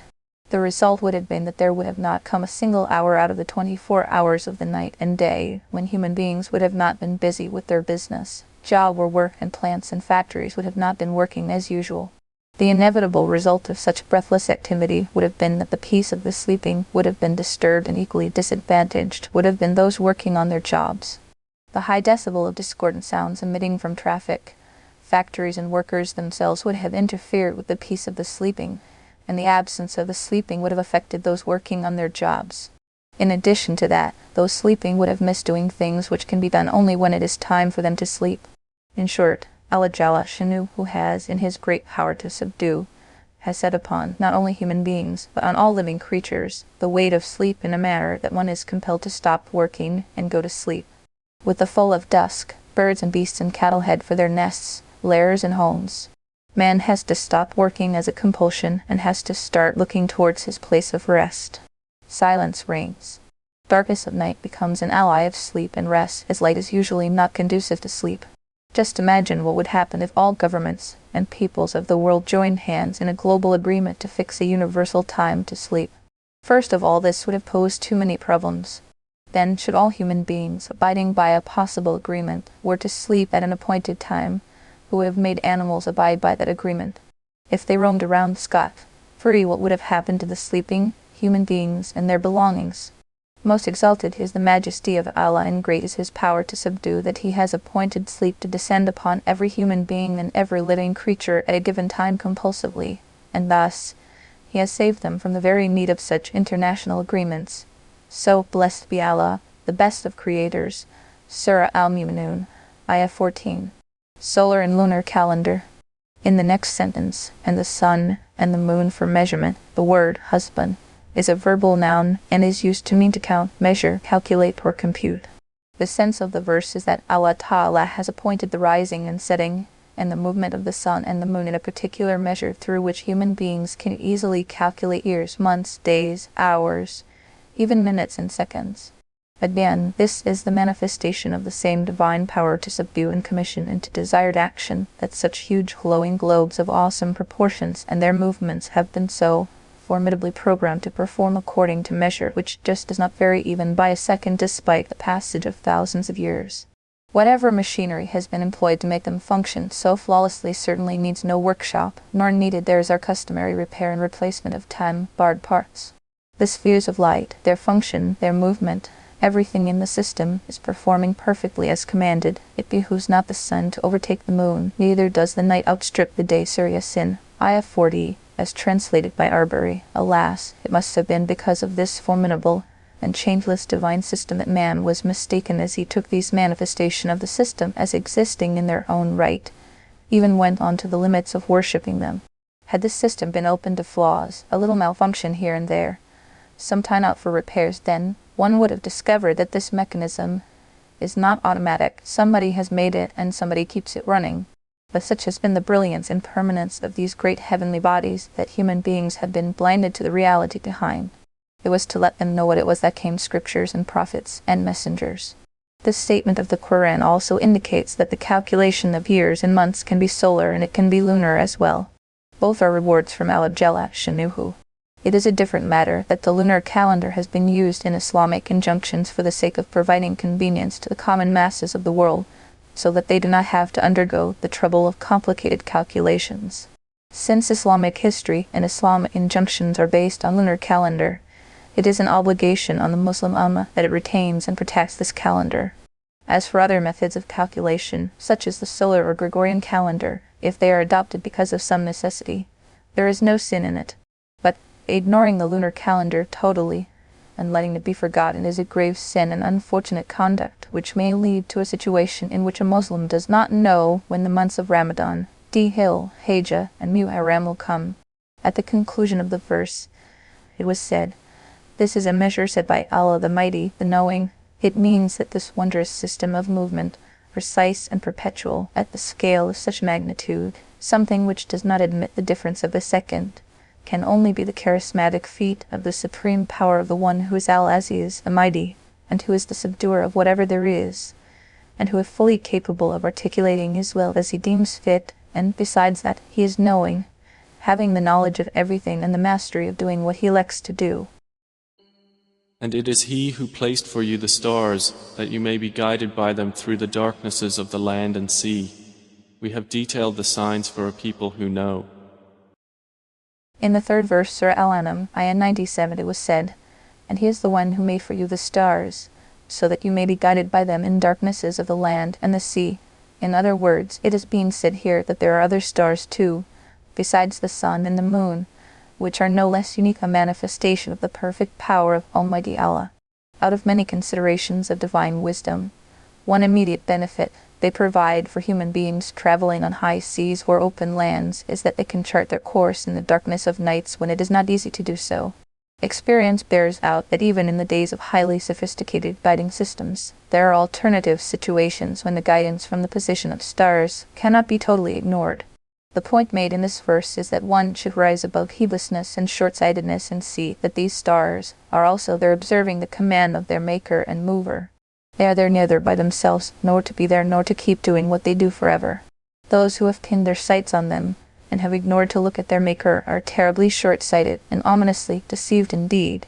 After that, it was said, "We have elaborated the signs for people who know." The statement clearly indicates that those who do not recognize the presence and power of Allah Ta'ala even from such open signs are unaware and unconscious. And it is He who produced you from one soul, and gave you a place of dwelling and of storage. We have detailed the signs for a people who understand. In the fourth verse, Surah Al-An'am, ayah 98, it was said, "And He is the one who created you from one person, then you have a place to dwell, and a place to sojourn." The word mustakar, used in the text, is from karar, so mustakar denotes a place of karar, of rest and peace, for someone or something. As for the word mustada, in the text, it is a derivation from wadafa, which means to keep something with someone temporarily for a few days. So, mustada will denote a place where something is placed temporarily for a few days. Thus, the sense of the sentence would be, it is the sacred most being of Allah Ta'ala that has created man from one person, that is, Sayyidina Adam. Then, made for him a mustakar, that is, a place to dwell for a certain length of time, and a mustada, that is, to stay temporarily for a few days. The words of the Qur'an are as they have been stated, but there are many probabilities in their interpretation. This is why the sayings of the commentators differ in this matter. Some say that mustada is the womb of the mother and mustakar is this world. Others say that mustada is the grave and mustakar is the abode of the hereafter. Then, there are several other sayings too. However, there is room for all these within the words of the Qur'an. Hadrat Kadithan al-Penapati has in his Tafsir Majari opted for mustakar being the abode of the hereafter, that is, Jannah or Jahannam in all human conditions and stages from the beginning to the hereafter, are all the mustada, that is, a place to stay temporarily, whether in the womb of the mother, or a dwelling place on the earth, or the grave, or the state of barzakh, intermediary state after death and before resurrection. Preference for this view seems to have confirmation from a verse of the Qur'an also where it has been said, "You shall surely travel from stage to stage." Surah Al-An'am, ayah 19. The outcome is that, before ultimately reaching the abode of the hereafter, man remains a traveler for his whole life who, despite his obvious peace and rest, is really traversing the stages of the long journey into the night of his being. The traveler I am. My destination I know not. Winding and wandering from eternity. Only up to the grave I have reached. How tough I know. What next I know not. In conclusion, it can be said that this last verse, Surah Al-An'am, ayah 98 understudy, is showing a mirror to those who, having sold their souls to the veneer of glamour they see in the obvious and to the craze for things and trends they envy in their fellow beings, have forgotten that their place is elsewhere, that they have to go to their Creator, and that there is a journey ahead to the ultimate domain of the hereafter. The message is, open your eyes, see reality, walk away from the web of deception and walk into salvation. And it is He who sends down rain from the sky, and we produce thereby the growth of all things. We produce from it greenery, from which we produce grains arranged in layers. and from the palm trees of its emerging fruit are clusters hanging low. And we produce gardens of grapevines and olives and pomegranates, similar yet varied. Look at each of its fruit when it yields and at its ripening. Indeed, in that are signs for a people who believe. Commentary. The contents of this verse present a unique concern for thematic order. It will be noticed that three kinds of universes have been mentioned here: the low, the high, and the atmosphere, that is, what generates in what we know as the biosphere. The description was initiated with the mention of that which is on the lower level because it is closer to us. Then it was split in two parts. One part of the statement covered vegetation which grows on the land, plants and trees and gardens. The other part featured life forms as beasts, human beings, and animals.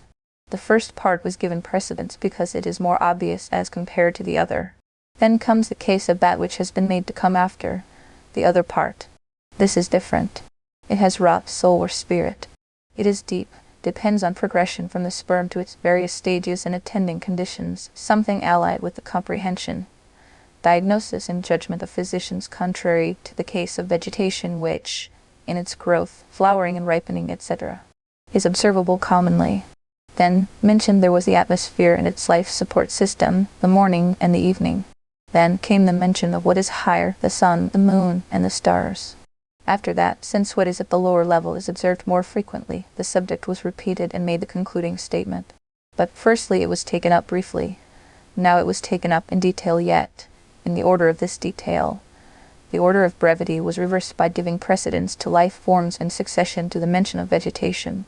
Perhaps its basis is that the detailed statement highlights the expression of gratitude for blessings which, in that status, makes the blessed being the intended recipients deserving of being given precedence.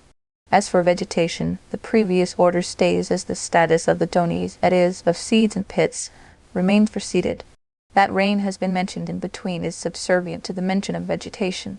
Incidentally, there might be another element of refinement here in that rain has different states.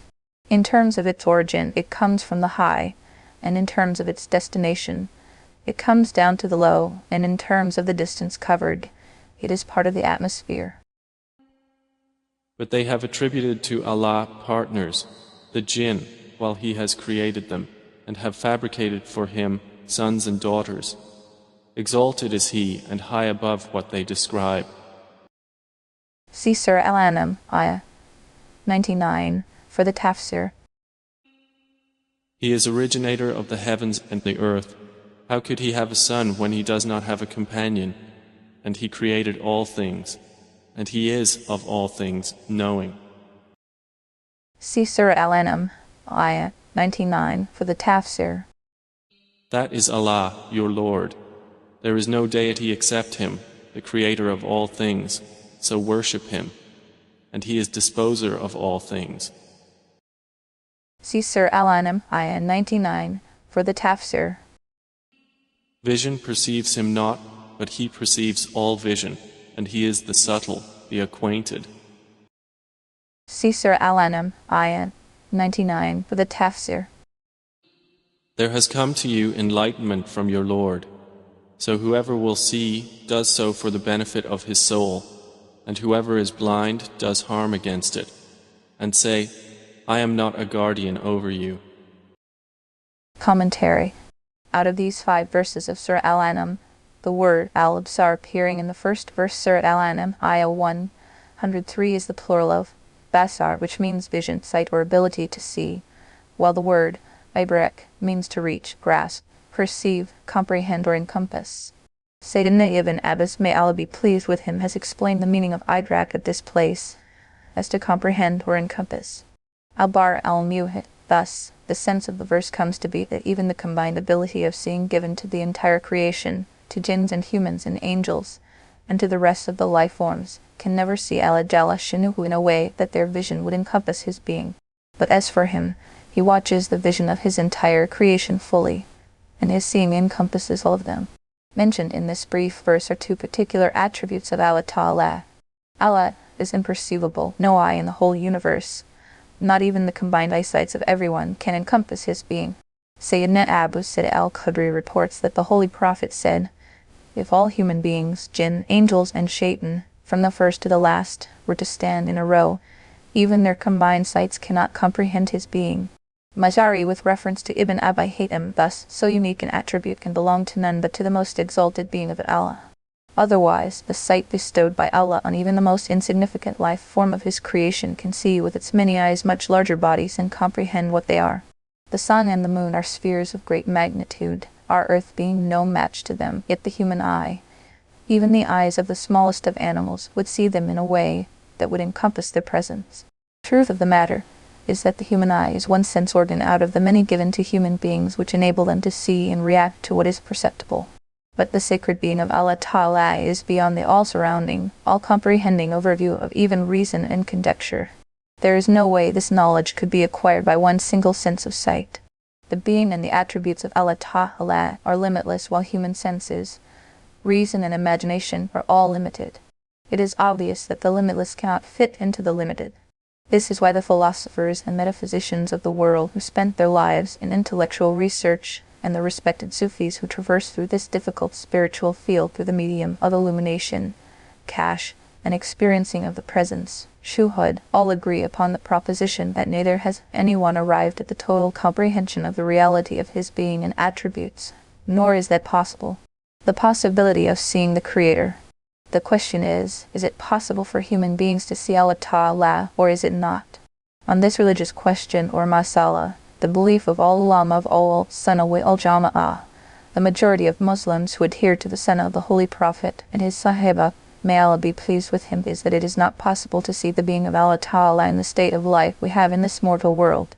This is the reason why, when say, Ibn Musa prayed, "My Lord, show yourself to me," Surah Al-Raf, Ayah 143, the answer given was, "Lan tarani, you shall never see me," Surah Al-Ra, Ayah 143.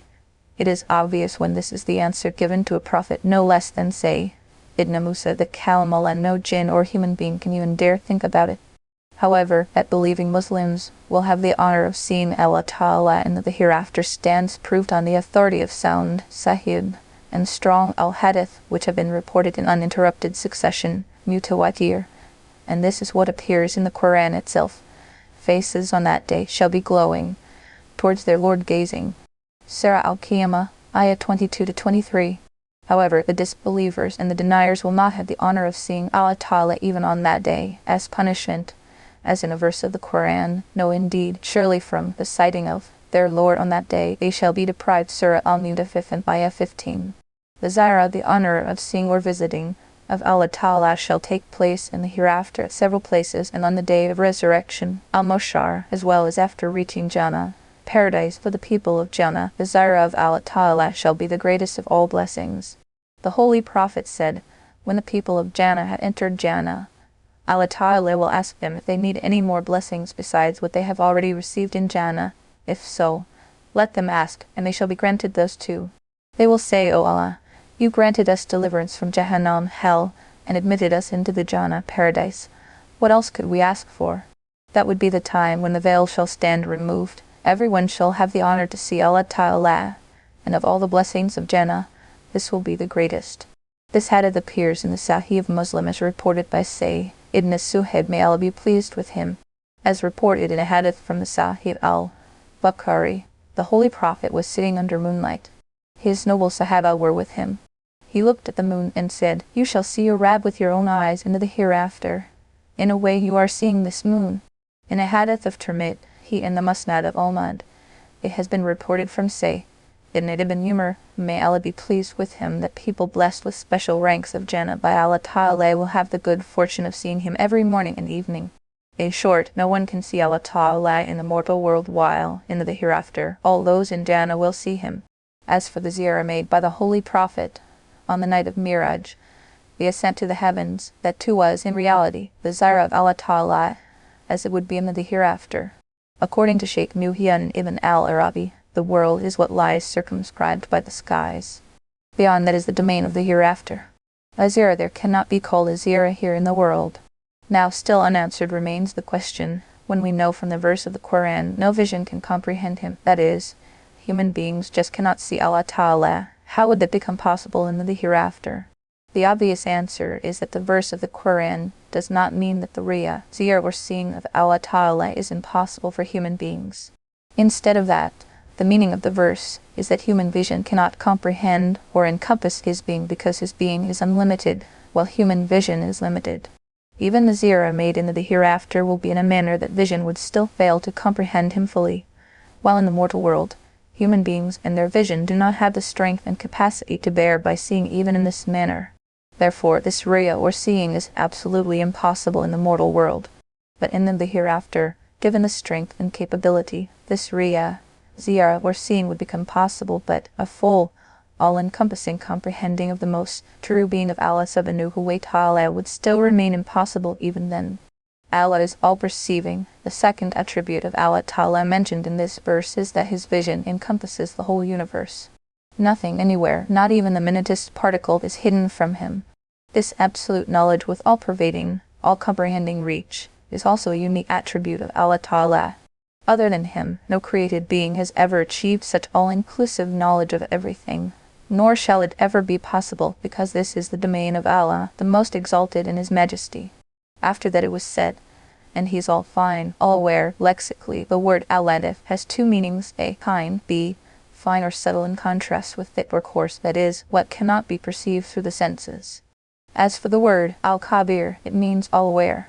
Thus, the sentence comes to mean that Allah Ta'ala is all-fine, al-latif, therefore, He cannot be comprehended through the senses, and He is all-aware, al-kabir, therefore, nothing in the entire universe is beyond His knowledge and awareness. If al-latif is taken to mean kind at this place, it will be suggesting that though Allah Ta'ala is all-aware of everything we say or do, even what we intend, think or feel, which would have required that we should have been caught for every sin, but He is kind and gracious too, therefore, He does not call us to account for every sin. The word asar appearing in the second verse, Surah Al-An'am, Ayah 104, is the plural of basara, which means reason, intelligence or insight, that is, the power through which one can acquire the knowledge of things which do not fall within the range of perception through the senses. Basar, in this verse, means the evidences and sources through which one can get to know truth and reality. The meaning of the verse is, the sources and means of seeing the truth have reached you from Allah, that is, the Quran has come, the Holy Prophet has come, manifest have been His miracles, and observed openly were His morals and dealings and teachings. All these are means of seeing the truth. So, whoever has used these means has become the one blessed with true insight with his benefits secured, while the one who elected to remain blind to the truth by ignoring these means ends up losing what was good. Towards the end of the verse it was said, I do not stand guard over you. It means that the Holy Prophet has not been given the responsibility of forcing people to stop doing what was improper, as usually done by one appointed to oversee and guard or self-appointed as vigilantes in our day. Instead, the functional responsibility of a messenger of Allah is only to convey commands and explain. After that, following or not following the message conveyed becomes a matter of personal discretion and responsibility of the addressees. And thus do we diversify the verses, so the disbelievers will say, You have studied.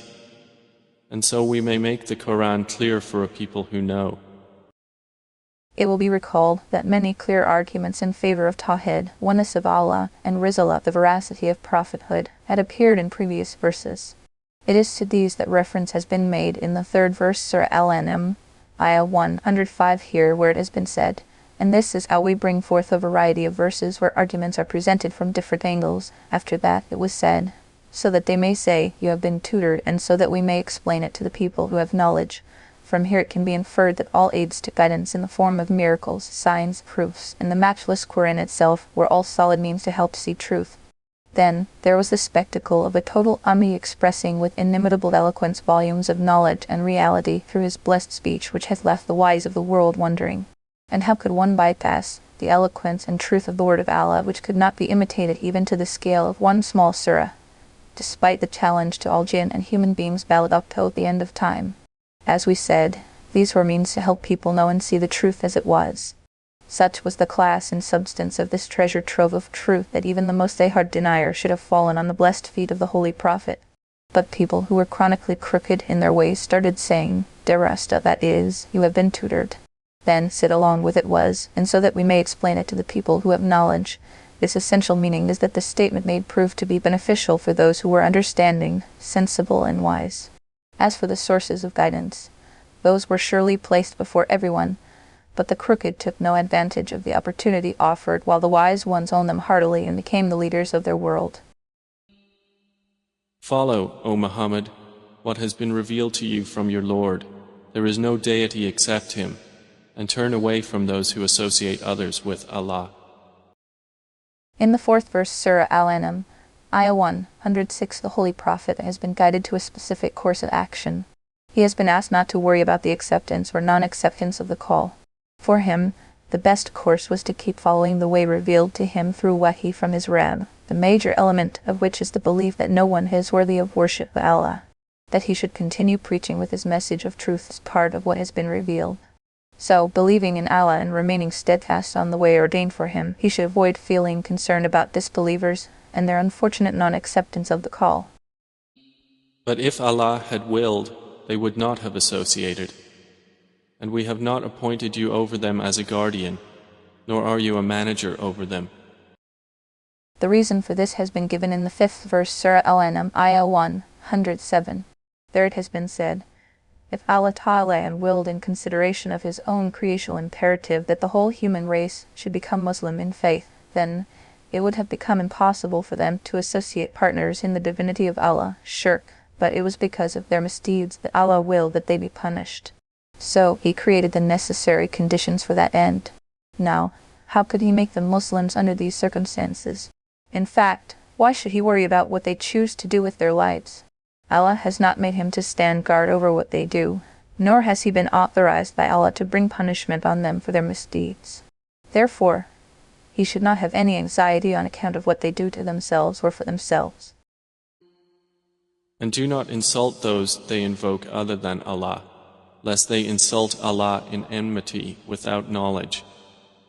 Thus we have made pleasing to every community their deeds. Then to their Lord is their return, and He will inform them about what they used to do. Commentary. The first of the present verses has been revealed concerning a particular event and provides guidance in a matter of principle, that is, what you are not permitted to do yourself, for that you cannot become the cause or channel, either both shall remain equally impermissible. The background of revelation.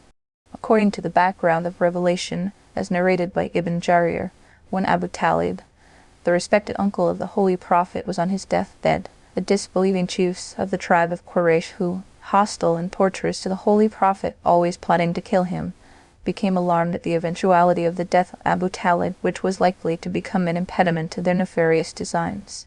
Because they thought, if they were to kill Muhammad after his protected uncle's death, that would go against the norms of their own self-respect and honor, for people would say that they were unable to do anything like that in the presence of Abu Talib. But when he died, they killed his helpless nephew. So they decided to get together and go to Abu Talib to talk about the matter in a decisive manner.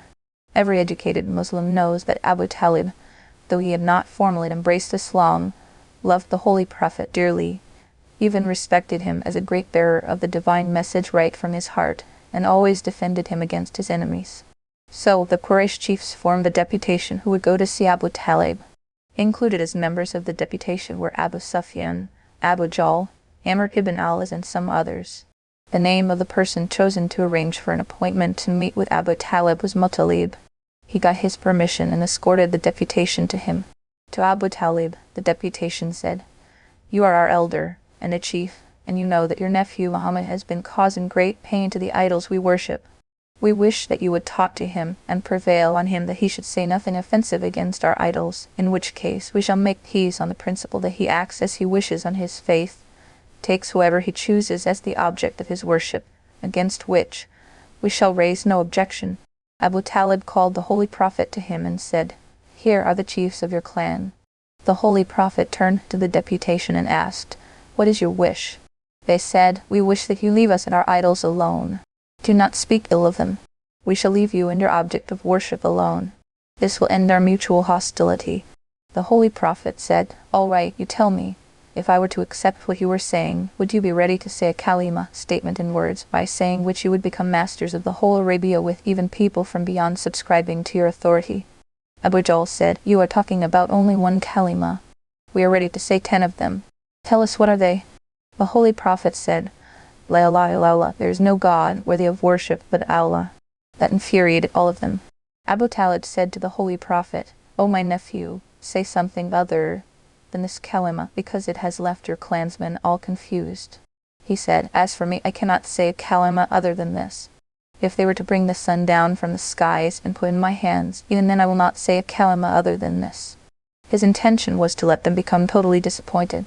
Thereupon, still in anger, they said, Either you stop speaking ill of our idols, the objects of our worship, or we too are going to start using insulting language against you, and also against that being of which you claim to be the messenger. Reveal, thereupon, was the verse, and do not abuse those whom they invoke other than Allah, lest they abuse Allah transgressively without knowledge. Latasbu in this verse is a derivation from the word sab, which means to abuse or use insulting language against someone, not in the sense of misuse, maltreatment, or corrupt practice as currently used in American English, which uses other alternates for hurling invectives tr. The Holy Prophet, given his intrinsically high moral disposition, had already been abiding by this rule of conduct.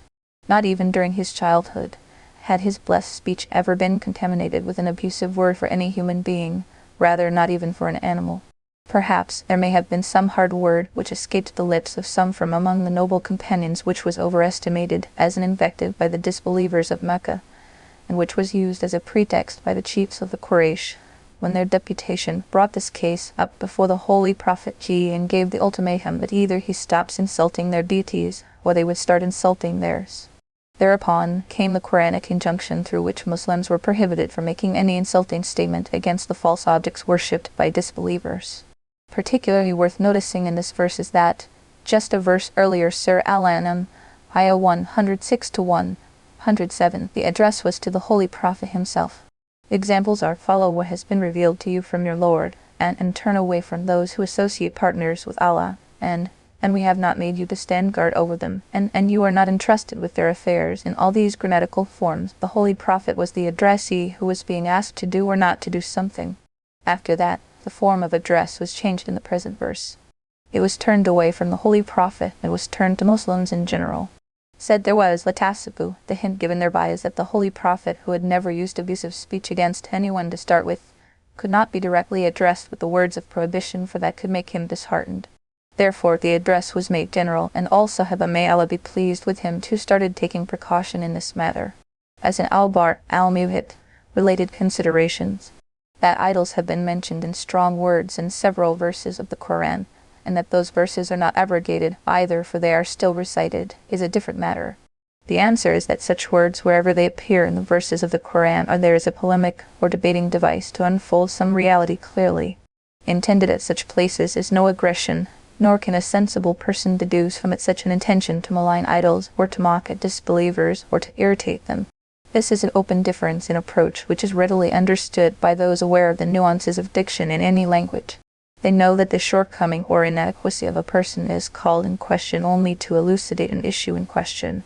This is common practice in courts where no one challenges the statement being made before the court as the throwing of invectives against someone. Similarly, narrated before physicians are the kind of defects and drawbacks people could have which, if described elsewhere, would be taken as invectives hurled at someone. But such statement made under medical need is not regarded as abusive talk by anyone. Thus, when the Quran describes the helplessness of idols in being devoid of sense and consciousness, knowledge and power, it uses a manner of speaking which would help the understanding to understand reality and expose the error or short-sightedness of those who do not. Hence it was said, Weak are the seekers and weak, the sought, idols, Surah Al-Hajj, Ayah 73. And as it was said, you and what you worship, other than Allah, are but fuel for hell, Surah Al-Anbiya, Ayah 98. Here too, the purpose is not to speak ill of someone. The purpose is to state the sad end of straying and error. Muslim jurists, may the mercy of Allah be upon them, have made it all clear by explaining, if anyone were to recite this verse too as a tool aimed at causing irritation for disbelievers, then, for him, this recitation at that time and for that purpose shall be considered as included under this abusing which is prohibited, and will, therefore, be impermissible, as is the case in the prohibition of the recitation of the Quran at times and places which are makruh, reprehensible, and known to everyone. Ra'al-Mani, to sum up, it can be said that no word which could be taken as abusive was ever said by the Holy Prophet or had appeared in the Holy Quran, nor was there any apprehension that it could happen in the future. Of course, the probability that Muslims at large may fall into such impulsive action did exist, therefore, this verse stopped them from doing so. This event and the Quranic instruction based on it has provided access to a large body of significant knowledge, some examples of which are given below. Becoming the cause or agent of a sin is also a sin. One of the principles thus deduced is if doing something which is permissible intrinsically in fact, even commendable in a certain degree, but in the actual doing of it some corruption has to be accommodated, or as a result of which people are led into sin, then the doing of such a thing is also prohibited. The reason is that identifying false objects of worship, that is, the idols, is at least permissible after all, and if said under the need to uphold one's religious feelings, it may perhaps be even worthy of praise and reward. But since this resulted in the apprehension that people would start speaking ill of Allah Jalla Shanuhu, which, in turn, would make the degraders of idols the cause of this evil, therefore, prohibited was the act which was already permissible. Another example of this appears in Hadith where, addressing his companions, the Holy Prophet is reported to have said, "No one should use insulting language against his or her parents." The companions submitted, "Ya Rasul Allah, it is just not possible that one will abuse parents." He said, "Yes, one does not usually do that. But when such a person abuses the parents of someone else, and, as a consequence of it, the other person abuses his parents, then the cause of his parents being so abused was this very son. So, he too is like one who has himself abused his parents." Yet another instance of a case of this nature came to pass during the blessed time of the Holy Prophet. He said to Sayyidah Aisha, may Allah be pleased with him, that the Baytullah, the Holy Kaaba, had collapsed on its foundations in an accident during the Jahiliyyah. The Quraysh of Mecca reconstructed it before the advent of prophethood. In this structure, some details turned out to be against the initial Ibrahimi foundation. One of them was the part now known as Haytham. This too is part of the Baytullah. It was left out because of paucity of funds. Then there were two doors of Baytullah, the eastern and the western, one for entry and the other for exit. The people of Jahiliyyah closed the western door. The one door left was raised higher than the ground level so that entry into the Baytullah would depend on their will and permission, and that no one could go there freely. The Holy Prophet said, "I wish I could demolish the present structure of Baytullah and make it like the structure raised by Sayyidina Ibrahim Khalilullah. But the danger is that your people, that is, the common Arabs who have entered the fold of Islam just now, may fall a victim to some doubts at the sight of Baytullah being demolished. Therefore, I have abandoned my intention." It goes without saying that raising the structure of Baytullah precisely on the foundations laid down by Sayyidina Ibrahim was an act of obedience and indeed deserving of merit and reward. But seeing the shadows of a danger lurking behind this intended action because of the ignorance of people around, he abandoned that idea. So, from this event too, there emerges the same principle that, should there be an apprehension of some evil or corruption necessarily resulting from what is permissible, even from what is otherwise an act of thawab or merit, then that permissible or thawab-worthy act too becomes impermissible. But there exists a strong doubt about this principle, which has been reported from Abu Mansur in Al-Mani. The proposition posed is, Allah Ta'ala has made jihad binding on Muslims, though the inevitable outcome of killing is that when a Muslim will start killing some non-Muslim, it will start killing Muslims, and killing Muslims is haram, forbidden. Thus, given this principle, jihad should also be prohibited. Then, the same will hold valid about our propagation of Islam and the recitation of the Qur'an, and about Adhan and Salah as well, all of which are subjected to mockery and ridicule by many among the disbelievers.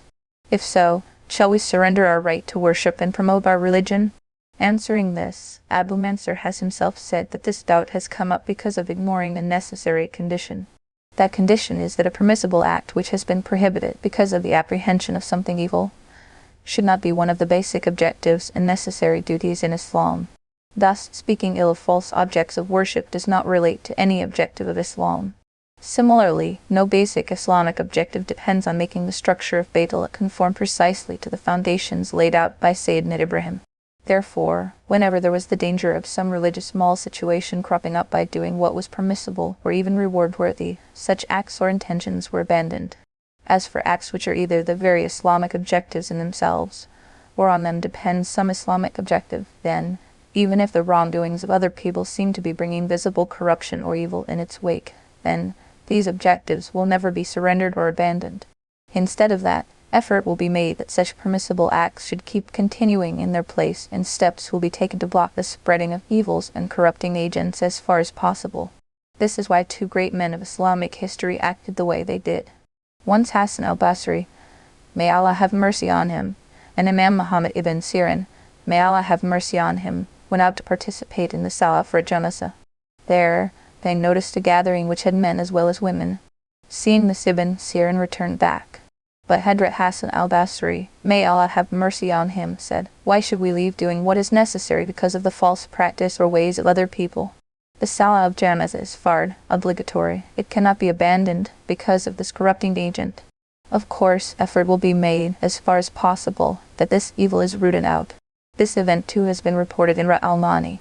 So, the substance of this principle which emerges from this verse comes to be an act which is permissible in itself, even if it be an act of obedience and thawab, but not be one of the religiously binding objectives, then, should doing it bring forth evil consequences, abandoning of that permissible act becomes wajib, necessary. This is contrary to the case of the objectives of the Sharia, which cannot be abandoned because of any impending evil or corruption.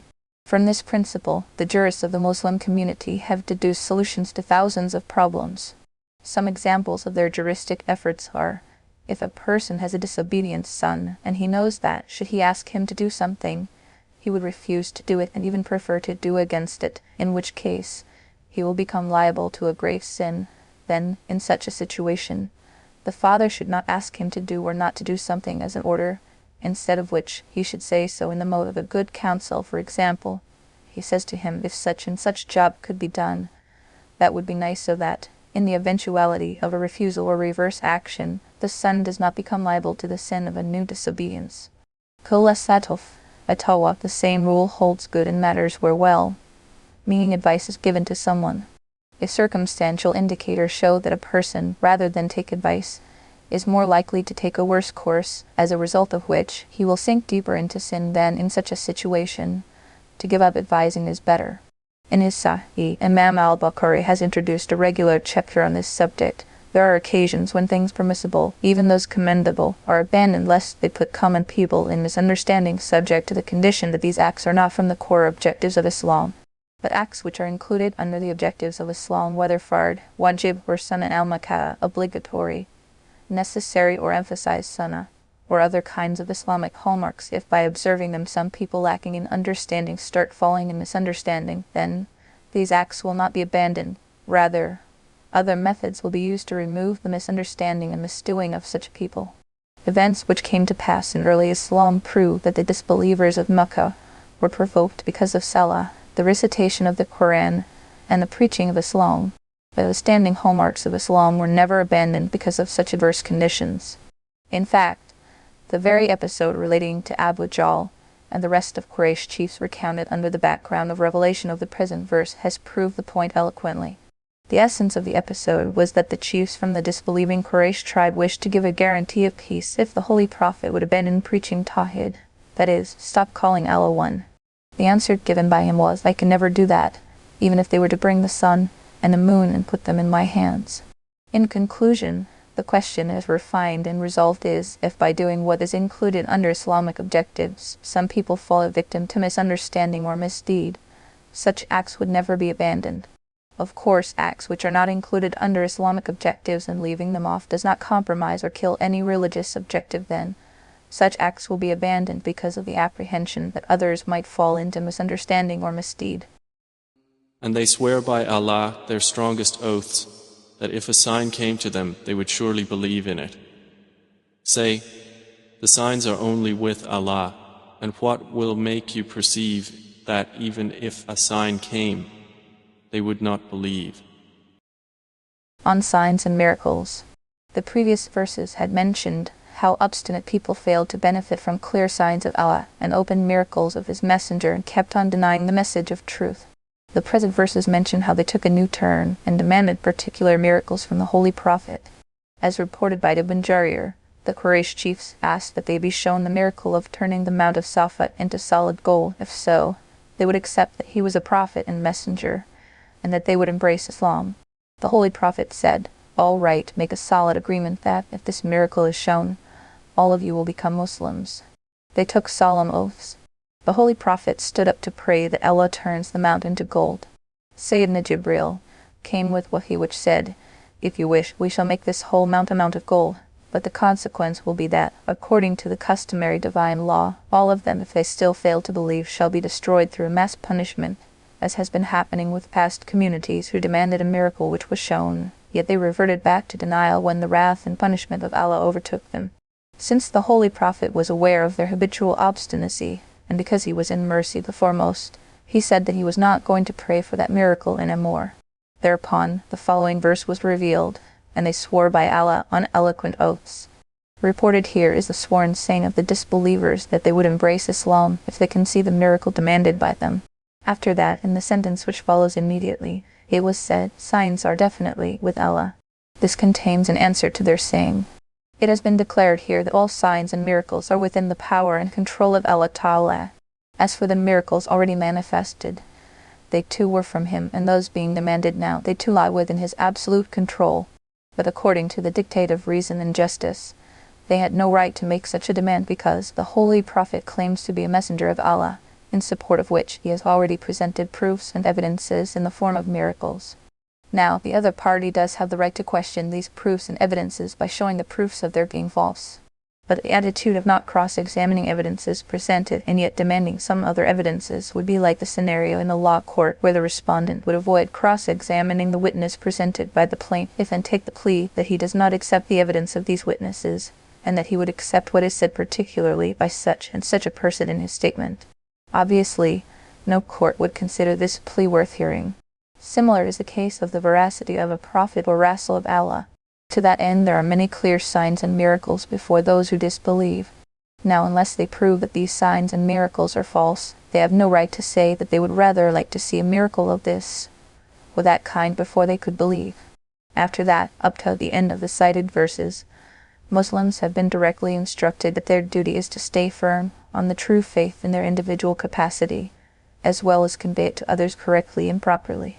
If they, even then, show signs of rigidness and obstinacy, one should not worry about them because no one has to be forced into becoming a Muslim. If this was what could be done by force, who can claim to have greater coercive power than Allah Ta'ala, He Himself would have made everyone a Muslim. And in order to give Muslims their peace of heart, it was also explained in the verse that these people will not believe even if Allah were to show them the miracles of their choice openly and clearly. The reason was that their denial was not based on any misunderstanding or lack of awareness. In fact, it was due to their hostility and obstinacy, a disease which cannot be treated by miracles. In verse Surah Al-An'am, Ayah 111, it has been said that these people, if they were shown all miracles demanded by them, in fact, even if they were made to meet with angels and talk to the dead, they would still not believe. In the two verses that follow, Surah Al-An'am, Ayah 112 to 113, the Holy Prophet has been comforted by saying that the hostility of such people against him is nothing surprising. Past prophets too had their enemies, so let him not be sad about it. And we will turn away their hearts and their eyes, just as they refused to believe in it the first time. And we will leave them in their transgression, wandering blindly. See Surah Al-An'am, Ayah 109 for the Tafsir. And even if we had sent down to them the angels with the message, and the dead spoke to them of it, and we gathered together every created thing in front of them, they would not believe unless Allah should will. But most of them of that are ignorant. See Surah Al-An'am, Ayah 109 for the Tafsir. And thus we have made for every prophet an enemy, devils from mankind and jinn, inspiring to one another decorative speech in delusion. But if your Lord had willed, they would not have done it, so leave them and that which they invent. See Surah Al-An'am, Ayah 109 for the Tafsir. And it is so the hearts of those who disbelieve in the hereafter will incline toward it, and that they will be satisfied with it, and that they will commit that which they are committing. See Surah Al-An'am, Ayah 109 for the Tafsir. Say, then is it other than Allah I should seek as judge, while it is He who has revealed to you the book explained in detail? And those to whom we previously gave the scripture, know that it is sent down from your Lord in truth, so never be among the doubters. Commentary. Mentioned in previous verses was the obstinate attitude of the disbelievers of Mecca against the veracity of the Qur'an and the Prophet of Islam. Despite having seen signs and miracles proving their truth, they remained adamant and went on to demand miracles of their choice before they could believe.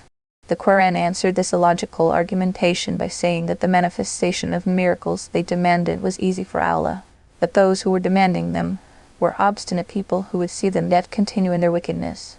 When they do so, divine law will take over, as a result of which they shall be overrun with mass punishment. That is why the Holy Prophet, in his universal mercy, refused to oblige them. He asked them to ponder over the miracles, signs, and proofs they have already seen. The present verses carry evidences which clearly prove the veracity of the Qur'an, and that it is the divine word.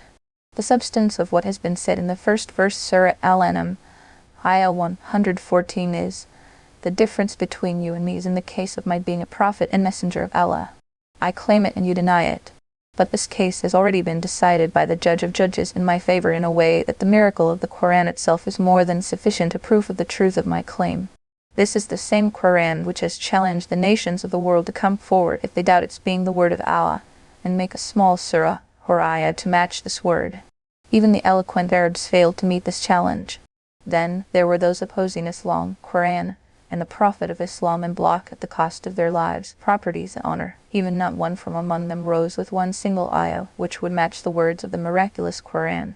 Was this open miracle not good enough to make one accept the truth that a total ummi who was never taught by anyone was reciting what had left Arabia, and the world at large wondering?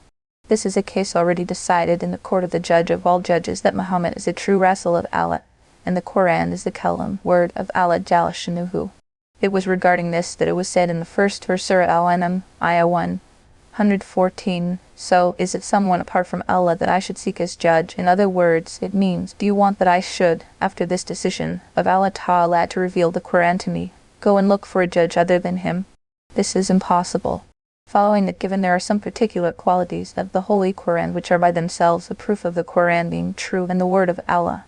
For example, it was said, while he has sent down to you the book with details which describes 4 special perfections of the Qur'an, that is, it has been sent down from Allah Ta'ala. It is perfect, miraculous, unchallenged, and inimitable. All matters of principle have been given in clear details. And before the Qur'an, the people of the book, the Jews and the Christians, knew for sure that the Qur'an is the true word of Allah. Then those who had regard for truth said so, while those who were hostile would not say so despite that they were sure about it. After the description of these 4 qualities of the Holy Qur'an, the address is to the Holy Prophet. So, never be one of those who are suspicious. It means that in the presence of such clear proofs, there is no room for doubt.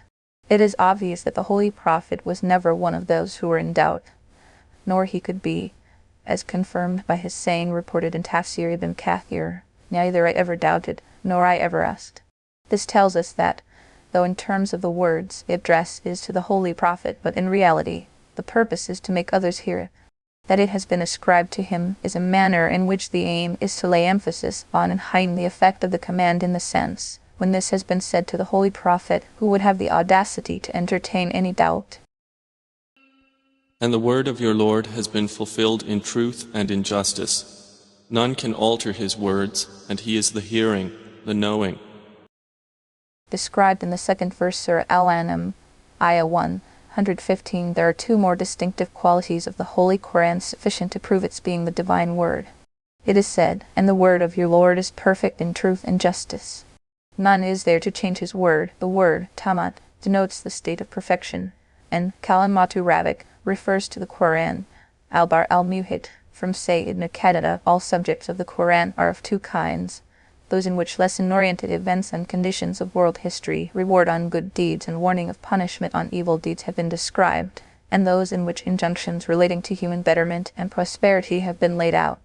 It is about these 2 kinds that the following 2 qualities of the Qur'an have been identified, that is, perfect in truth and justice. Here, truth belongs to the first kind. It means that all events, conditions, promises, or warnings mentioned in the Qur'an are true and correct. There is no possibility of fault or defect or error in them.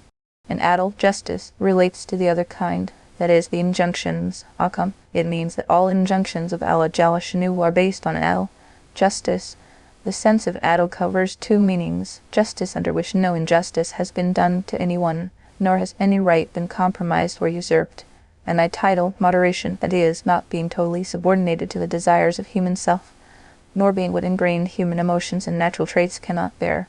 This comes to mean that all divine injunctions are based on justice and moderation, that is, in them there is no injustice inflicted on anyone, nor do they have hardship and pain which are humanly unbearable, as said elsewhere. Allah does not obligate anyone except to his capacity. Surah Al-Baqarah, Ayah 286. Then, along with it, by bringing in the word Tamat is perfect, it was also pointed out that the Holy Qur'an not only has the qualities of truth and justice, but that it is also perfect and complete in them in all respects, and that all injunctions of the Qur'an be for all peoples of the world, for all generations to come, and for all changed conditions based on both justice and moderation, is something which, if considered with a little deliberation, can only be possible in nothing but divine injunctions.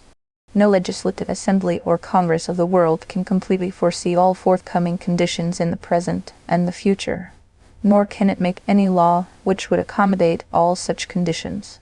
Every country and nation makes its laws keeping in view what are usually the prevailing conditions of that country or nation.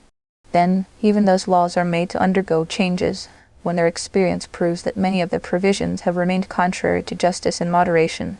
Now, to make a master law for other nations and peoples, or to make it with a complete consideration of all future events that which embodies in it the qualities of justice and moderation for every nation, every country and every condition, is something beyond human thought and perception. This can only be in the word of Allah subhanahu wa ta'ala. Therefore, this fifth quality of the Holy Qur'an, the quality of truth and justice, is impeccable. It demonstrates that all past and present events, promises and warnings narrated in it are true, wherein the least doubt of their being contrary to the actual cannot be entertained, and that all injunctions given by it are embedded with justice and moderation for the benefit of the whole world for all generations to come, right through the last day of Qiyamah, injunctions which inflict no injustice on anyone, nor is there the slightest deviation from the norms of moderation and balance. This is in itself the perfect proof of the Qur'an being the divine word. The sixth quality has been identified, that is, there is no one who can change the words of Allah Ta'ala. One form in which such a change can take place is when someone proves a mistake in it because of which it has to be changed, or that some enemy changes it forcibly. The word of Allah is pristinely pure and far beyond any such possibilities.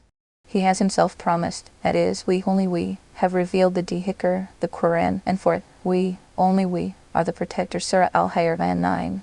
When so, who can dare break through the protection of Allah and make any changes or alterations in it?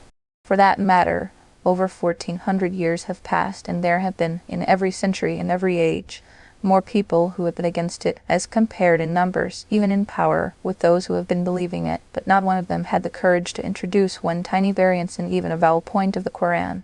Of course possible, there was a third form of bringing in a change, that is, it be changed through abrogation, nas, by Allah Ta'ala himself. Therefore, Sayyidina Abdullah ibn Abbas, may Allah be pleased with him, said, this verse indicates that the noble prophet is the last prophet and the Qur'an, the last book. After this, there is no probability of an abrogation, as it has been elucidated in other verses of the Qur'an. At the end of verse Surah Al-An'am, Ayah 115, it was said, and he is all-hearing, all-knowing, which means that Allah Jalla Shanuhu hears all that is being said by these people, and he knows what they do openly and secretly. He will give a return for every deed of theirs in accordance with it. And if you obey most of those upon the earth, they will mislead you from the way of Allah. They follow not except assumption, and they are not but falsifying. In the third verse Surah Al-An'am, Ayah 116, Allah Ta'ala tells the Holy Prophet that the majority of the progeny of Adam living on the earth is in error. Let him not be overawed by this situation, and let him ignore what they say or do. The Qur'an has dealt with this subject at several places. In Surah as Safa it is said, and truly before them, many of the ancients went astray. Surah as Safat, Ayah 71, and Surah Yusuf it is said, and the majority of people, even if you wish, are not to be believers. Surah Yusuf, Ayah 103. The outcome is that the all majority customarily overwhelms an individual, and he or she ends up following it. Therefore, the address made to the Holy Prophet was, and if you obey the majority of those on earth, They will make you lose the way of Allah. They follow nothing but whims, and they do nothing but make conjectures. The gist of the advice is that he should not be impressed by their numerical majority as a model to follow, because they lack principles and go off the right way. At the end of the verse Surah Al-An'am, Ayah 117, it was said, "Surely your Lord knows best those who go astray from his way, and he is the best knower of those who are on the right path. Consequently, as the errants shall be punished, the people of the straight path shall be rewarded." Indeed, your Lord is most knowing of who strays from his way, and he is most knowing of the rightly guided. See Surah Al-An'am, Ayah 116, for the Tafsir. So eat of that upon which the name of Allah has been mentioned, if you are believers in His verses. Linkage of verses. Earlier by saying, "And if you obey, following people in error was prohibited absolutely." Onward from there comes the prohibition of such following in a particular matter as necessitated by an event. That event pertains to the lawfulness of what has been slaughtered properly or improperly. The event is that disbelievers tried to put Muslims in doubt by commenting that they did not eat of the animals killed by Allah, i.e. by natural death, while they had no problem with eating of what they killed, slaughtered themselves, as deduced by Abu Dawud and Al-Hakim from Say, Ibn Abbas, may Allah be pleased with him. Some Muslims reported this doubt before the Holy Prophet.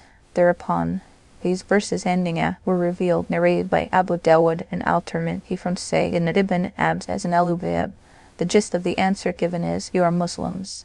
You observe the injunctions of Allah particularly, and Allah has told you all about the halal and the haram. So keep abiding by it. Do not entertain any doubts about something halal being haram and something haram being halal. As for the scruples of disbelievers, just pay no attention to them. The substantiation of this answer is that rational proofs are required only to prove the basic principles of faith, like oneness of Allah, the prophethood of His messengers, etc. But once these basic principles are established and admitted, rational arguments are no more required for establishing a subsidiary or consequential rule of the Sharia. What is required is to prove that this rule is based on the specific order given by Allah or His messenger. Once it is established that the rule is based on a specific injunction imposed by Allah Ta'ala or His messenger, it cannot be called in question on the basis of rational arguments. Because after admitting that the rule is prescribed by Allah, who is all-wise, all-powerful, it will always be based on wisdom which might be unknown to us. Rather, it is sometimes harmful to mention rational wisdom for the rules of Sharia, because any wisdom given by one's conjectures will always remain subject to doubts on the basis of counter-arguments, and there is no way to find out a certain and absolute wisdom for a subsidiary rule of Sharia. However, if it is evident that a person wants to know the wisdom behind a rule of Sharia only to seek truth, and to satisfy himself, there is no harm in mentioning some possible reasons of a rule before him as a matter of additional knowledge. But in the event that the rational wisdom is asked only for the sake of confrontation, then the proper way for a Muslim should be to ignore such questions and act according to the prescribed rules without paying attention to the critic. It is true that if a person wants to prove that a subsidiary rule of Sharia is repugnant to an absolute principle established by reason, the point raised by him may deserve answer. But the question raised by the mushriks in the present case was not of this nature in any way. Therefore, the Muslims are directed to ignore such absurd questions and keep believing and acting as before. It is on the basis of the aforesaid principles that the question of mushriks has not been answered in express terms. However, the expression used has given a subtle indication to the difference between a carrion and an animal slaughtered properly. The text gives permission to eat an animal on which Allah's name is invoked. It is obvious that Allah's name is invoked on an animal while slaughtering it. Therefore, it implies the condition of slaughtering an animal which drains out impure blood from the animal. On the other hand, it is forbidden to eat of an animal on which Allah's name is not invoked. Not invoking Allah's name may happen in two different situations: not slaughtering an animal at all, slaughtering an animal without invoking Allah's name. Both these situations render the animal harm according to this verse. Obviously, an animal which dies its natural death is covered under the first situation, where its impure blood was not drained out and remaining in the body rendered impure. That is why it has been held as haram. Commentary. The Quranic order of reciting the name of Allah implied that upon which the name of Allah has been invoked includes both kinds of slaughter termed in Islamic fiqh as al-dihabalat-tiyari, slaughtering an animal under control, and Aldi have allied terrari, hunting an animal out of control with an arrow or a hunting dog or falcon. The name of Allah shall be recited in the latter case, when releasing the arrow or the dog or falcon. Similarly, the words include reciting actually or as implied.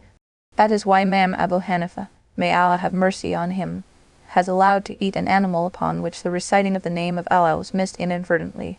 However, if it is missed deliberately, it will render the animal haram. And why should you not eat of that upon which the name of Allah has been mentioned, while He has explained in detail to you what He has forbidden you, excepting that to which you are compelled? And indeed do many lead others astray through their own inclinations without knowledge. Indeed, your Lord, He is most knowing of the transgressors. See Surah Al-An'am, Ayah 118, for the Tafsir. And leave what is apparent of sin and what is concealed thereof. Indeed, those who earn blame for sin will be recompensed for that which they used to commit. See Surah Al-An'am, Ayah 118, for the Tafsir. And do not eat of that upon which the name of Allah has not been mentioned, for indeed it is grave disobedience. And indeed do the devils inspire their allies among men to dispute with you. And if you were to obey them, indeed, you would be associators of others with him. See Surah Al-An'am, Ayah 118, for the Tafsir. And is one who was dead, and we gave him life, and made for him light by which to walk among the people, like one who is in darkness, never to emerge therefrom? Thus it has been made pleasing to the disbelievers that which they were doing. Commentary. In the previous verses mentioned, there was the demand of ever new miracles by disbelievers as proof of their sheer obstinacy, as they had already witnessed the open miracle of the Qur'an itself. After that, the Qur'an argued that the miracles already before their eyes should have been enough to lead them to the true path, only if these people themselves would have been genuinely seeking truth. Then came the description of these miracles. The present verse employs a similitude to focus on two life styles in a tight frame. On one side is the state of those who believe in the Qur'an and in the Prophet of Islam. May he be blessed and protected by Allah Ta'ala. Then on the other side, there is the state of those who refuse to believe in them. Also stated through, it is the good or bad end of both, as well as the reality of what a believer or disbeliever stands for, and what belief and disbelief actually are. The believer is like one alive, and the disbeliever is like one who is dead. Belief or iman is like light, and disbelief or kufr is like darkness. These are Quranic similitude. They are no poetry. They are a statement of reality. Believer is alive, disbeliever dead. In this similitude, a mu'min, a true believer, has been identified as alive, while a kafir, a disbeliever, has been pointed to as dead. The reason is that kinds and forms of life in human beings, animals and vegetation differ, but this much no sensible person can deny, that every life form is there for a specific purpose, and nature has endowed it with full ability to achieve this purpose. This is what the Qur'an is saying in, our Lord gave everything its creation, then guided it. Surah Taha, Ayah 50. That is, Allah Jalla Shanu, who created everything in the universe and gave it full instructions to achieve the purpose for which it was created. It is under this arrangement that all created beings are pursuing the mission assigned to them. In this ecosystem, land, water, air and fire, and the moon, the sun, and the stars are all aware of their duties and are fulfilling it. And this act of fulfilling their duties is a proof of life in all those things. And when one of these, whatever the condition or time, stops fulfilling its duties, then it is no more alive, it is dead. If water stops its function of quenching thirst and removing impurities, it will not remain water anymore. If fire stops igniting and burning, it will not be the fire it was anymore. Trees and vegetation, once they stop growing and bearing flowers and fruits, will not be the trees and vegetation as they are, because they have abandoned the purpose of their life, as a result of which they became lifeless like the dead. After looking at the universe around him bit by bit, anyone with the least fund of reason and understanding with him is bound to ponder about questions such as, what is the purpose of human life? What is one supposed to do as duty? Now, if one is fulfilling the purpose of one's life, one is entitled to be taken as alive, and whoever is not fulfilling the purpose of one's life, he or she is no better than a dead body. What is the purpose of human life, and what are the duties human beings have to fulfill? The question needs thought and an answer. as according to the principles stated above, it has already been determined that one who is fulfilling the purpose of his or her life is alive, otherwise is dead. Now there are sightless tyrants among human beings who would take their species as self-rising vegetation or some kind of smart animal, with whom there is no distinction between a human being and a donkey or dog. According to them, the sole purpose of life is to fulfill the desire of one's self to eat, drink, sleep, wake up, and then die. So, reasonable people anywhere in the world would not take them as their addressees. People of reason and understanding, no matter what their religion, community, or school of thought, have all along the lanes of time been in agreement that human beings are the superior most in creation, and that the universe has been made and put into their service. It is obvious that what is most superior has to have a purpose of life which is matchingly superior. Every discerning person knows that there is no difference between human beings and animals as far as eating, drinking, sleeping and waking, finding and holding a shelter, dressing and wearing is concerned. In fact, many animals eat better and eat more than them, are even dressed better in standard natural attires. They even live in better surroundings with lots of fresh air. As for knowing their gain and loss, there too, every animal, even every tree, has awareness to limits suited to it. They have the ability to acquire the beneficial and stay away from the harmful. Similarly, when it comes to being beneficial to others, all animals and the vegetation seem to be obviously way ahead of human beings in that their flesh, skin, bone, ligaments, and of trees, including all they have in between their roots to the tiniest leaves, almost everything is harnessed into the service of man, yielding countless benefits to produce things needed in life. It is interesting that quite contrary to this, there is man whose flesh is of no use to anyone, nor is his skin, or hair, or bone, or ligaments. Now worth finding out is how does Monseigneur Humane, Mr. Man, the Homo sapiens, under these circumstances, stand to deserve being the served one in this universe and being the cream of creation as much heralded? This brings us closer to the destination of truth. A little reflection will reveal that the reach of reason and consciousness given to all these units of creation is limited to the transitory and accidental gain or loss, and it is in this life. It appears beneficial for others. What was there before the life on this earth, and what will be coming after is a field in which the reason and consciousness of nothing organic or inorganic, not even that of the smartest of animals, would work, nor can anything there serve as functional or beneficial in this particular field. So, this is the field in which human beings have to work, human beings for whom the universe has been commissioned to serve, and human beings who are the most superior of all creation. Only this will bring out the difference between the distinct status of human beings as compared with other elements of creation clearly and conclusively. What we now know is that the purpose of human beings on this earth is to keep in sight the beginning and the end of this universe, to assess what it entails as a result, to determine what is collectively beneficial or harmful, then use the insight so gained to acquire the beneficial and abstain from the harmful, and also invite others towards the beneficial and take measures to shield them from the harmful so that the dream of the life of lasting peace and tranquility can be fulfilled. Now that it is settled that the purpose of human life is to acquire the standard benefit issuing forth from human perfection individually and collectively, enriching one's own self and at the same time enriching others. This realization helps us see the similitude of the Holy Qur'an we have been talking about in the form of a reality that alive is one who puts his or her faith in Allah Ta'ala and in his Rasul and in between his or her view of the beginning and end of life, recognizes his collective gain and loss in the light of divine revelation, because human reason alone has never triumphed over this field, nor it can. And when we know that, in terms of the fulfillment of the purpose of life, the person alive is the person who follows the divine revelation and is a believer, then we also come to the definite conclusion that whoever does not do that deserves to be called dead. Maulana Rumi has put it so delightfully, life is to obey and serve life without devotion is a shame. Man's reality is not flesh, fat and skin. Man's reality is but the pleasure of a friend. This was the first similitude of the Qur'an, that of a believer and a disbeliever, where believers have been likened to the living and the disbelievers to the dead. The second similitude is that of Iman, faith, and Kufr, disbelief, which have been placed in juxtaposition to light and darkness.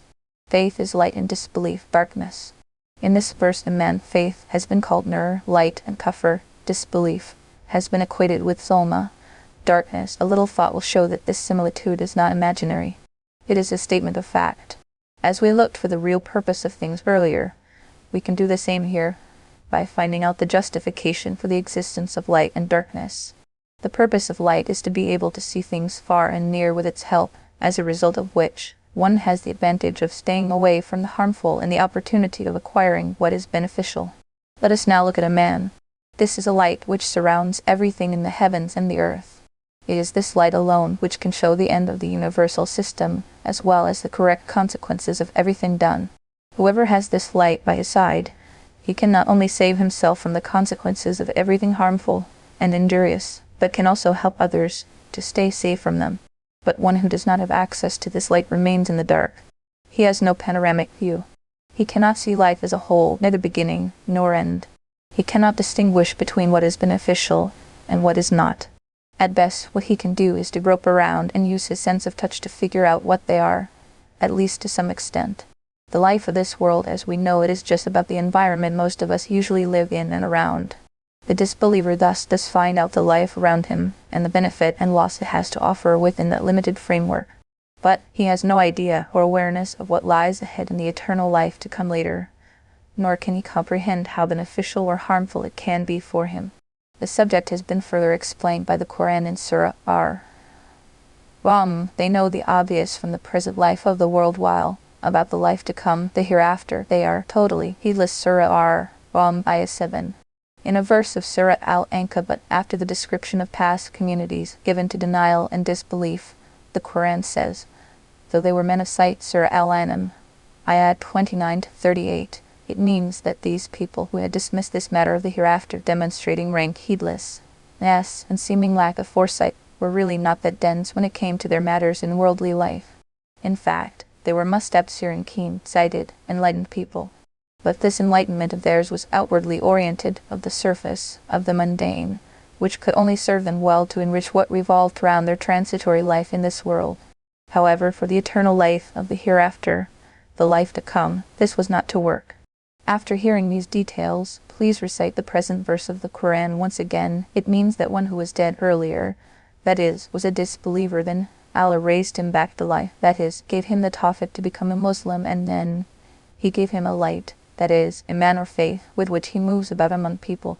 Now can this person be equal to one who is surrounded by all sorts of darkness, out of which he cannot get out, that is groping in the darkness of disbelief, does not himself know what is good or bad for him, and there is no way he can ward off his destruction? If so, how can he bring any benefit to others? The light of faith brings benefits for others too. In this verse, by saying, light with which he walks among men, the instruction given was that the light of faith is not restricted to a mosque, masjid, spiritual seminary, khanqa, or a modest remet secluded for reflection and remembrance, hujra. Whoever is blessed with this light by Allah Ta'ala, He carries it with him everywhere he goes through the lives of people on the streets and in the homes. Everywhere he is, he himself benefits from the light and lets others too benefit by it. Light is light and cannot be suppressed by any darkness. Even a tiny flickering lamp does not easily give up under the weight of surrounding darkness, though the light it emits does not go very far. When light is strong, it spreads over a larger area. When light is dim, it lightens a smaller area. But light is light. It subdues darkness. After all, darkness does not subdue light. Light is not light if it surrenders to darkness. Similarly, a man which surrenders to kufr or is scared by it is no man. This light of a man, this light of faith is there with its bearer, in all walks of life, under all conditions and in every age. In this similitude, there is yet another hint that light is after all universally beneficial. Every human being and every animal benefits by it intentionally, or without intention, more or less. Let us suppose that a person who has the light but does not wish to let the other person benefit from it, nor the other person has come out to seek the benefit of his light, but the very fact that someone is walking with light by his side is bound to spread out its benefit to others naturally, rather compulsively. This is what happens with the iman of a true Muslim. It does make its benefit shower on others too, in some degree, whether or not the receivers realize it. At the end of the verse, it was said, "This is how their deeds appear beautified to the disbelievers." It means that the disbelievers and deniers of truth who do not accept proofs which are open and clear do so because everyone has a craze of his own which keeps him pleased with himself. There is the ever-present Sahitan, and no less is the retinue of one's desires, whims and fancies which present before the eyes of such people in the sake of their evil deeds, which they start seeing as nice and beautiful. Calling it a deception is an understatement. May Allah keep all of us protected from it. And thus we have placed within every city the greatest of its criminals to conspire therein. But they conspire not except against themselves, and they perceive it not. Commentary. Mentioned in the previous verse was that this world is a place of trial. Good deeds here tied with some effort. This is a way laid out with hurdles. The same is true about evil deeds.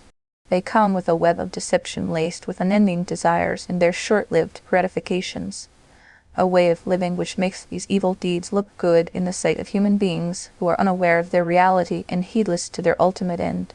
Such is their pull that the smartest of the smart in this world would not hesitate to jump into the bandwagon. In the first of the present verses, it is said that this trial can be seen as an ongoing spectacle of life since the beginning of the universe of our existence. Usually, it is the big people of a community, the rich, the influential, the holders of clout and access who, when they get used to the taste of money, power and recognition, start committing crimes in one or the other form, never bothering to reflect on the ultimate end of what they were doing. As for the common people, they become accustomed to following the example set by these big people. They copy them with the conviction that it is good for them, and that they are on the obvious road to success. In contrast, there are the blessed prophets and their deputies charged with learning, teaching, and preaching. They try to stop people from their evil deeds and warn them of the consequences of what they were doing. Then these big people open a front of hostility and conspiracy against them, which is obviously to harass or harm these pious souls, but in the ultimate analysis, the curse of what they do against them recoils back on them alone. And this can happen to them even within their life in the present world. In this statement of guidance, Muslims have been warned against aspiring to be like the big, the rich, the wealthy of the world. They should leave the habit of looking at them as role models and stop following them mob-like. For them, the ideal is that they should make a habit of seeing everything in perspective, making sure that they are aware of the final end of their deeds, and that they should themselves learn to figure out as to what is good or bad for them. In addition to that, the purpose here is to comfort the Holy Prophet when he has been asked not to grieve about the hostility of the chiefs of Quraysh, for it was nothing new. Prophets in the past had also faced such people. But in the end, they, the people, were disgraced, and the word of Allah reigned supreme.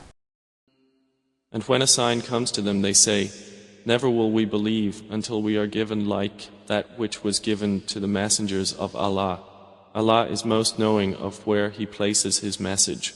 There will afflict those who commit crimes debasement before Allah and severe punishment for what they used to conspire."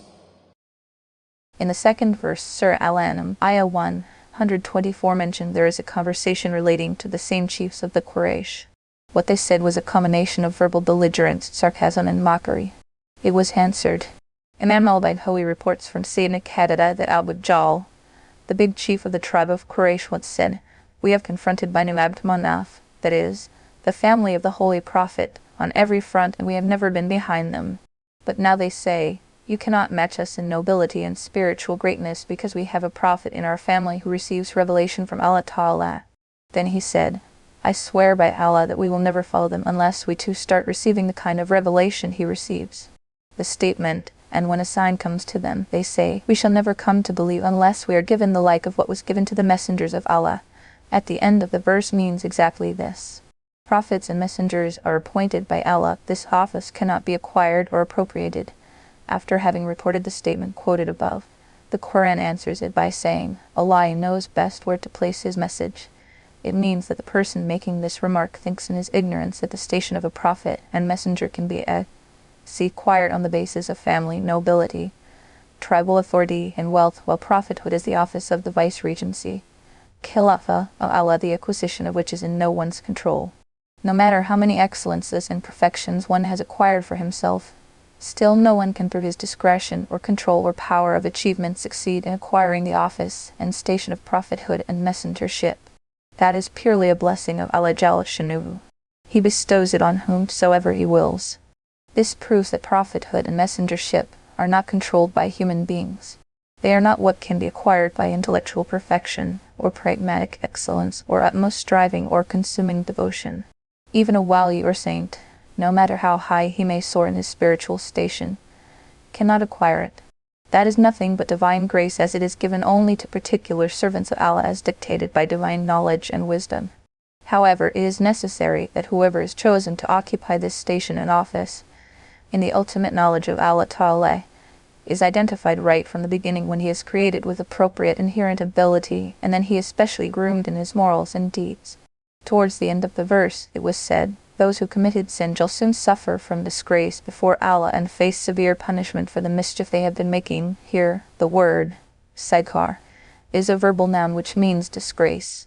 The sentence means that these antagonists of truth, who are known to be the big chiefs of their people, will see their pride and prestige rolling in dust. Disgrace is coming, so is punishment, and both are grim. That can be within the life of the present world, and in the hereafter, as well as has been the fate of the oppressors of the prophets in the past, who were put to disgrace in the present world as well. The topmost antagonists of our own prophet, may the blessing of Allah and peace be upon him, who boasted about their prestige, either entered the fold of Islam or, as was the case with those who did not, were destroyed in disgrace. That happened to the legendary chiefs of Quraysh. Abu Jahl and Abu Lahab became a lesson when the conquest of Makkah broke their backs. So whoever Allah wants to guide, He expands his breast to contain Islam, and whoever He wants to misguide, He makes his breast tight and constricted as though he were climbing into the sky. Thus does Allah place defilement upon those who do not believe. Signs of Surah Al-Sadr in Din. Some signs of the divinely guided and the firm on error have been given in the third verse, Surah Al-An'am, Ayah 125. Said there was, so, whom Allah wills to give guidance, He opens his heart for Islam. Hakim in al-Mustadrak and Bayhaqi and Shab al-Aman report from Sayyidina Abdullah ibn Nasib, may Allah be pleased with him. When this verse was revealed, the companions of the Holy Prophet requested him to explain the meaning of Surah Al-Sadr, the opening of the heart for Islam. He said, Allah Ta'ala puts a light in the heart of a believer through which his heart opens up for the perception, understanding, and acceptance of truth. This I have submitted. Is there a sign which will help recognize the person who has such Surah Al-Sadr? He said, yes.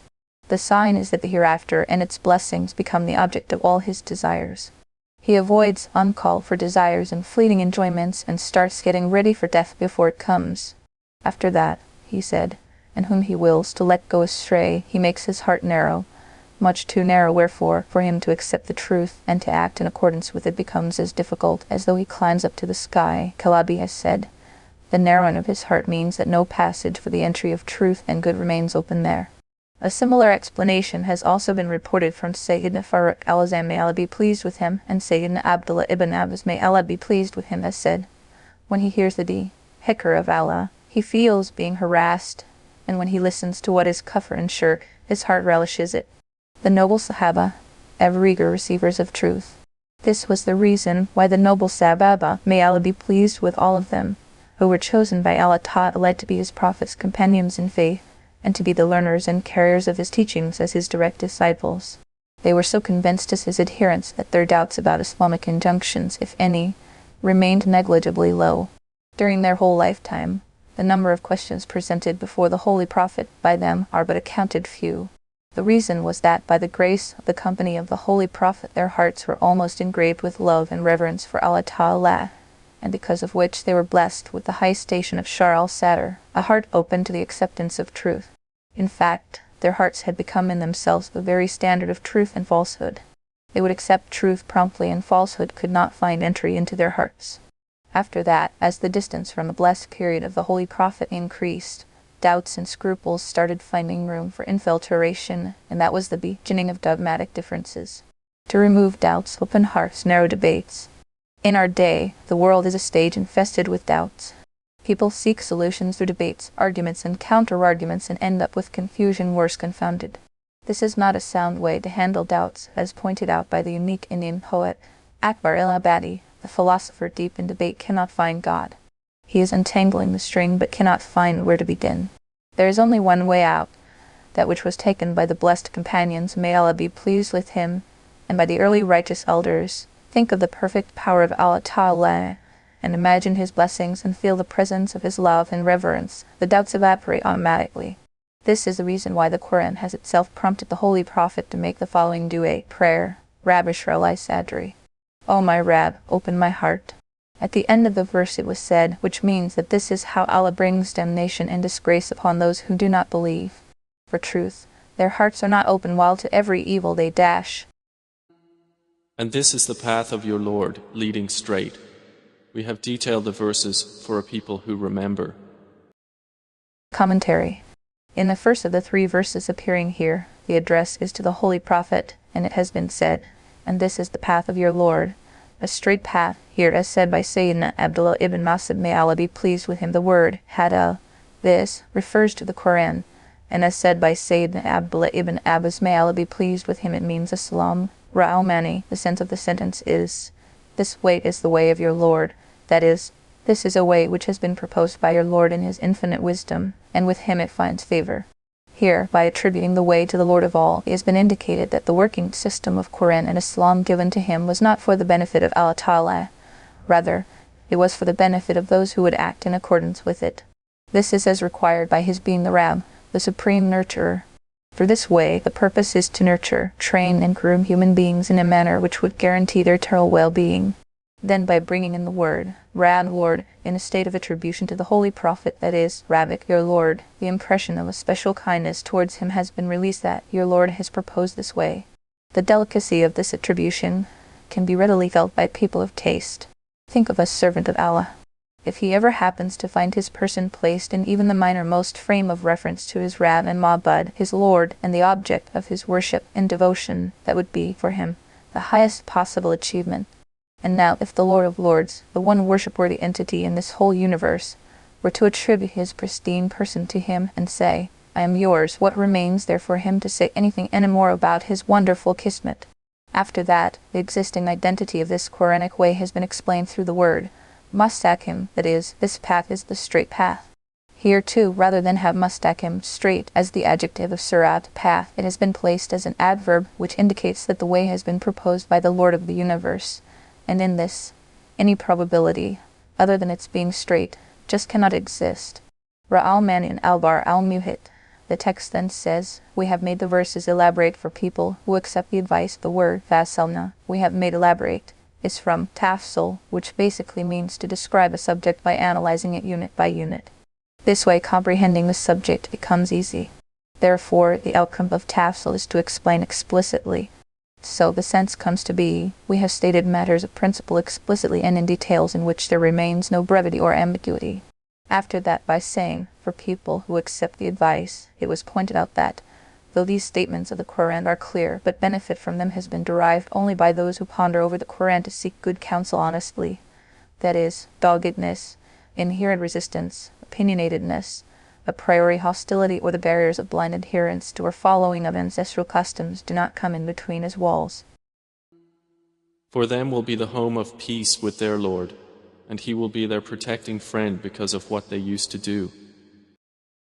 In the second verse, Surah Al-An'am, Ayah 127, it was said, for them there's the abode of peace with their Lord. It means that the people who have been mentioned above, people who see and hear the Quranic words of advice with an open mind and who, as an inevitable result, accept the advice and guidance, then it is for them that there is that reward of Dar es-Salam, present and preserved, waiting. Here the word Dar means home or abode, and Salam means peace and security from all calamities, catastrophes, and hardships. Therefore, Dar es-Salam can be the description of a home where none of these, where sorrow or pain of any kind, can find entry. And that, as obvious, could only be paradise. And Sayyidina Abdullah ibn Abbas, may Allah be pleased with him, said, Salam is the name of Allah Jalla Shanuhu, and the Dar of Salam means the Dar, home, house, or abode of Allah. It is evident that the abode of Allah is a place of peace. Therefore, the meaning essentially remains the same, that is, a home where total and all-inclusive peace reigns.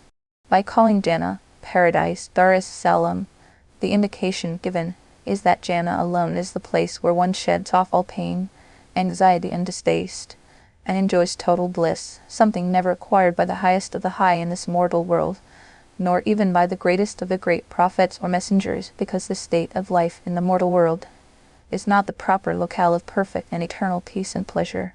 It has been stated in this verse that, for those who have the good fortune of accepting the advice, there is Dar es-Salam with their Lord. Now, the expression with their Lord could also mean that this Dar es, Salam cannot be cashed instantly here in the mortal world. Rather, they will get it when they go to their Lord on the day of Qiyamah. And it could also mean that the promise of Dar es Salam cannot be false. The most gracious Rabb is its guarantor. It lies safe with him. Then, right here, there is yet another indication towards the fact that no one can ever imagine the blessings of this Dar es Salam within the limitations of this frame of existence. Only the Rabb, with whom lies this treasure, knows it. Moreover, in the light of the second meaning given above, the actual getting of this Dar es Salam does not seem to hinge upon the coming of Qiyamah, the last day, and the hereafter. Hereafter, in fact, it is also possible that the most gracious Rabb would make anyone he wills its fortunate recipient within the life of this world, whether by making them totally immune to and protected against all calamities and hardships, as has been the case in some examples of past prophets and men of Allah, or by making the blessings of the hereafter appear before their eyes with a touch of the real. Their very eyes were attuned to the real thing in a manner that it helped them perceive the pains of the transitory world as something insignificant and not worthy of much notice. For such people, even stockpiles of suffering are reduced to a blade of grass. That the forthcoming rewards to be received, as against the hardships of the mortal world, would make them welcome these hardships as something delectable is not a proposition too far out. Think of the eternal blessings of the hereafter. They are certainly great as they can be. Then think of the fleeting comforts of this mortal world. Their very thought thrills. Man slaves for them, yet takes his slavery with a smile and a sigh of relief. Man sacrifices the bliss of his freedom and exchanges it with worldly comforts through recommendations and bribes. Goes for the hard labor of job or work, which cuts through his sleep and rest. Even does it with zest and enthusiasm, and then is happy and grateful about it, because he sees before his eyes the passage of 31 days of the month, which will bring to him the taste and pleasure of the salary he has earned. That pleasure makes every bitterness of the slavery in work tasteful and pleasing. According to one of the possible explanations, Tafsir of the Quranic verse, those who fear Allah Ta'ala shall have two paradises, the one in the hereafter and the other in the mortal world. To begin with, paradise in the world means that one finds the help of Allah with him in everything he does. What he does seems to be becoming easy for him, and even if he has to face a passing phase of difficulty, extra effort, or even failure, that appears welcome to him in anticipation of the lasting blessings of the hereafter, something which turns even this painful experience into a state of comfort. To sum up, it can be said that the reference in this verse of Dar es Salam for good people being with their Rabb is a promise which is certain and determined for the hereafter, and it is also possible that they may be given a taste of the Dar es Salam in this world as well. At the conclusion of the verse Surah Al-An'am, Ayah 127, it was said, "And he is their guardian by virtue of what they used to do." It means that, because of their good deeds, Allah Ta'ala becomes their guardian, caretaker, and helper. Everything hard they face becomes easy on them. And mention, O Muhammad, the day when he will gather them together and say, O company of jinn, you have misled many of mankind. And their allies among mankind will say, Our Lord, some of us made use of others, and we have now reached our term which you appointed for us. He will say, The fire is your residence, wherein you will abide eternally, except for what Allah wills. Indeed, your Lord is wise and knowing. Mentioned in the third verse Surah Al-An'am, Ayah 128, is a dialogue before a gathering of jinns and human beings on the plains of the resurrection. Al-Hashr, Allah Ta'ala will address the Satans among jinns, telling them about their excessive role in misleading human beings. What would they say in reply has not been mentioned by the Quran.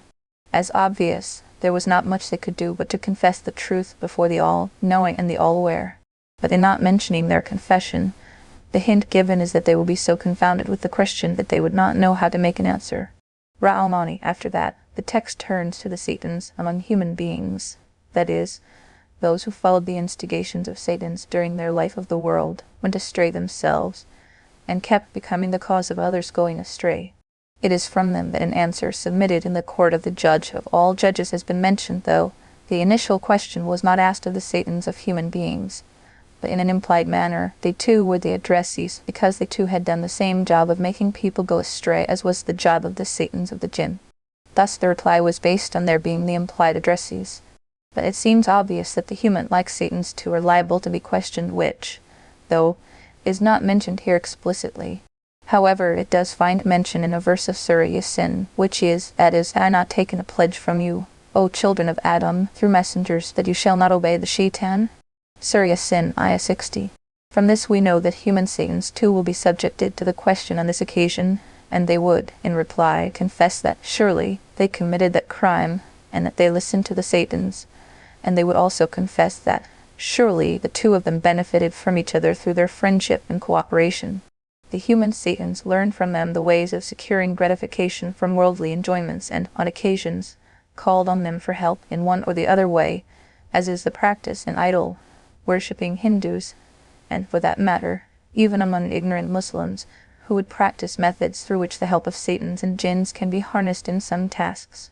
As for the Satans among jinns, their gain was that they found a pliable people to listen to them, because of which they succeeded in making human beings follow their dictates, so much so that they forgot all about death and the hereafter. That was when they confessed that they had forsaken the thought of death and the hereafter because of the instigation of Satans, and now they see it in front of them. Thereupon Allah Ta'ala will say, "The fire is your abode where you shall remain forever, except what Allah wills, that is, wills to take someone out of it. Surely your Lord is all-wise, all-knowing." But as in the definitive statements of the Quran, Nusus, it stands proof that even Allah Ta'ala would not so will, therefore it is forever that they shall have to be in it. And thus will we make some of the wrongdoers allies of others for what they used to earn. Commentary.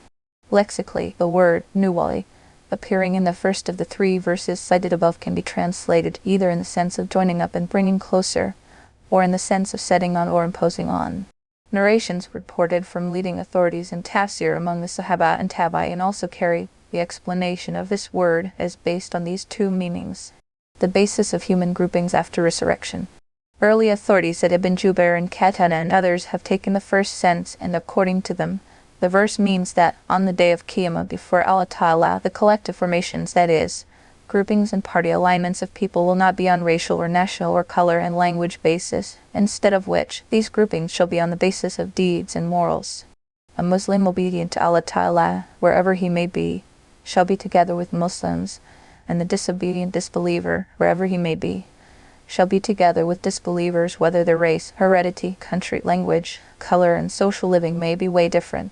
Then, even among Muslims, those good in deeds shall be with the righteous, while the evildoers will be grouped up with evildoers and sinners. This is the sense of what has been said in Surah At-Takwir, that is, when people shall be grouped, like with like, the sense of which is that the people gathered before Allah Ta'ala on the plains of resurrection shall split in different groupings in terms of their deeds and morals.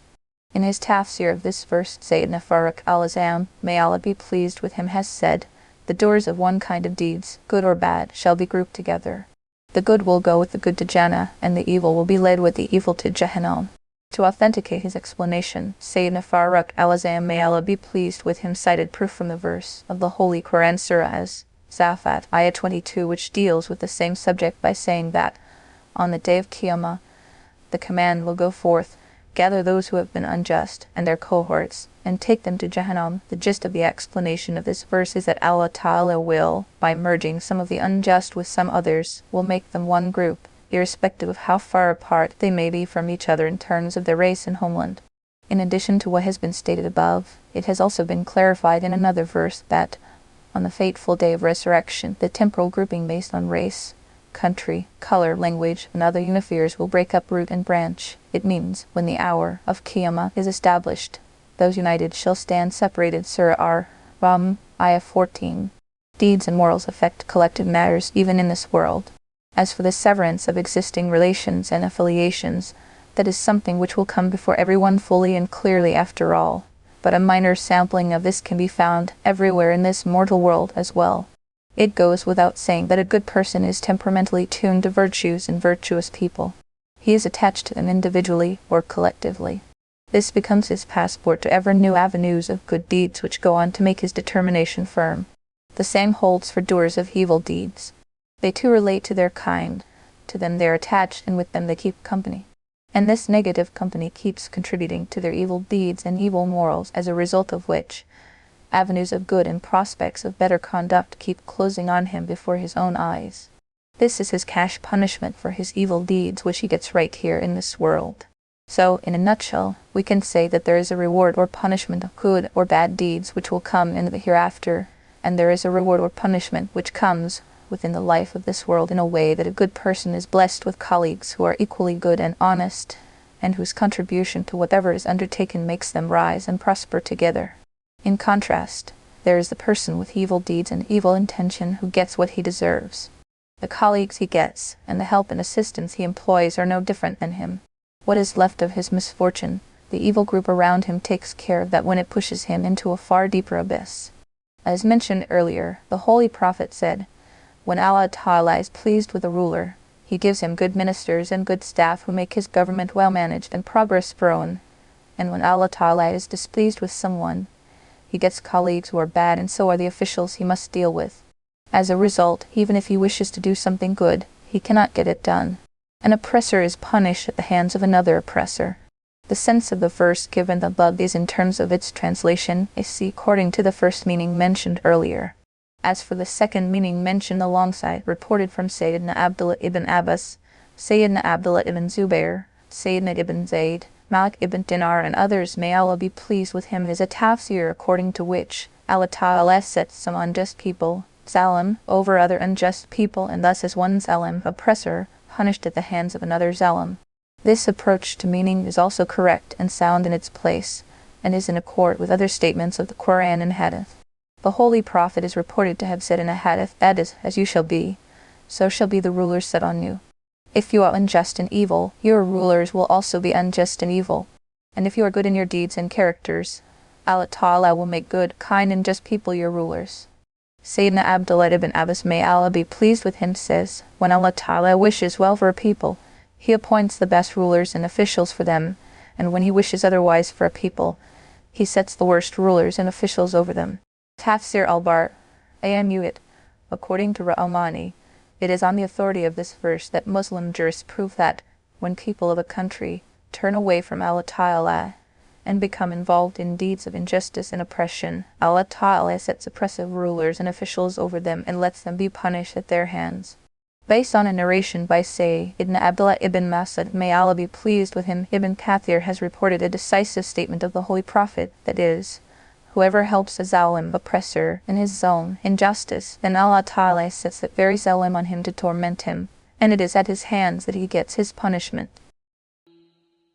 O company of jinn and mankind, did there not come to you messengers from among you, relating to you my verses and warning you of the meeting of this day of yours?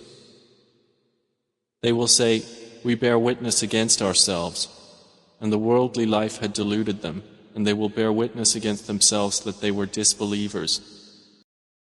Mentioned in the second verse, Surah Al-An'am, Ayah 130, is a question which will be asked of the jinn and human beings on the plains of resurrection. They will be asked to show the reason why they chose to disbelieve and disobey Allah Ta'ala. They were told that they could not deny that divinely ordained messengers from among them did reach them, messengers who recited to them the verses of Allah and warned them of that day of reckoning. In the reply to this question, mentioned there is their confession that the messengers did come, they did tell them the truth, and that they were involved with disbelief and disobedience. But no reason for this wrongdoing was given from their side. Instead, Allah Ta'ala has Himself given its reason by saying, and the worldly life had deceived them. It means that the charms of their transitory life had put them on the wrong track. They thought that it was everything, which was really nothing, and that made them heedless to their end. There is something noteworthy here. There are other verses in the Qur'an which say that the disbelievers will deny their kufr and shirk when asked to explain it on the day of resurrection and before their Lord. They would lie by saying, that is, we swear by Allah, our Lord, we were no mushriks, of those who ascribe partners to Him. Now, this verse tells us that they would be ashamed of their kufr and shirk and will confess their error. On the outside, this seems to be contradictory. But there are further explanations in other verses of the Qur'an that they would initially deny when asked, but when Allah Ta'ala in His perfect power would make them speechless, witnesses will come from different parts of their own body. Then Allah will give them their speech back, and they will tell everything about their misdeed openly and clearly. Then the jinn and human beings will find out that all parts of their body were really the private eyes of the created system which finally produced the true evidence on everything about them. Then, left with no choice to deny, they will confess. Are there messengers of Allah among the jinn too? Something else to be considered here is that, in this verse, Allah Ta'ala has addressed both kingkind and mankind and asked them about messengers, rusul, coming to them, messengers of Allah, who were from among them. This shows that messengers have been sent to the jinn kind from among their own kind, as is the case with humankind, among whom the messengers were sent from among them. That is, they were human beings. On this question, the ulama of Tafsir and Hadith differ.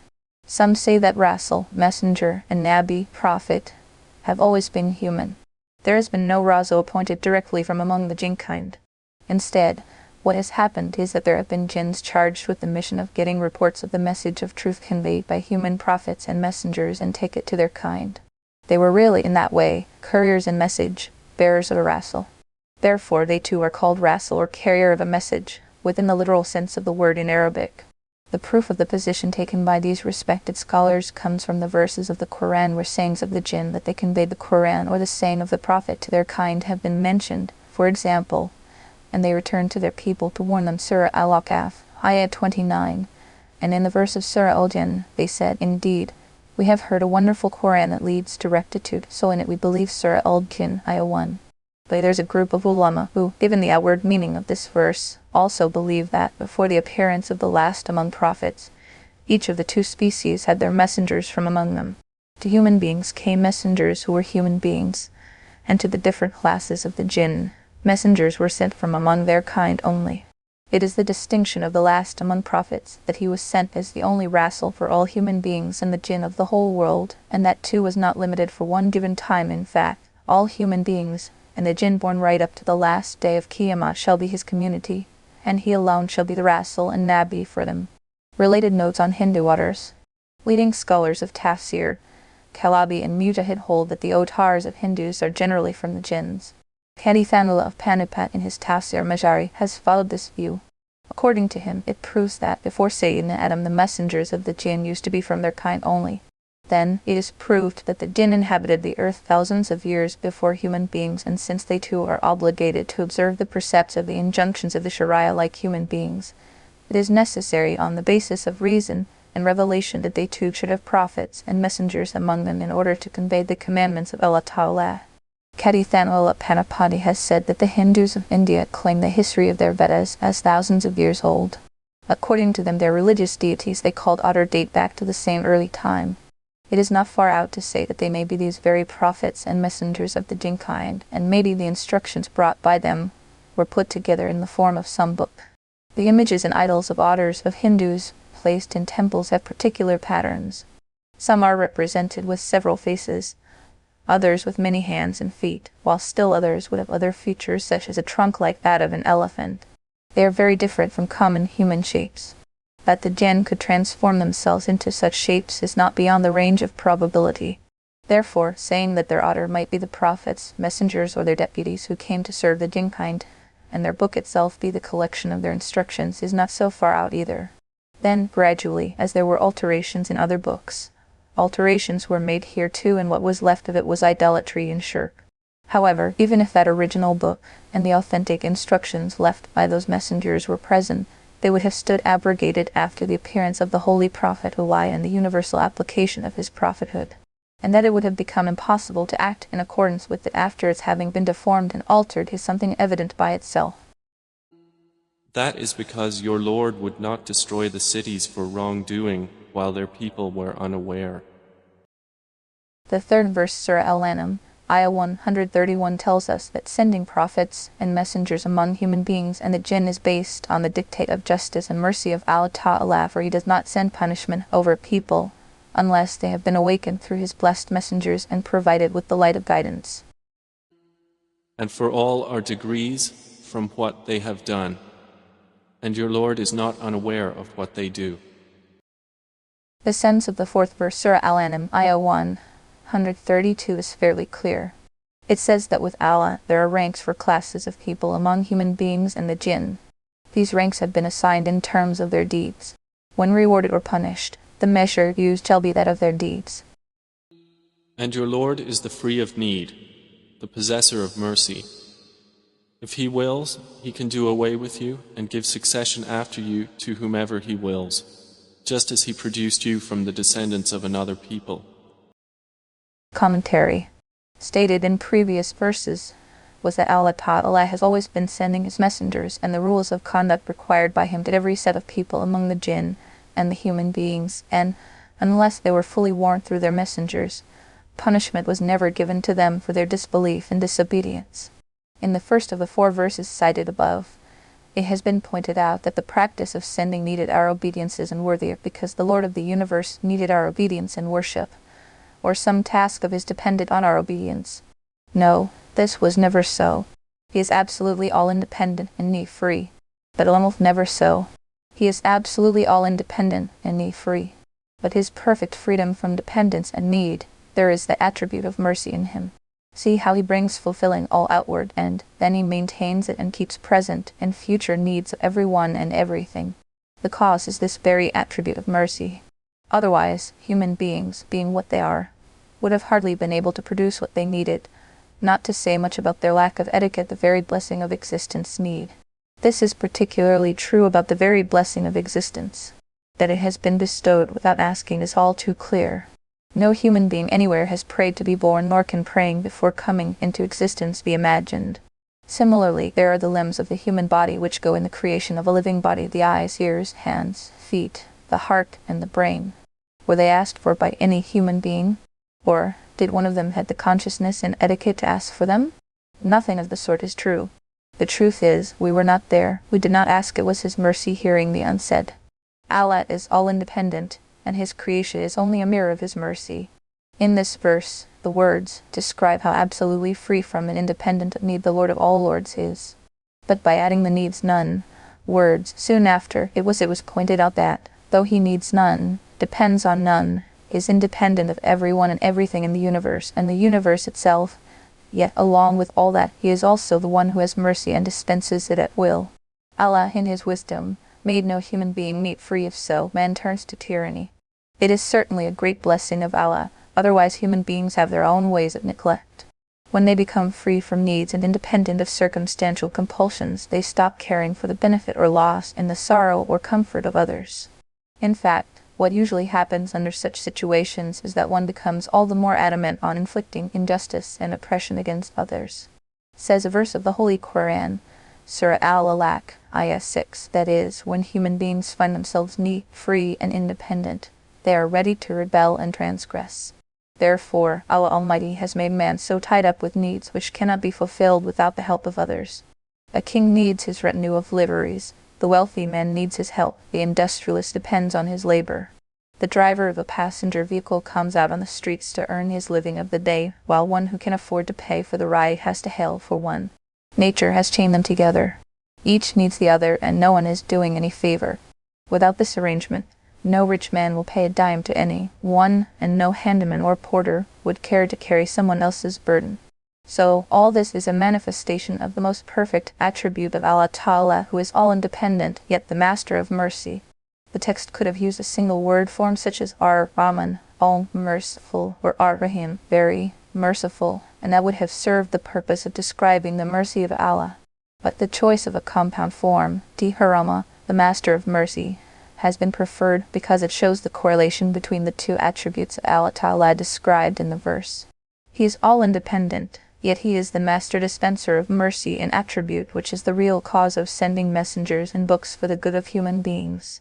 After that, it was also made clear that the way his mercy is universal and perfect, in the same way his power holds control over everything.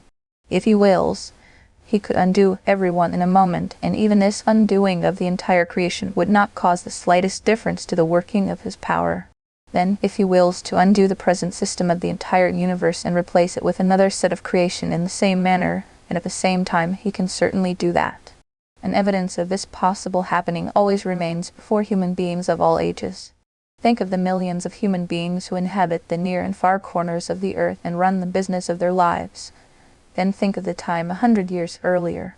You shall realize that the earth was inhabited as it is now, and things were going on as usual, but none of the present inhabitants of the earth, the movers and shakers of things, were there.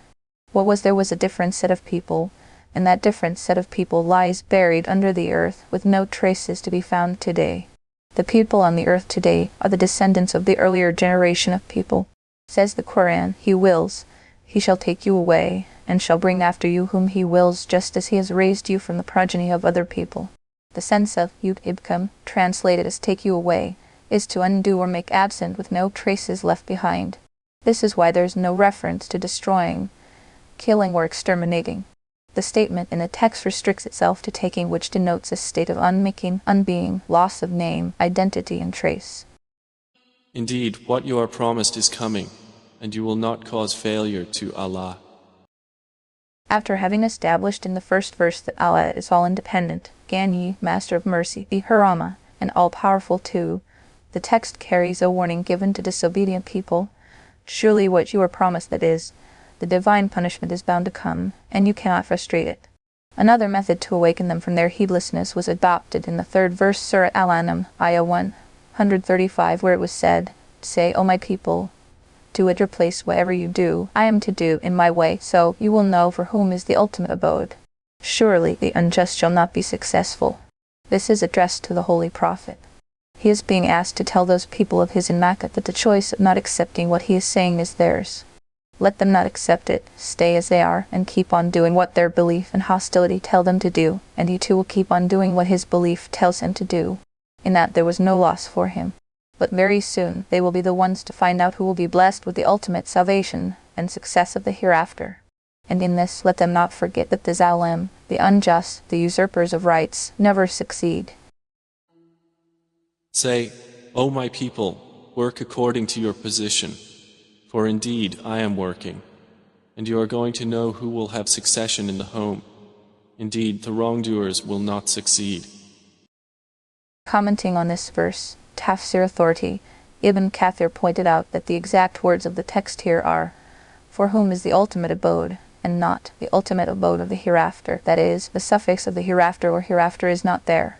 This tells us that, much earlier than the abode of the hereafter, the ultimate success falls to the lot of the righteous servants of Allah alone, even within the present abode of the world. This stands proof from the life and times of the Holy Prophet and his blessed companions, may Allah be pleased with him. Not much time passed when all wielders of power and authority found themselves disgraced before them. Their countries were conquered at their hands. Within the period of prophethood, the whole Arabia came under his authority, which soon extended to Yemen, Bahrain, and the borders of Syria. Then it was at the hands of his Khilafah and the Sahaba that a major part of the known world of the time came under their aegis. Fulfilled stood the promise of Allah Ta'ala. Allah has written, "I shall overcome I and my messengers," Surah Al-Mujadilah, Ayah 21. And again, it was said in another verse, that is, "We shall help our messengers and those who have believed in the present world, and on the day of Qiyamah, when witnesses will stand to record their testimony on the reckoning of deeds." Surah Dafir, Ayah 51. And the polytheists assign to Allah from that which He created of crops and livestock a share, and say, "This is for Allah," by their claim, "and this is for our partners associated with Him." But what is for their partners does not reach Allah, while what is for Allah, this reaches their partners. Evil is that which they rule. In the fourth verse, Surah Al-An'am, Ayah 136, the disbelievers of Arabia have been admonished for a particular error in their behavior. The custom was that they would take out from the produce of their lands and from the income of their businesses a portion for Allah, and a portion for their idols. The portion taken out for Allah they would spend on the poor and the needy, while the portion taken out in the name of their idols they would spend on the priests and keepers of the temple of idols. To begin with, enough was their injustice in that everything was created by Allah Ta'ala, and the produce which came from them was bestowed by Him, yet they went ahead and made idols to share in what was given by Him. On top of this, they would add insult to injury when, should there be a drop in produce, they would apply the shortfall against the portion they meant for Allah, saying that Allah was independent and did not need their things. Thus, they would exact the portion of their idols in full, as well as that of their own. On some occasion, if it so happened that something from the portion taken out for the idols, or from that of their own, went into the portion reserved for Allah, they would pick it up and take it out of there to keep their accounting straight. And if came the occasion when things were the reverse of it, that is, if anything belonging to the portion of Allah was thrown in their own portion, or in the portion of their idols, it was left where it was saying that Allah is need-free, therefore any shortage in His share will not make any difference. The Holy Qur'an, taking notice of this crooked conduct of theirs, has said, "Evil is what they judge."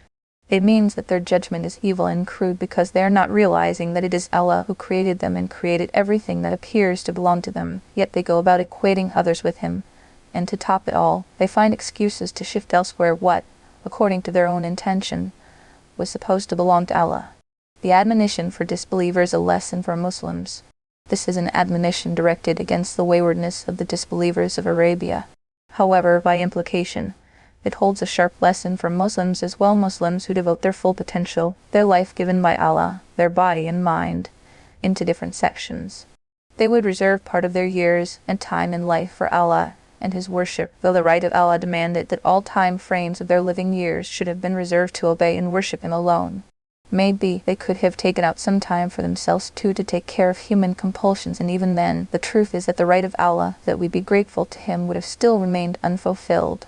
But here we are, in our time and in our places, doing unbelievable things. If, in the 24 hours of a day and night of our lives, we do get around to fix some time to be devoted to remember Allah and engage ourselves in what we know as His essential ibadah, then strange things start happening. There comes an urgent need, a call or an appointment or something like that, and we become pragmatic all of a sudden. The function, the business, the need comes first. No postponement is made in what is pragmatic or personal. The urgency of work stays. The inevitability of rest time stays. The axe falls on nothing but the time which had been fixed for devotion to Allah through prayers and recitation of the Qur'an. This happens most of the time. Emergency, urgency, sickness, or any other call. What is the first casualty in this rush is nothing but the time that we had here marked for our dhikr and ibadah. We just cannot say how wrong, how ungrateful, and how right compromising this attitude is. May Allah Ta'ala keep us and all Muslims protected from it. And likewise, to many of the polytheists, their partners have made to seem pleasing the killing of their children in order to bring about their destruction and to cover them with confusion in their religion. And if Allah had willed, they would not have done so. So leave them and that which they invent. Linkage of verses. Described in the previous verses were false beliefs of the mushriks of Arabia, while the present verses recount their practical errors and ignorant customs. The customs of Jahiliyyah mentioned in these verses are, they took out a portion in the name of Allah from grains and fruits, and some in the name of idols and jinns. Then, if by chance, some part of what belonged to the portion of Allah got mixed up with the portion reserved for idols, they would let it stay mixed as it was. When the position was the reverse of it, they would take it out and make the portion set for idols even. The excuse was that Allah is need-free. A cut in His share does not harm Him while the partners need it, so their share should not be decreased. This evil custom was mentioned earlier in verse Surah Al-An'am, Ayah 136. The second custom was that they would release animals they called Bahra and Saba in the name of idols and said that they were doing it for the pleasure of Allah. Here too, the portion allotted to idols was that the act of worship was intended for them, and the portion allotted to Allah was that they aimed to please Allah. The third custom was that of killing their female children. The fourth custom was that they would endow some tillage in the name of idols, saying that only men could use its produce. Giving or not giving a share from it to women depended on their will. Women had no right to demand. They would do the same thing with cattle when they would restrict their use for men only. They considered the quadruped animals they released in the name of idols as unlawful for purposes of riding or carrying loads. There were quadruped animals they would specify. Using them at any time, they would not pronounce the name of Allah, neither when milking, nor when riding, and nor when slaughtering. The eighth custom was that they would release animals in the name of idols, naming them as Bahra or Saba. When at the time of slaughter the calf came out alive, they would slaughter it as well, but would take it as lawful for men only. For women, they took it to be unlawful, and if the calf was born still, it was supposed to be lawful for everyone. Even milk from some animals was considered lawful for men and unlawful for women. They took reverence for 4 kinds of animals, Bahra, Saba, Wasila, and Hami, as an act of worship. All these narrations appear in Ad-Dur al-Manthur and al-Mani from Sayyid ibn Abbas, Mujahid, Ibn Zayd, and as studied with exegetic deductions of Ibn al-Mundhir, Ibn Abi Hatim, Ibn Abi Ashayba, and Ibn Humayd, as in Bayn al-Qur and of Malanathan Nabi. And they say, these animals and crops are forbidden. No one may eat from them except whom we will, by their claim. And there are those camels whose backs are forbidden by them. and those upon which the name of Allah is not mentioned. All of this is an invention of untruth about Him. He will punish them for what they were inventing. See Surah Al-An'am, Ayah 137 for the Tafsir. And they say, what is in the bellies of these animals is exclusively for our males and forbidden to our females. But if it is born dead, then all of them have shares therein. He will punish them for their description. Indeed, He is wise and knowing. See Surah Al-An'am, Ayah 137 for the Tafsir. Those will have lost who killed their children in foolishness without knowledge and prohibited what Allah had provided for them, inventing untruth about Allah. They have gone astray and were not rightly guided. See Surah Al-An'am, Ayah 137 for the Tafsir. And He it is who causes gardens to grow, both trellised and untrellised, and palm trees and crops of different kinds of food, and olives and pomegranates, similar and dissimilar. Eat of each of its fruit when it yields, and give its due zakah on the day of its harvest. And be not excessive. Indeed, He does not like those who commit excess. See Surah Al-An'am, Ayah 137 for the Tafsir. And of the grazing livestock are carriers of burdens, and those too small. Eat of what Allah has provided for you, and do not follow the footsteps of Satan. Indeed, he is to you a clear enemy. Commentary. Mentioned in the previous verses was how astray the disbelievers of Makkah had gone when they had taken their self-carved, lifeless, insensate idols as partners in the divinity of Allah, as they made them share in animals created by Him, and in many other blessings which were bestowed on them. Their transgression went to the limits when they would take out charities from these blessings as an act of worship, setting aside a portion for Allah and another for their idols.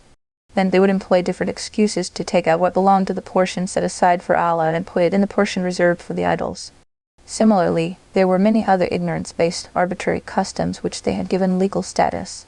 In the first of the two verses quoted above, Allah Ta'ala mentions the wonders wrought by His perfect power in the form of what grows on the earth, bringing forth the fruits of His creation. Similarly, in the second verse, Surah Al-An'am, Ayah 142 pointed towards the creation of the different kinds of animals and cattle. Then, with this in view, comes the admonition: how could a people become so sightless as to undermine their powerful, knowing and aware Creator in favor of things that weak, inert and unaware, and start taking the later as His associates and partners. After that, they were guided towards the straight path, the most sound approach to life. They were told to understand that there was no partner or associate with Allah when He created and bestowed on them things which benefit them. How then can they take them as sharers in the worship of Allah, something which has to be exclusively for Him? This was ranking gratitude for His blessings, and certainly an injustice. They should realize that it was Allah who bestowed these things on them. It was He who made them work for them so that they could use them as they wished, and then He made these things lawful for them. So, keeping these factors in view, it was their duty to remember the right of Allah and be grateful to Him whenever they benefit from His blessings, and to stop making satanic thoughts and ignorance-based customs a part of their faith. Some words and their meanings. The word ansha in the first verse means created. The second word, ma-rashat, is from marsh, which means to raise, to make go high. Ma-rashat refers to vines of plants which are mounted on supports called trellis, such as the grape and some vegetables. In contrast is ger-ma-rashat, untrellised, which includes all plants the vines of which are not raised high, whether trees with trunk and without vines, or they may be with vines which spread on the ground and are not raised, such as the melon. The word anaki means the date tree, azar it is crops of all kinds. The word azaytun is the name of the olive tree and of its fruit as well, and raman is pomegranate. In these verses, two kinds of farm or garden plants have been mentioned, those the vines of which are raised high, and those the vines of which are not raised. The hint given is that Allah's creation is full of wisdom and mystery. Here is the same soil, the same water, air, atmosphere, yet the plants that grow are different. Then the variety was introduced through the processing, coloring, and ripening of fruits, and by the employment of countless and complex properties embedded in them. Some plants were designed to bear fruit only when their vines were raised up, and even if it does show up, it would not grow and survive, such as the grape. Then some plants were taught a grammar of growth so that their vines would not go up even if anyone tried to do that, and should it by chance climb up, the fruit will grow weak and wither away, as is the case with melons of all kinds. Certainly unusual is the phenomenon when some trees were made to stand on strong trunks and taken as high as it would not be possible for human ingenuity to accomplish in common practice. This talisman of trees is not simply accidental. It has wisdom, intention, and mastery of execution behind it. Trees have properties and fruits have tempers. Some fruits grow and ripen in the soil and on the ground. A touch of soil would spoil others. Some of them find it necessary to hang by high branches and encounter fresh air, soak sun rays and starlight and get their color. To each, nature has given a suitable system to perform by. So blessed be Allah, the best of creators. Surah Al-Mu'minun, Ayah 14. After that, dates and crops were mentioned specially. The date fruit is usually eaten for pleasure. If one is hungry, it will serve as regular food. Crops from farms provide food grains for human beings and fodder for animals. After having mentioned these two, it was said, with a variety of edibles, here the pronoun in yukiluhu may be taken as referring back to zar crops or to maki date palms as well. However, the sense includes both. Thus, the meaning is that there are different kinds of dates, and each kind has a different taste. As for crops, the kinds go to hundreds, and each kind has its own distinct taste, property, and use. Their climate and land are the same, yet there is a great difference in fruits produced. Then each kind has a different set of properties and benefits, yet they are so unique in diversity. This is a phenomenon which compels even a man of ordinary insight to realize and accept that the power and being that created them is a being beyond the parameters of comprehension, the measure of whose knowledge and wisdom cannot even be imagined by human beings. After that, two more things were mentioned, olive and pomegranate. Olive is fruit and vegetable both. The oil from olive is clean, transparent, and delicate. It is better than most oils. Its properties, uses, and benefits are numerous. In fact, it cures many ailments. Similarly, there are many properties and benefits of pomegranate which most people know. After mentioning these two fruits, it was said, similar and not similar. It means that some trees from among them bear fruits which, in terms of color and taste, are similar to each other. Then, there are some others which have different color and taste. That some pomegranate fruits are similar in color, taste, and size, and some others are different holds true for olives too. Having mentioned kinds of trees and fruits, given there in this verse are two injunctions to be followed. The first one is a natural satisfier of human desires. It was said, eat of its fruit when it bears fruit. The hint given is that the purpose of the Creator in creating this diverse array of fruits is not to fulfill any of His need. These have been created for their benefit. Therefore, they were welcome to eat and enjoy them. By adding Idhath Mara when it bears fruit, it was pointed out that making the fruits come out of the branches of the tree was a job beyond them. However, when those fruits form and grow full with the permission of Allah, they become entitled to eat them at that time, whether not ripe yet. The usher of land. The second injunction given in this verse is, and pay its due on the day of its harvest. The word atu means bring or pay, and hasa refers to the harvesting of crops or picking of fruits. And the pronoun in hekahu, its due, applies to everything edible mentioned above. The sense of the verse is, eat, drink, and use these things, but remember to pay its due at the time of harvesting the crops or picking the fruit. Hak or due denotes giving it as sadaqah, or charity, to the poor and needy, as it appears in another verse in the form of a general rule, and in the properties of righteous people. There is a due right of the poor and needy, the asking and the non-asking. Surah Al-Marriage, Ayah 24. Is this sadaqah referred to here means common charities, known as sadaqah and qirat, or the particular sadaqah known as the zakah of the land or usher. There are two sayings of authorities among Sahaba and Tabi'in in this matter. Some among them have favored the first possibility. The reason given by them is that this verse is Makki and the obligation of zakah came into force 2 years after the Hijra to Madinah al-Tayyiba. Therefore, hak at this place cannot apply to the hak of the zakah of land. Some others among them have counted this verse as one of the Madani verses, and according to them, hakayu refers to the zakah of the land, which is usher. Tafsir authority Ibn Kathir in his Tafsir and Ibn al-Arabi in Ahkam al-Qur'an have resolved this by saying that whether the verse is Makki or Madani, in both events, the verse could mean the zakah of land, that is, usher, because, according to them, the initial injunction making zakah obligatory had already been revealed in Makkah. The verse of Surah Al-Muzammil which contains the injunction of zakah is Makki by consensus. However, the rate and threshold nisab of zakah was determined after the hijrah. The present verse only tells us that Allah has made due payable on the produce of the land. Its quantity has not been determined here. Therefore, as far as the quantity is concerned, this verse is brief. The conditions in Makkah al-Mu'azzamah were different. The determination of this quantity was not needed there because Muslims did not have the assurance of acquiring the produce of their lands and fruit farms conveniently and in peace. So, during those days, the practice was no different that it used to be among people of charitable background who would give out part of their produce to the poor and needy who would gather around at the time of harvesting crops or picking fruits. No quantity was fixed for that purpose. That there was, even before Islam, the custom of such charitable giving from the land produce among other communities, as well as mentioned in a verse of the Qur'an. Verily we have tried them as we tried the people of the garden, when they resolved to gather the fruits of the garden in the morning. Surah Al-Qalam, ayah 17 ayah.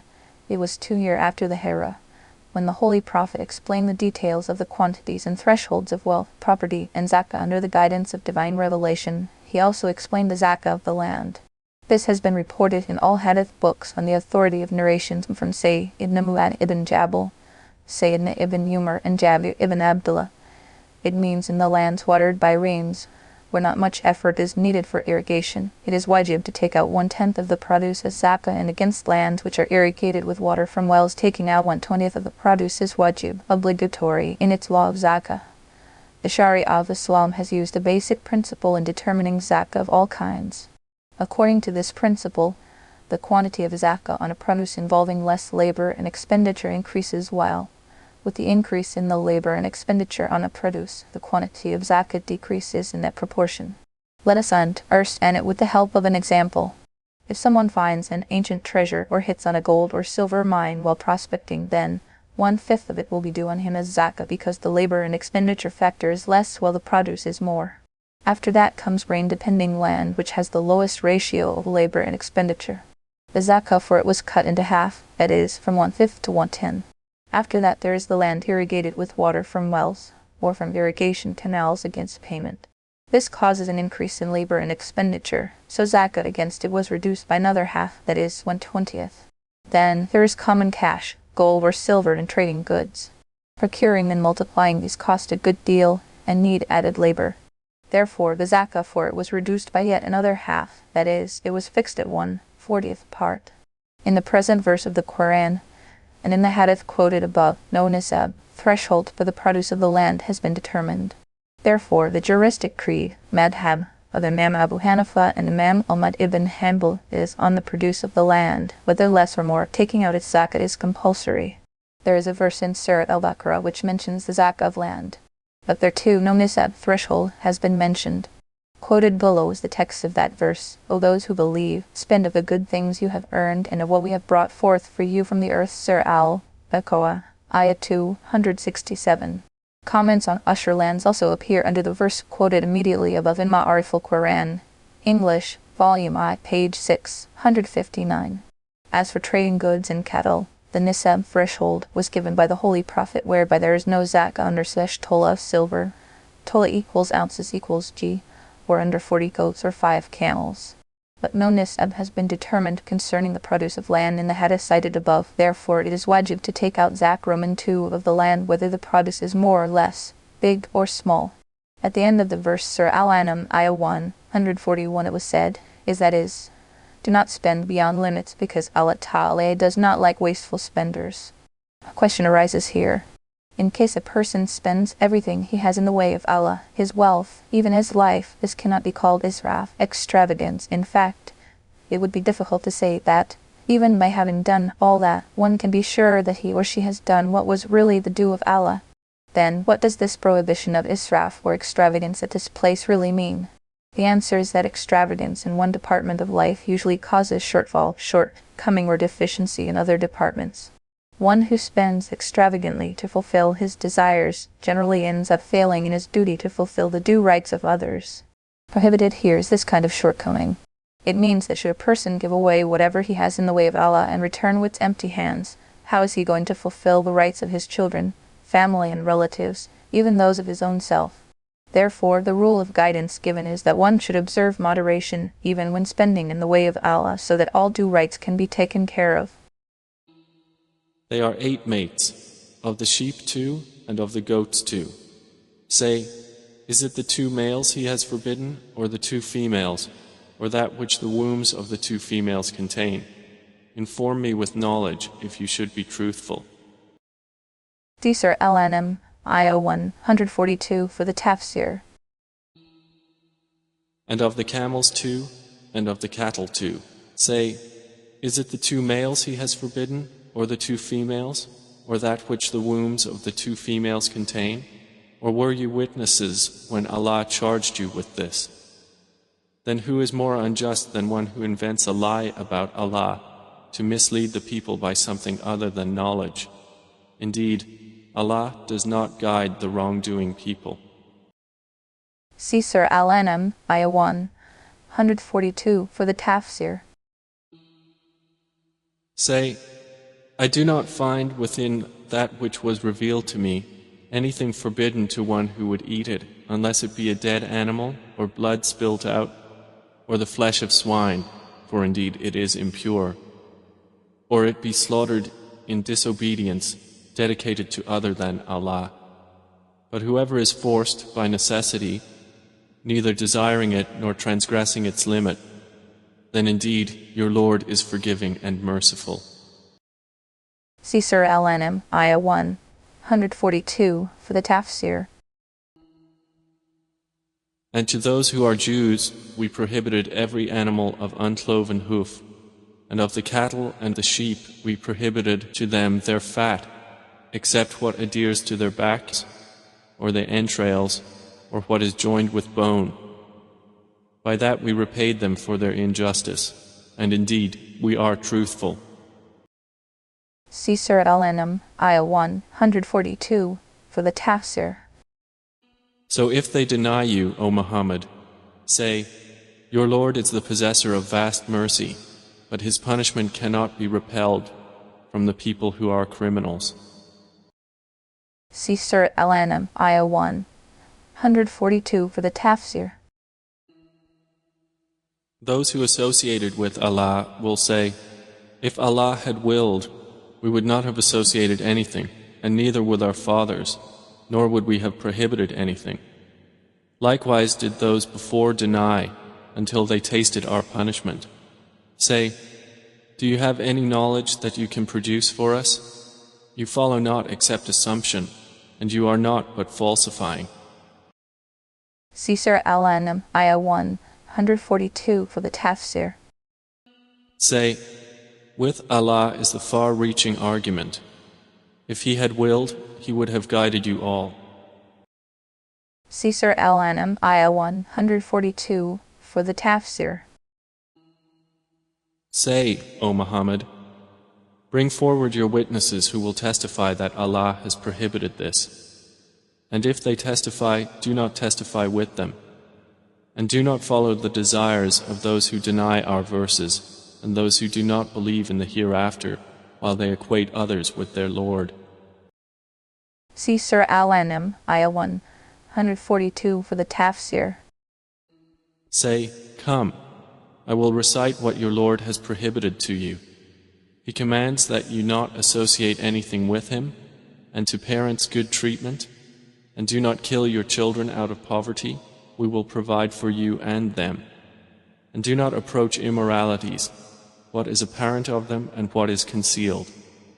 And do not kill the soul which Allah has forbidden to be killed except by legal right.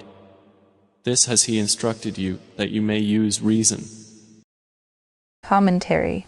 Prior to the verses appearing above, for about 2 to 3 sections, the recurring theme has been how heedless and ignorant human beings had bypassed the law revealed by the lawgiver and the creator of whatever there is in the heavens and the earth, and, in its place, had taken ancestral and innovated customs as their religion.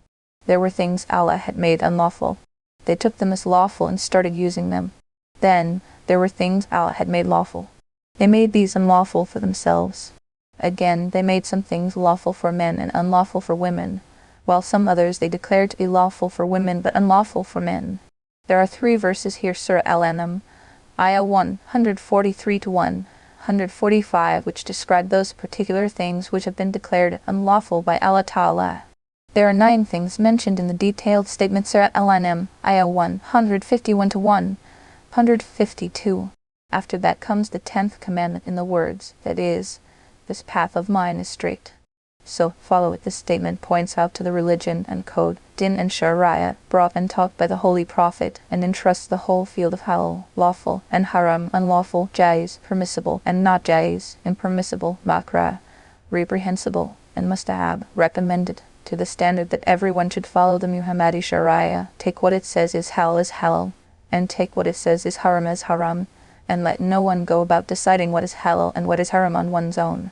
Then there appears a detailed statement of 10 things in these verses where the real objective is to describe things which are haram, which require that all these be described in the negative case. But the Holy Qur'an, in the wisdom of its approach, has described some of them positively in the imperative form, which means that acting against it is haram, kashaf. Its wisdom will become evident a little later. However, the 10 things the unlawfulness of which appears in these verses are to associate anyone with Allah Ta'ala in belief, deed, worship, or obedience, not be good to parents, to kill children because of poverty, to indulge in shameful doings, to kill someone unjustly, to eat up the orphan's property by false means, to weigh or measure short, to be unjust in witness, judgment, or speech, to betray the covenant of Allah, and to avoid the straight path of Allah and follow other ways right and left. Some virtues of the verses. Kad al-Ibar, an accomplished scholar of the Torah, was a Jew before he became a Muslim. He says that these verses of the Holy Qur'an which describe 10 unlawful things are with what the Torah, the Book of Allah, begins after Bismillah. It has also been said that these are the 10 commandments revealed to Sayyidina Musa. Commentator of the Qur'an, Sayyidina Abdullah ibn Abbas, may Allah be pleased with him, says that these are the verses of established meaning, Mukam ayat, mentioned in Surah Al-Imran, Surah Al-Imran, ayat 7. On these, all religious systems brought by prophets from Sayyidina Adam to the last among prophets have been in agreement, and none of these was abrogated in any religion, community, or sharia. Tafsir al-Mu'id. These verses are the will and testament of the Holy Prophet. According to a narration of Sayyidina Abdullah ibn Mas'ud, may Allah be pleased with him, recorded in Tafsir ibn Kathir, he said that a person who wishes to see a special will of the Holy Prophet with his seal on it, he should recite these verses. Therein lies the will and testament bequeathed under the command of his Lord by the Holy Prophet to his Ummah. Based on a narration of Sayyidina Ubadah ibn Samit, may Allah be pleased with him, has been reported by Hakim that, addressing his Sahaba, the Holy Prophet said, "Who will take a pledge of allegiance at my hands, bay'ah, on 3 verses?" After that he recited these 3 verses and said, "A person who fulfills this bay'ah, pledge of allegiance, his reward stands due with Allah." Details of 10 prohibitions and explanation of the 3 verses. These verses, Surah Al-An'am, Ayah 151 to 153, open with the words, "Say, come, I recite what your Lord has prohibited for you." The word ta'ala, here translated as come, does carry the essential meaning, but misses the refinement of what it implies in the text, a difficulty technically impossible to surmount in a task of this delicate nature when exact parallels just do not exist. Tr is an expression used at a time when the caller stands on high ground and calls those beneath to come close to him. The hint thus released is towards the prospect of their rising high and gaining prestige by accepting this invitation. The sense of the sentence, where the address is to the Holy Prophet, is that he should ask these people to come along so that he may recite to them things which Allah Ta'ala has made haram for them. He was going to give them was a message directly from Allah Ta'ala, and as such, there was no intrusion of someone's opinion, estimation, or conjecture in it. This was in their interest so that they could get ready to stay safe against them rather than go about branding as haram what Allah has made halal. Though the address in this verse directly refers to the disbelievers at Makkah, but the subject of the address is general in its nature. It includes the entire humankind, whether believers or disbelievers, Arabs or non-Arabs, or those living now or generations to come in the future. Al-Mu'id. The first grave sin forbidden is shirk. After having addressed with this concern and elegance the first thing to be identified of all that has been prohibited was that you shall not associate anyone or anything with Allah. This was the first task. And do not make idols into God like the polytheists of Arabia, nor call prophets God or son of God like Jews and Christians, nor take angels to be daughters of God like others, nor equate prophets and saints with Allah Ta'ala in his attributes of knowledge and power like the ignorant masses. Shirk, definition and kinds. According to Tafsir Majari, the word shay'an, anything at this place, could also mean that one should not be involved in any kind of shirk, whether manifest, jali, or concealed, khafi. Everyone knows manifest shirk, which is the ascribing of equals or partners to Allah either by associating someone with Allah in worship and obedience or in his exclusive attributes. And concealed shirk is that one in his or her vocation in life, in material and religious objectives, and in profit and loss, though holds the belief that Allah is the maker and mover of things, yet in practice takes others as such, and pins all efforts and hopes on them, or is a hypocrite in acts of worship, offering prayers correctly to show off before others, or spends in charity to earn a good name for himself, or actually, in practice, takes someone other than Allah to be the controlling authority in profit and loss. The sage, Sheikh Sadi, may Allah have mercy on him, has put the idea in a nutshell when he said, concealed here too is a kind of shirk, that A made me gain and B made me lose. The reality is no more but that, whatever the gain or loss, it is from that absolute master. The supposed names N and B are drapes from behind which comes the manifestation of gain or loss.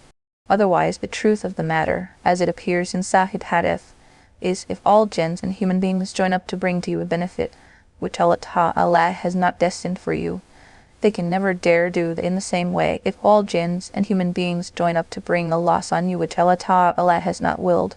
This too is not possible for anyone to do. In brief, one should abstain strictly from both kinds of shirk, manifest and concealed. The way worshipping idols is included under shirk. Also included thereunder is equating prophets and saints with Allah Ta'ala in his attributes of knowledge and power. If God forbid, this happens to be the very belief of someone, then it will be classed as manifest shirk, and if such a belief is not there, but this happens to be done in actual practice, then it will be called concealed shirk. At this place, the very first instruction given is to stay away from shirk. The reason is that shirk is a crime about which the Qur'an has given the decision that, for it, there is no forgiveness. The forgiveness of sins other than shirk is possible depending on different causes. Therefore, as narrated by Say ibn Ubadah ibn Samit, may Allah be pleased with him, and Say ibn Abu Ad-Darda, may Allah be pleased with him, it appears in Hadith that the Holy Prophet said, do not ascribe anyone as partner with Allah even if you are dismembered, or hanged, or burnt alive. The second sin, mistreating parents, mentioned after that was, and be good to parents. The purpose at this place is to tell not to be disobedient to parents, and not to cause pain to them. But it is in a way of wisdom that the prohibition has been sublimated as be good to parents.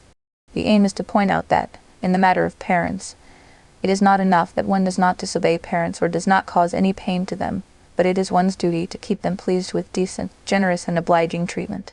This has been made more explicit in another verse of the it appears as Quran, where which means, for them, lower your shoulders in humility. Surah Al-Isra, Ayah 24, an eloquently figurative mode of describing the attitude of love, reverence, readiness, and availability to help out and care for, in all sincerity, and in tenderness at its sublimes, something the Qur'an has itself put in one word, mercy, suffixed after the words of the verse quoted above. It will be noticed that in this verse, causing pain to parents or exposing them to physical or emotion inconveniences has been placed as the second crime after shirk.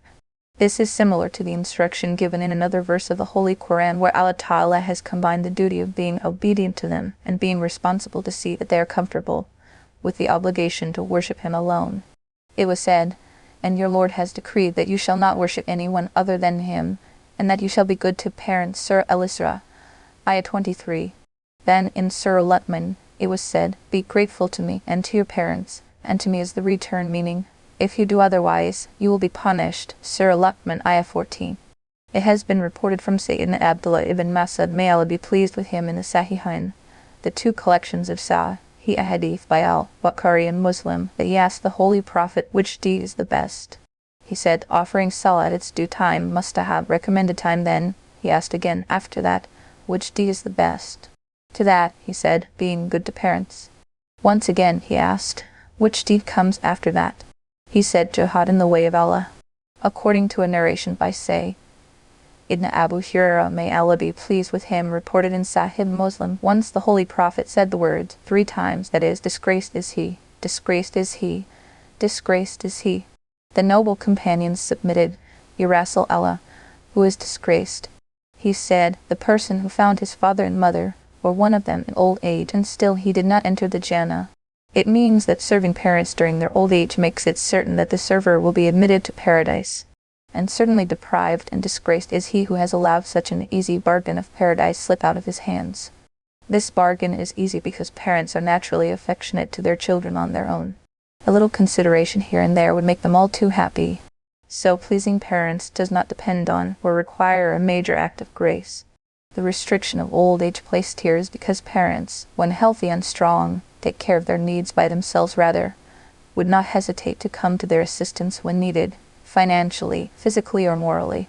At that time, neither do they need being served, nor would that service carry any distinct weight of its own. Serving parents can only be worthwhile and praiseworthy at a time when they need it because of their old age. The third prohibition, killing children. The third thing made haram in these verses is the killing of children. It is relevant in the context because the right of parents due on children was taken up before it, and here, it is the right of children which is due on parents. The worst limit of evil treatment of children was what was practiced in the days of Jahiliyyah, when they were killed or buried alive. This verse stops them from doing that. It was said, and do not kill your children because of poverty. We will give provision to you, and to them as well. During the pre-Islam days of Arab Jahiliyyah, there was a cruel custom. When a girl was born in a household, they would bury her alive, fearing the shame of having to take someone as a son-in-law, and there were occasions when, fearing that they would have difficulties in feeding and providing for children, these cruel people would kill them with their own hands. The Quran erased this custom. Then, by saying what was said above, it gave them the treatment they needed against this mental sickness of theirs, because of which, that is, because of their worry as to how they were going to feed them, they committed such a heinous crime. Allah Ta'ala has told them in this verse that they were not the ones really responsible for feeding and providing for them. This was the direct responsibility of Allah Ta'ala.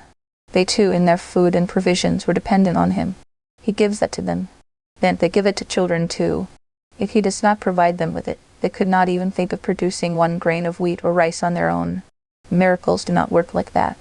Bringing out a tiny seed by tearing its way through tons of earth on the fields in the form of a tender bud or shoot, and then giving it the shape of a tree, and then making them sprout with flowers and fruits is a question they should answer.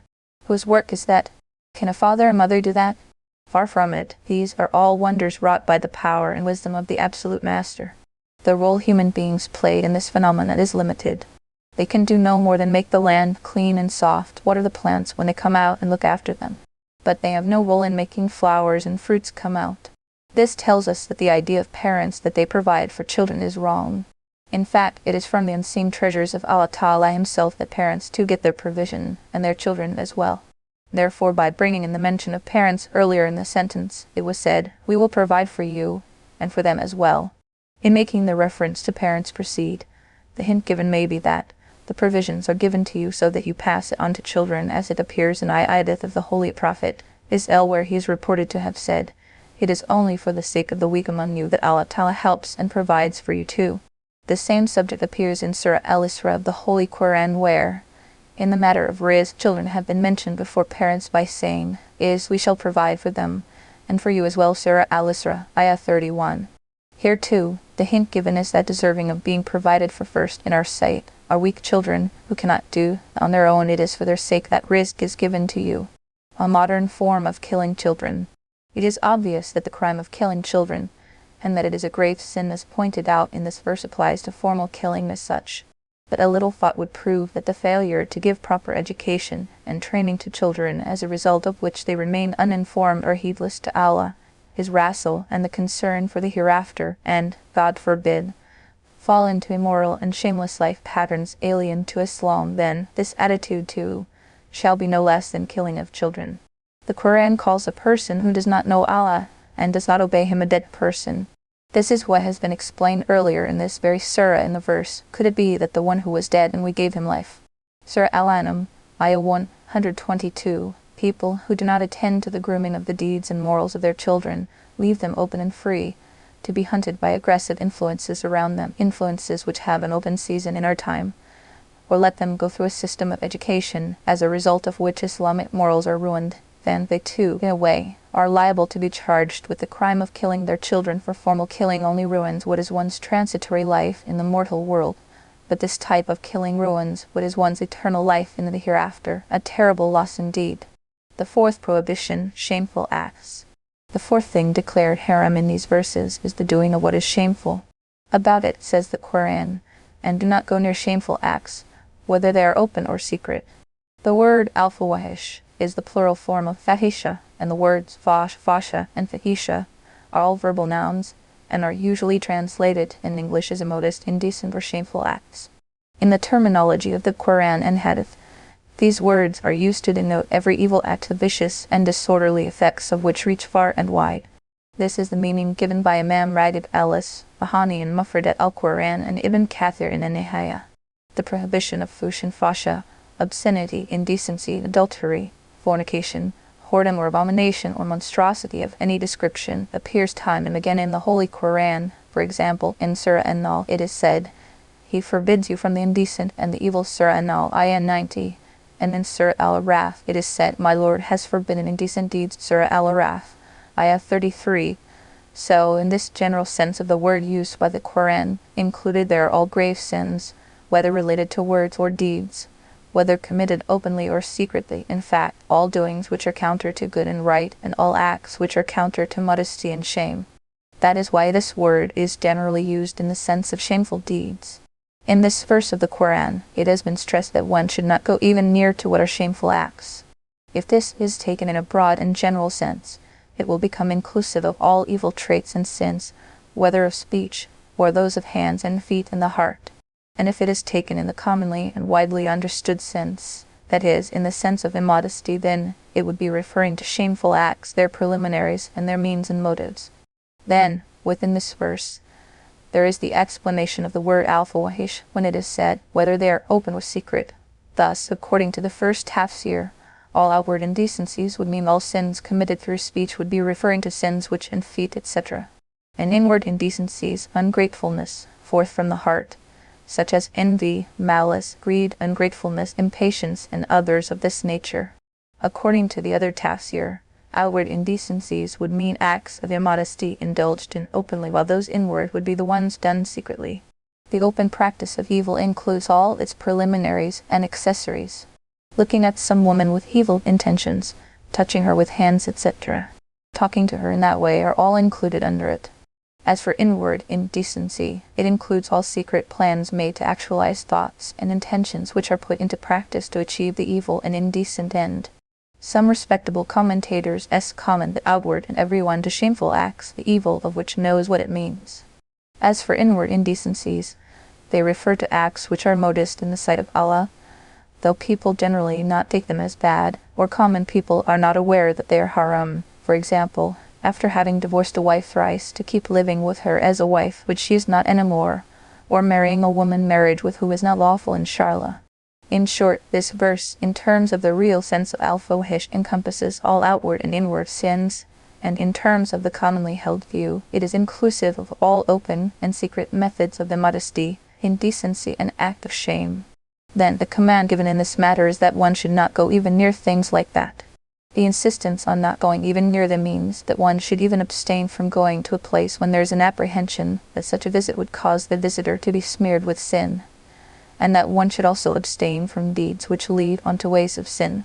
In a hadith, the Holy Prophet has been reported to have said, It is not unlikely that one who keeps roaming around prohibited place might enter it as well. Therefore, precaution demands that one should not even go near what is prohibited. The fifth prohibition, killing unjustly. Of the prohibitions, the fifth is killing unjustly. About it was said, Ill so that I wide and do not kill a person whom Allah has given sanctity. The details of this right to kill have been given by the Holy Prophet are wide in a hadith narrated by Ibn Abdullah ibn Mas'ud appearing in Al-Bukhari and Muslim. He said, Killing a Muslim is not lawful except for 3 reasons: that he commits adultery despite being married, that he has killed someone unjustly and is killed in even retaliation, cases for it, and that, by leaving his true faith, he has become an apostate, murtad. When Sayyidina Uthman al-Ghani, the third rightly guided Kali, was besieged by rebels who wanted to kill him, he recited this ayat before them and said, With the grace of Allah, I have been free of these things all my life. Not only during my days in Islam, I never indulged in adultery even during the days of Jahiliyyah, nor did I ever kill anyone, nor did the thought that I should leave my faith in Islam ever cross my mind. Then, on what basis do you want to kill me? And the way killing a Muslim is unlawful without valid reason, so it is with the killing of a non-Muslim who lives in an Islamic country as its law-abiding citizen, or is one of those with whom Muslims have a bilateral pact. According to a narration of Sayyidina Abu Hurairah, may Allah be pleased with him, reported in Tirmidhi, he and Ibn Majah, the Holy Prophet is reported to have said, "Whoever has killed a dhimmi, protected non-Muslim citizen of a Muslim country, has broken his covenant with Allah, and a person who has broken the covenant of Allah will never smell even the scent of Jannah, though the scent of Jannah reaches as far as a travel distance of 70 years. In this one verse, after having described 5 of the 10 prohibitions, it was said, "This is what he has emphasized for you so that you may understand." And do not approach the orphan's property, except in a way that is best, until he reaches maturity. And give full measure and weight in justice. We do not charge any soul except with that within its capacity. And when you testify, be just, even if it concerns a near relative, and the covenant of Allah fulfill. This has He instructed you, that you may remember. See Surah Al-An'am, Ayah 151, for the Tafsir. And moreover, this is my path, which is straight, so follow it. And do not follow other ways, for you will be separated from His way. This has He instructed you, that you may become righteous. The 6th prohibition, eating up the property of the orphan by false means.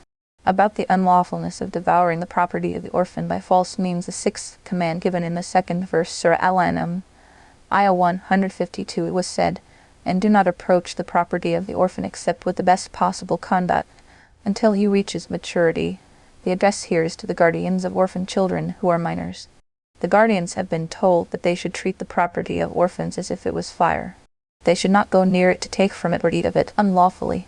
What is said here appears in another verse of the Qur'an in the same words, Surah Al-Isra, Ayah 34, and also in Surah Surah An-Nisa, Ayah 10. Surely, those who eat up the property of the orphans unjustly, they only eat fire into their bellies, and they shall soon enter a blazing hell.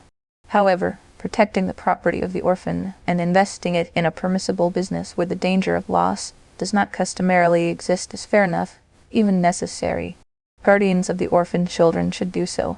After that, specified was the limit until when the property of the orphan was to be guarded, until he reaches maturity. That is, when the orphan reaches maturity, the responsibility of the guardian ends and his property should be entrusted to him. The word ashat really means strength. According to the majority of ulama, it begins with puberty. When signs of puberty appear in a child, or when he reaches the age of full 15 years, that will be the time he will be considered legally mature. Still, after his having attained physical maturity, it will be seen whether or not he has acquired the ability to protect his property and spend out of it correctly and satisfactorily. If this ability is found in him, his property should be entrusted to him.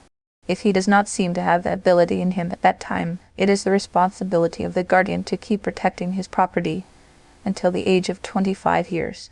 At any time during this period, whenever he picks up the ability to protect his property and manage his living through business or vocation, his property can be handed over to him. And if even up to the age of 25 years, such ability does not show up in him, then, according to Imam Abu Hanifa, may Allah have mercy on him, his property should, after all, be given to him, that this would be subject to the condition that this lack of ability on his part should have not reached the limits of insanity. And according to some imams, his property should not be entrusted in his hands even then, instead of which the Qadi or judge of an Islamic court should entrust the responsibility of protecting his property to a trustworthy and responsible person. Once again, what has been said here is based on a statement of the Holy Quran appearing in another verse where it was said, "If you perceive in them proper understanding, hand over to them their property." Surah An-Nisa, Ayah 6. It means, when the orphan children become mature and you see in them the ability to protect their property by themselves and invest it gainfully, entrust the property to them. This verse has told us that becoming mature is not sufficient as justification for entrusting the property of the orphan to him. Instead, it is conditioned by the ability to protect property and to invest it gainfully. The 7th prohibition, weighing and measuring short. The 7th command in this verse is to give full weight and full measure in all fairness. The word by Al-Kist translated as in all fairness applies to a transaction in which the giver does not decrease anything from what is due to be received by the other party, and the receiver does not take anything more than what is due to come to him from the over. Rad al-Mani, weighing and measuring short in common give and take of things has been sternly forbidden by the Qur'an. Severe warning to those who do that appears in Surah Al-An'am.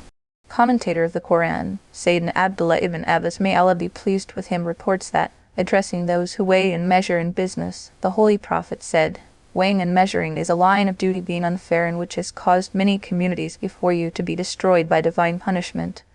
So be fully cautious in this matter." Tafsir ibn Kathir, officials and workers who fall short in set duties come under this Quranic ruling. It should be borne in mind that weighing and measuring short called ta'fif in the Qur'an is not simply restricted to weighing short and measuring less.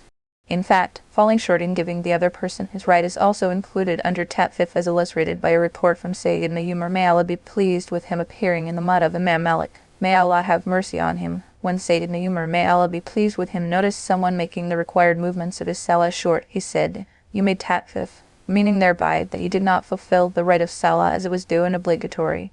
After having reported this incident, Imam Malik says, that is, giving the full measure due, and giving short of it, applies to everything and not in weights and measures only.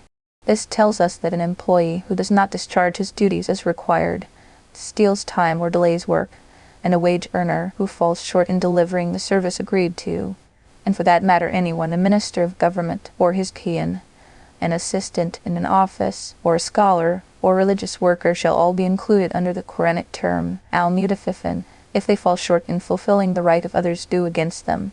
After that it was said, we do not obligate anyone beyond his capacity. In some narrations of hadith, it has been explained as a hint of exception, that is, a person who does everything possible within his control to give full consideration to the need of giving full weight and measure as due, and in case some insignificant increase or decrease takes place inadvertently, then that would stand excuse because that is beyond his power and control.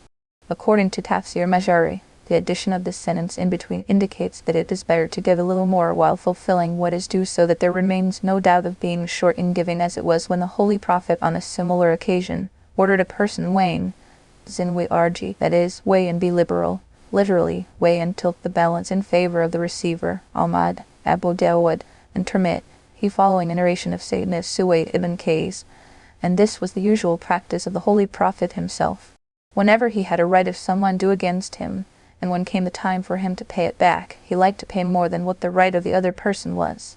Then there is a hadith in Al-Bukhari based on a narration by Sayyidina Jabir, may Allah be pleased with him, in which the Holy Prophet is reported to have said, "May the mercy of Allah Ta'ala be on the person who is lenient when selling by giving more than the due, and is also lenient by not taking more than the due instead, accepts in good grace, even if it happens to be somewhat short of it." But this is an ethical rule, that one gives more when giving and accepts less when taking, avoids a quarrel. There is nothing legal involved here which would compel one to do so. It is to point out to this very aspect that it was said in the Qur'an that we do not obligate anyone beyond his capacity. In other words, giving the other person more than it was his due, and to be satisfied with any decrease in what was one's own due, was not a mandatory command, because it is not easy for common people to do so. The 8th commandment, be just doing otherwise, is haram. The verse says, and when you speak, be just, even if there be a relative. It will be noticed that nothing particular has been mentioned at this place. Therefore, the majority of commentators hold the view that this statement includes everything said, whether it is a witness given in some case, or a judgment from a judge, or an order from a ruling official, or whatever different kinds of things said to each other. About all such things, the command of the Qur'an is that one should abide by the criterion of truth and justice when saying what one has to say everywhere, on all occasions and under all conditions. As for the sense of abiding by truth and justice when appearing as a witness in some case, it is fairly obvious, that is, the witness should tell what he knows for certain frankly and clearly, without adding or subtracting one word on his own, or injecting his guess or conjecture in it, or worrying about whom it would benefit and whom it would hurt. Similar is the situation of a judge who has to decide a case. He will examine witnesses according to the Islamic legal norms, take what they offer and look at them in conjunction with what stands proved through other kinds of approaches, and then give his decision. Be it a witness or be it a judgment, nothing should stop one from saying what is right, true, and just, not friendship and love, not enmity and hostility, nothing. For this reason, added here was the sentence, even if there be a relative, it means, even if the person in whose case you are appearing as a witness or a judge be a relative of yours, even then, you should not let truth and justice slip out of your hands, neither in witness nor in the judgment. The purpose in this verse is to stop false witness and unjust judgment. About false witness, Abu Dawud and Ibn Majah have reported the following saying of the Holy Prophet: false witness is equal to shirk. He said it 3 times and then recited this verse, so avoid the filth of idols and avoid saying the false, being upright for Allah, without being associators of partners with him. Surah Al-Hajj, Ayah 30. Similarly, about deciding against truth and justice, there is a saying of the Holy Prophet, which has been reported by Abu Dawud on the authority of a narration by Say, Ibn Burayda ibn Husayb. It says there are 3 kinds of cadis, judges. One of them would go to Jannah while the other 2 to Jahannam. The one who arrived at the truth by investigating into the case according to the Sharia, then gave his decision in the light of the truth, he belongs in Jannah, and he who investigated and did find out the truth, but knowingly gave his judgment against it, his place is in hell. And similarly, a cadi who did not know or fell short on investigation and deliberation and gave a decision in that state of ignorance, he too will go to Jahannam. The same subject has appeared in other verses of the Holy Qur'an more explicitly and emphatically, enjoining that there should be no trace or effect of friendship, kinship, or any other relation based on mutual interest or enmity and hostility in witness or judgment. For example, in Surah An-Nisa, it was said, O those who believe, be upholder of justice witnesses for Allah, even though against yourselves or the parents and the relatives. Surah An-Nisa, Ayah 135. In the same vein, there is another command given in Surah Al-Ma'idah, which says, O those who believe, be steadfast for Allah as witnesses for justice, and malice against a people should not bid you to not doing justice. Surah Al-Ma'idah, Ayah 8. It means that enmity with the people should not make you willing to witness or to judge against the dictate of justice. Finally, as for upholding truth and justice in matters other than witness and judgment, such as mutual conversations referred to earlier, the best policy is not to lie, not to speak ill of anyone behind his back, not to say anything which would hurt others or cause physical or financial loss to anyone. The 9th command, to fulfill the covenant of Allah, i.e., breach of pledge is haram. The 9th command, given in this verse, is to fulfill the covenant of Allah and avoid breaking the solemn pledge given. It was said, and fulfill the covenant of Allah. The covenant of Allah could mean the pledge that was taken from every human being at the beginning of life when all human beings were asked, Am I not your Rabb, your Lord? All of them said, Bala, yes, that is, there is no doubt that you are our Rabb, our Lord. This pledge demands that we do not disobey any command given by our Lord, our Creator, Cherisher, Nurturer, and Caretaker. Consider everything He is asked to do at the level of the highest possible priority and take it to be the most important of all that we do. And as for things He has asked us not to do, we should not go even near them, even stay away from falling in doubts about them. Thus, the essence of this covenant is that we should obey Allah Ta'ala totally and perfectly. It is also possible that covenant here means the particular pledges mentioned in the Quran on different occasions, out of which are these verses, the tafsir of which is before you, and in which 10 injunctions have been described emphatically. Ulama say that, in this pledge, included there is a fulfilling of vows, nadr or mana, a way through which one gives a pledge to Allah Ta'ala that he or she would do something. In another verse of the Holy Quran, this has also been mentioned more explicitly by saying, that is, the righteous servants of Allah fulfill their nadr, vow. In short, it can be said that this command is, though 9th in the series, but in terms of its reality, it encompasses all imperatives and prohibitions of Islamic legal injunctions. It will be noticed that, at the end of the 2nd verse, Surah Al-An'am, Ayah 152-2, there appears a sentence of persuasion, that is, this is what He has emphasized for you, so that you may observe the advice. Then comes the 3rd verse, Surah Al-An'am, Ayah 153, where the 10th injunction has been described as follows, and this is my path headed straight. So follow it, and do not follow the other ways, lest it should take you away from His way. In this verse, the word hada, this denotes the religion of Islam or the Quran. Also possible is that the reference may be to Surah Al-An'am itself, because here too, the full range of the fundamentals of Islam, Tawhid, Rizala, and principles governing injunctions of the Sharia find mention. As for the word mustaqiman, It is a distinctive adjunct of this path of the religion of Islam, and which has been used as an adverb in the syntactical arrangement to indicate that being mustaqim, straight, is an integral attribute of Islam as a religion. After that, it was said, so follow it. It means, when you have come to know that the religion of Islam is my path, and that alone is the straight path, you have before you the only path headed towards the desired destination, therefore, this is the path you shall follow. After that, it was said, and do not follow the other ways, lest it should take you away from his way. The word, sabul, is the plural form of sabil, which also means way. The sense of the statement is that the real and true way of reaching Allah Ta'ala and achieving his pleasure, rids, is just one. But people in this world have carved out different ways on their own depending on what they think it is or should be. The advice being given is, you do not follow any of these ways, because these ways are really not the ways to reach Allah, and therefore whoever walks these ways shall go astray far away from the path of Allah. It is said in Tafsir Majari that the purpose of sending the Quran and the Prophet of Islam is to make people subordinate their ideas, intentions and proposals to the Quran and Sunnah and cast their lives into the blessed model offered by them. But what is happening is that people are bent on molding the Quran and Sunnah into the frame of their ideas and proposals. As a result, an ayah of the Quran, or a hadith of the Prophet which does not meet their fancy, or is found to be contrary to what they would like it to be, would become the target of their so-called interpretation until it fits into the mold of their desires. This is the starting point from where emerge other ways which lead people astray, ways which throw them in doubts and innovations in established religion, Shabbat, and isolated letters. These are the ways from which people have been instructed to stay away in this verse.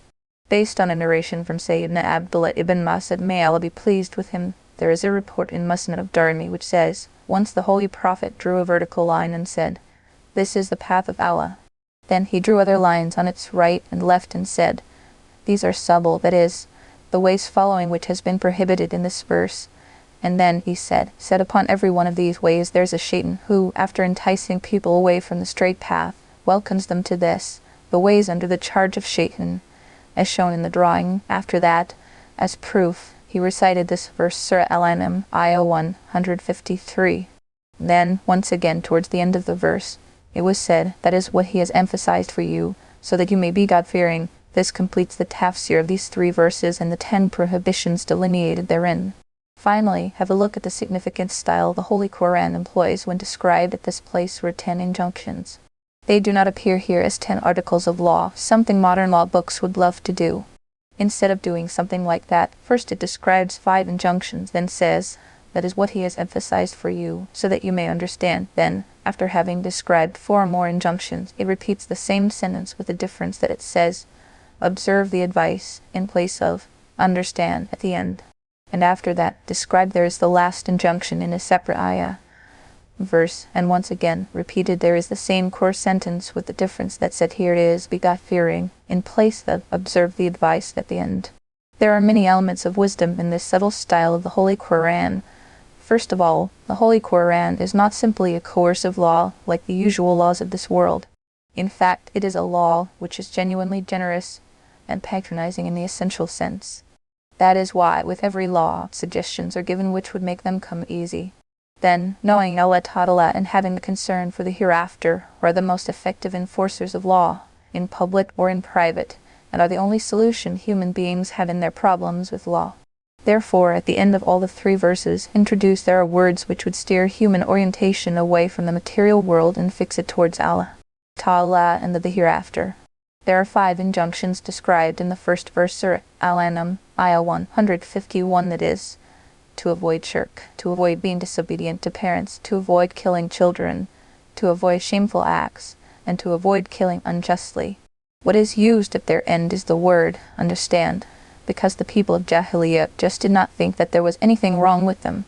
Therefore, it was suggested that they would do well by forsaking their blind following of ancestral customs and their own whims, if they used a little reason. The second verse, Surah Al-An'am, ayah 152, describes 4 injunctions, that is, not to eat up the property of the orphan by false means, not to weigh or measure short, to be true and just in speech, and to fulfill the covenant of Allah. These are things even these ignorant ones knew to be necessary. Some of them would even act likewise. But mostly these were not heeded to. The only remedy of heedlessness is what is called tazkirah, remembrance, that is, the remembrance of Allah and the hereafter. Therefore, at the end of this verse, the word used was, observe the advice. The third verse, Surah Al-An'am, Ayah 153, contains the instruction to follow the straight path and to avoid doing the contrary by following other ways. Since there is nothing more authentic but the fear of Allah, which would tear a human being away from the clutches of his misguiding thoughts and desires. Therefore, at the end of it, said there was, so that you may be God-fearing. Finally, at all these three places, the word used was wasiyah, which is an order to do something. Therefore, as cited earlier, some noble Sahaba, may Allah be pleased with him, said, whoever wishes to see the sealed will and testament of the Holy Prophet, let him recite these three verses. Then we gave Moses the scripture, making complete our favor upon the one who did good, and as a detailed explanation of all things, and as guidance and mercy, that perhaps in the matter of the meeting with their Lord they would believe. Commentary. The reason of being ignorant of, or heedless to, what they studied was not that the Torah and the Injil were non-existent in the Arabic language, because it is possible to become informed of the contents through a translation. In fact, this happens. Instead, this is because the people of the book never took steps to educate and inform the people of Arabia and the Moors of monotheism. That something falls within hearing distance casually is customarily ineffective as a meaningful warning, though this much note of warning makes search and consideration obligatory, and on this basis, the coming of divine punishment against the abandonment of Tawhid, the belief in the oneness of Allah, was possible. However, this raises no doubts about the universal nature of the prophetic mission of Sayyidina Musa and Sayyidina Isa, because the particularization of this universality of message is with our Master. May the blessing of Allah be upon him, and peace, and this particularization is in terms of the totality of fundamentals and subsidiaries. Otherwise, in fundamentals, following all prophets is obligatory on all peoples. So the punishment would have been proper on this basis, but this would have been an excuse advanced initially. Now that too is no more valid. The argument of Allah is already established. As for their second saying, if the book had been sent down to us, we would have been more adhering to the right path than they. A question and its answer has already appeared under the commentary on verse Surah Al-An'am, Ayah 19 of Surah Al-Ma'idah, earlier in this volume. This concerns the hope of salvation during the period of Fetra, or gap between prophets. And this Quran is a book we have revealed, which is blessed. So follow it and fear Allah, that you may receive mercy. See Surah Al-An'am, Ayah 154, for the Tafsir. We revealed it, lest you say, the scripture was only sent down to two groups before us, but we were of their study unaware. See Surah Al-An'am, Ayah 154, for the Tafsir. Or lest you say, if only the scripture had been revealed to us, we would have been better guided than they. So there has now come to you a clear evidence from your Lord and a guidance and mercy. Then who is more unjust than one who denies the verses of Allah and turns away from them? We will recompense those who turn away from our verses with the worst of punishment for their having turned away. See Surah Al-An'am, Ayah 154, for the Tafsir. Do they then wait for anything except that the angels should come to them, or your Lord should come, or that there come some of the signs of your Lord? The day that some of the signs of your Lord will come, no soul will benefit from its faith, as long as it had not believed before, or had earned through its faith some good. Say, wait, indeed we also are waiting. Commentary. The major portion of Surah Al-An'am has been revealed to correct the beliefs and deeds of the people of Makkah and the disbelievers of Arabia, and to remove their doubts and to answer questions raised by them. All through the surah, especially in the previous verses, the people of Makkah and the rest of Arabia were given to understand that they had seen open signs and miracles at the hands of the Holy Prophet. They had heard about the prophecies of past books and prophets about him. Then they had themselves listened to the recitation of the Quran from one totally unlettered Ummi, a standing miracle on its own. Now the avenues of truth lay open before them. The argument of Allah Ta'ala stood conclusively established against them. Believing was all they needed to do. What else could it be they were waiting for before they would do that?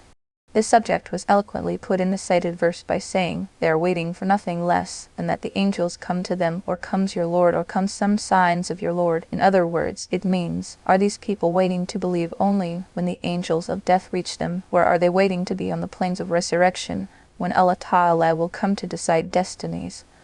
Or are they waiting to see some last signs of the coming of the fateful day of doom? That the most exalted Rabb of all shall appear on the judgment day has been mentioned in several verses of the Holy Qur'an. Speaking in the same terms, a verse from Surah Al-Baqarah says, they are looking forward to nothing but that Allah comes upon them in canopies of clouds with the angels per his clothes. Surah Al-Baqarah, Ayah 210. The state in which Allah Ta'ala shall appear on the judgment day cannot be conceived by human imagination. Therefore, in the case of such verses, the standard creed of the noble Haba and righteous elders of the Muslim Ummah is that one should believe in what has been mentioned in the Quran, have faith in it, then resign the matter of how it shall come to pass to divine knowledge. For instance, in the case of the verse quoted above, one should be certain that Allah Ta'ala will be present on the day of judgment without having to worry about the state and orientation in which this would happen. Next in the verse it was said, the day some signs of your Lord come, the believing of a person will be of no use to him who had never believed before, or had not earned some good through his faith. The warning given here is that, as soon as some of these signs of Allah appear, the doors of Tawbah, repentance, will be closed. Anyone who had not come to believe before this happens will find his or her declaration of faith after that is unacceptable. As for a person who had believed before but had done nothing by way of good deeds will find that his or her act of Tawbah and the resolve to be good in future deeds after these signs are not acceptable. In short, that will be ominous time when the Tawbah of a disbeliever from his disbelief and the Tawbah of a sinner from his sin and disobedience, even if offered, will not be accepted.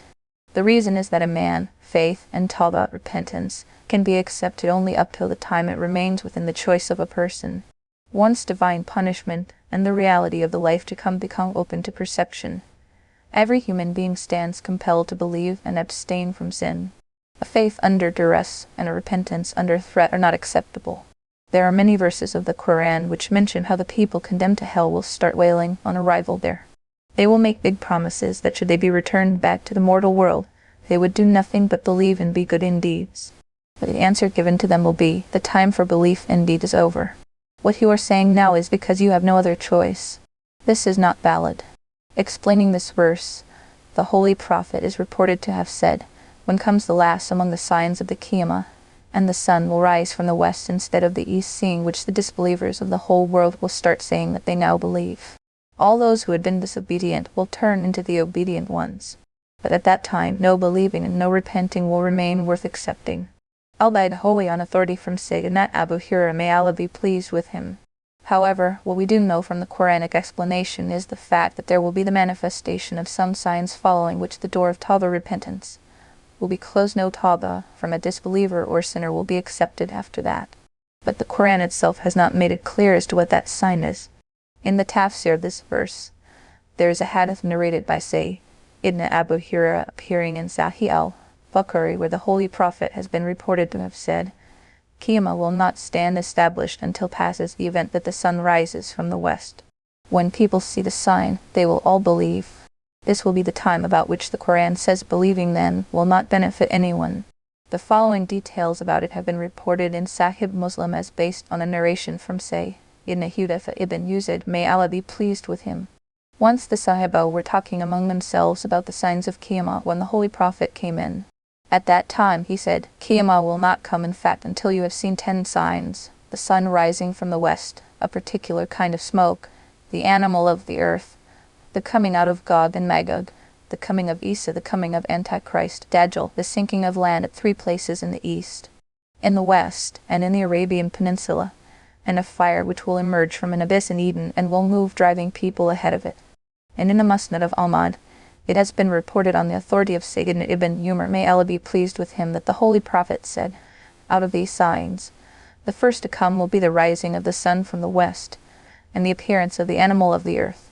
Imam al-Qurtubi, in his Tazkirah, and Hafiz ibn Hajar in Surah Al-Bukhari, while citing a narration from Sayyidina Abdullah ibn Umar, may Allah be pleased with him, have also reported that the Holy Prophet said, after this event, that is, after the rising of the sun from the west, the world will keep surviving for 120 years.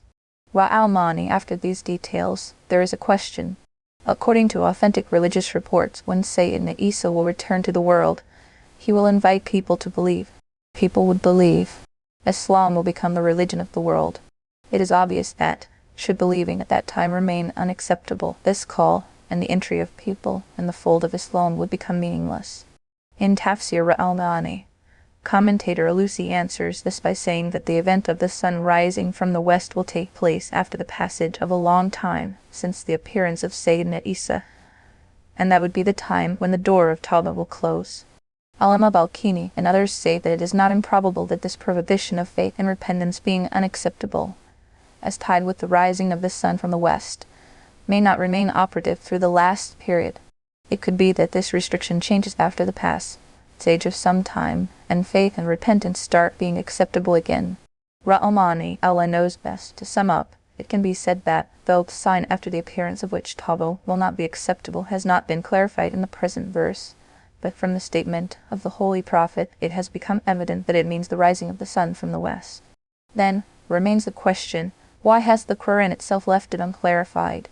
According to Tafsir al-Bar al-Muhit, the very ambiguity of the Quran at this place is more suited to the task of putting heedless human beings on alert so that they could draw their essential lesson from all forthcoming events of ominous nature and hasten to repent and correct their course of life. In addition to that, in this ambiguity and brevity, there is the advantage that everyone will be alerted to the danger that the door of repentance shall be closed when the sun rises from the west for all human beings, the same way it happens in a miniaturized form when, for everyone personally and individually, the door of Tawbah is shut close for one at the time of death.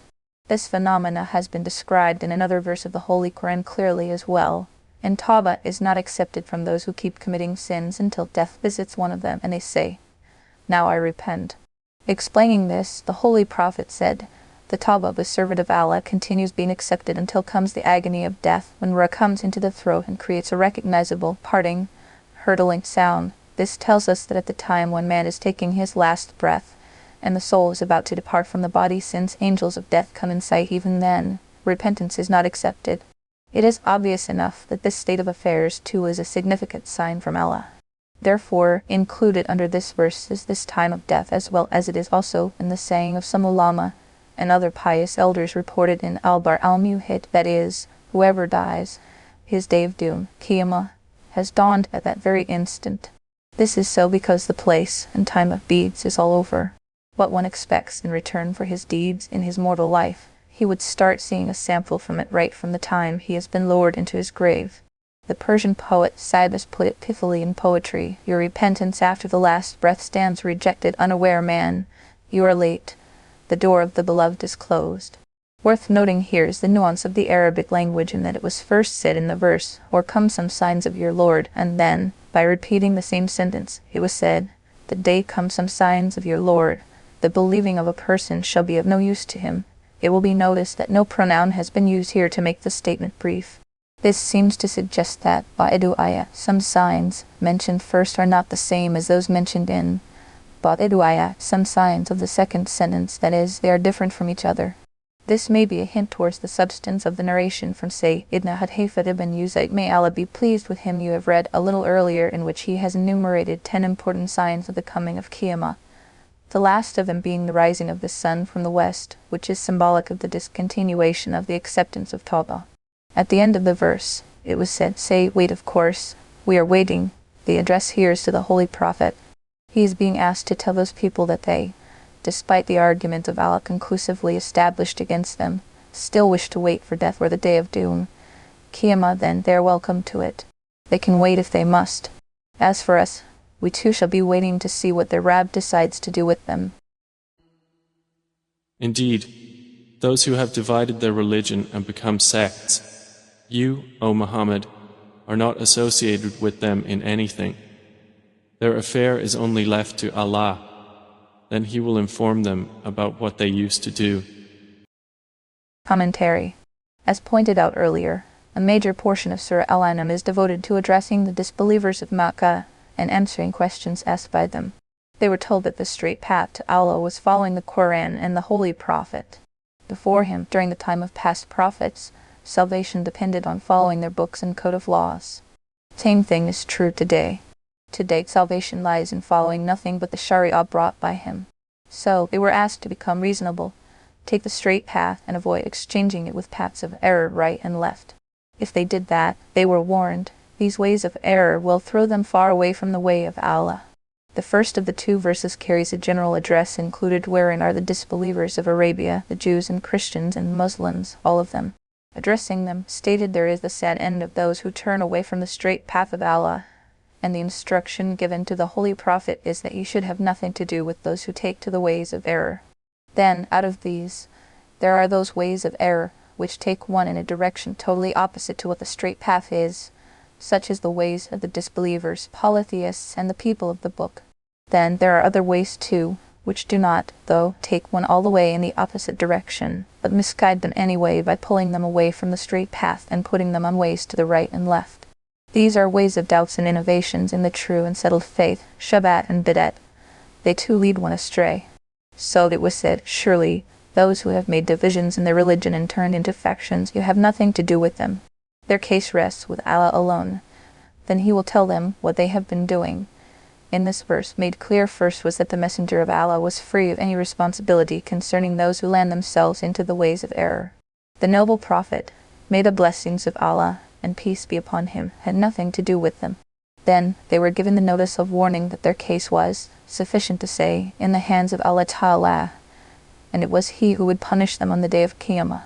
As for having made divisions in religion and turning into factions mentioned in the verse is concerned, it refers to the practice of not following the basic principles of established religion, rather electing to follow personal whims and desires, or become willing victims of satanic instigations and deceptions, as an outcome of which one would add something new to it, or leave some of that which is already there.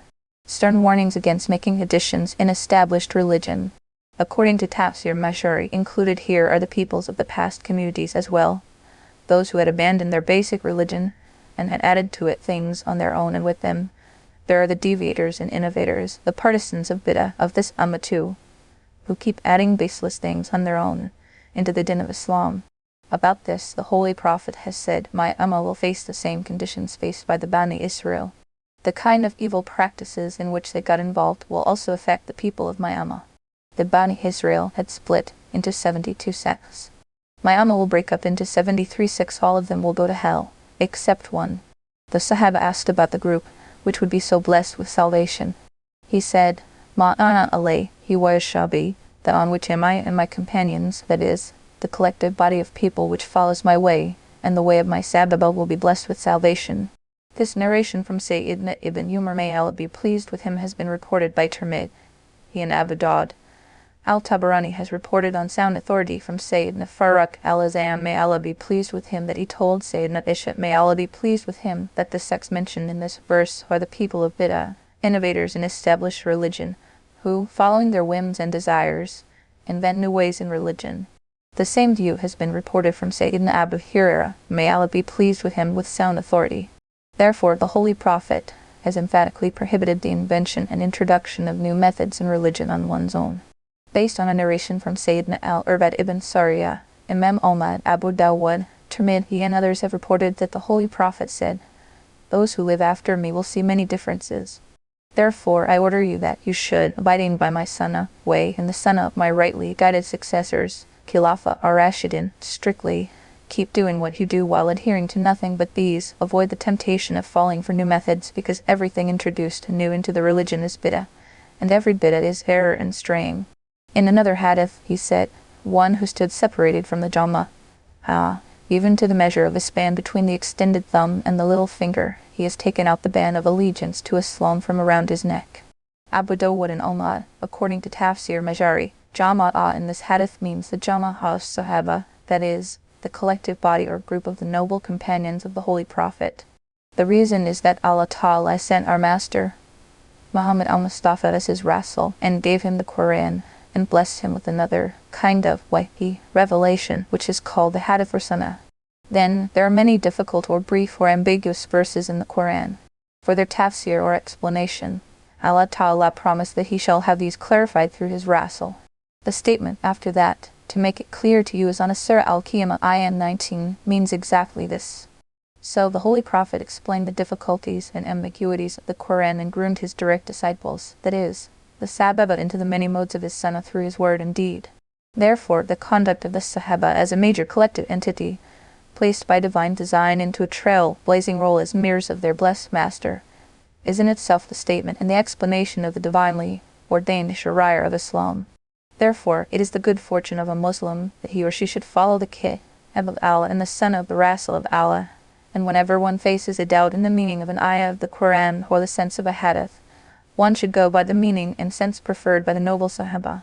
Unfortunately, as a result of people ignoring the sacrosanct rule of conduct, Islam had to see the emergence of different sects which would set aside the proven conduct and explanations of the Sahaba, and take the liberty of saying what they wished, and declare it to be the very meaning of the Quran and Sunnah. These are the ways of error the Holy Quran has repeatedly warned against, and the Holy Prophet has emphatically prohibited it throughout his blessed life, at times even castigated those acting against this rule with lana. Sayyidat Aisha as-Siddiqah, may Allah be pleased with him, reports that the Holy Prophet said that on 6 persons he casts his lana, and may the lana of Allah be upon them: the person who has added something to the book of Allah from his side, that is, whether added some words, or carried the meaning to such excessive limits as is contrary to the tafsir of the Sahaba; the person who has denied the divinely ordained destiny; the person who hoists himself into a position of authority over the Muslim Ummah by force or deceit, so that he would honor the person disgraced by Allah, and disgrace the person given honor by Allah; the person who took as halal what Allah had made haram, that is, indulged in killing at the sacred precincts of the Haram in Makkah, or hunted there; the person who dishonored my family and children; and the person who abandoned my Sunnah. Whoever comes on the day of judgment with a good deed will have 10 times the like thereof to his credit, and whoever comes with an evil deed will not be recompensed except the like thereof, and they will not be wronged.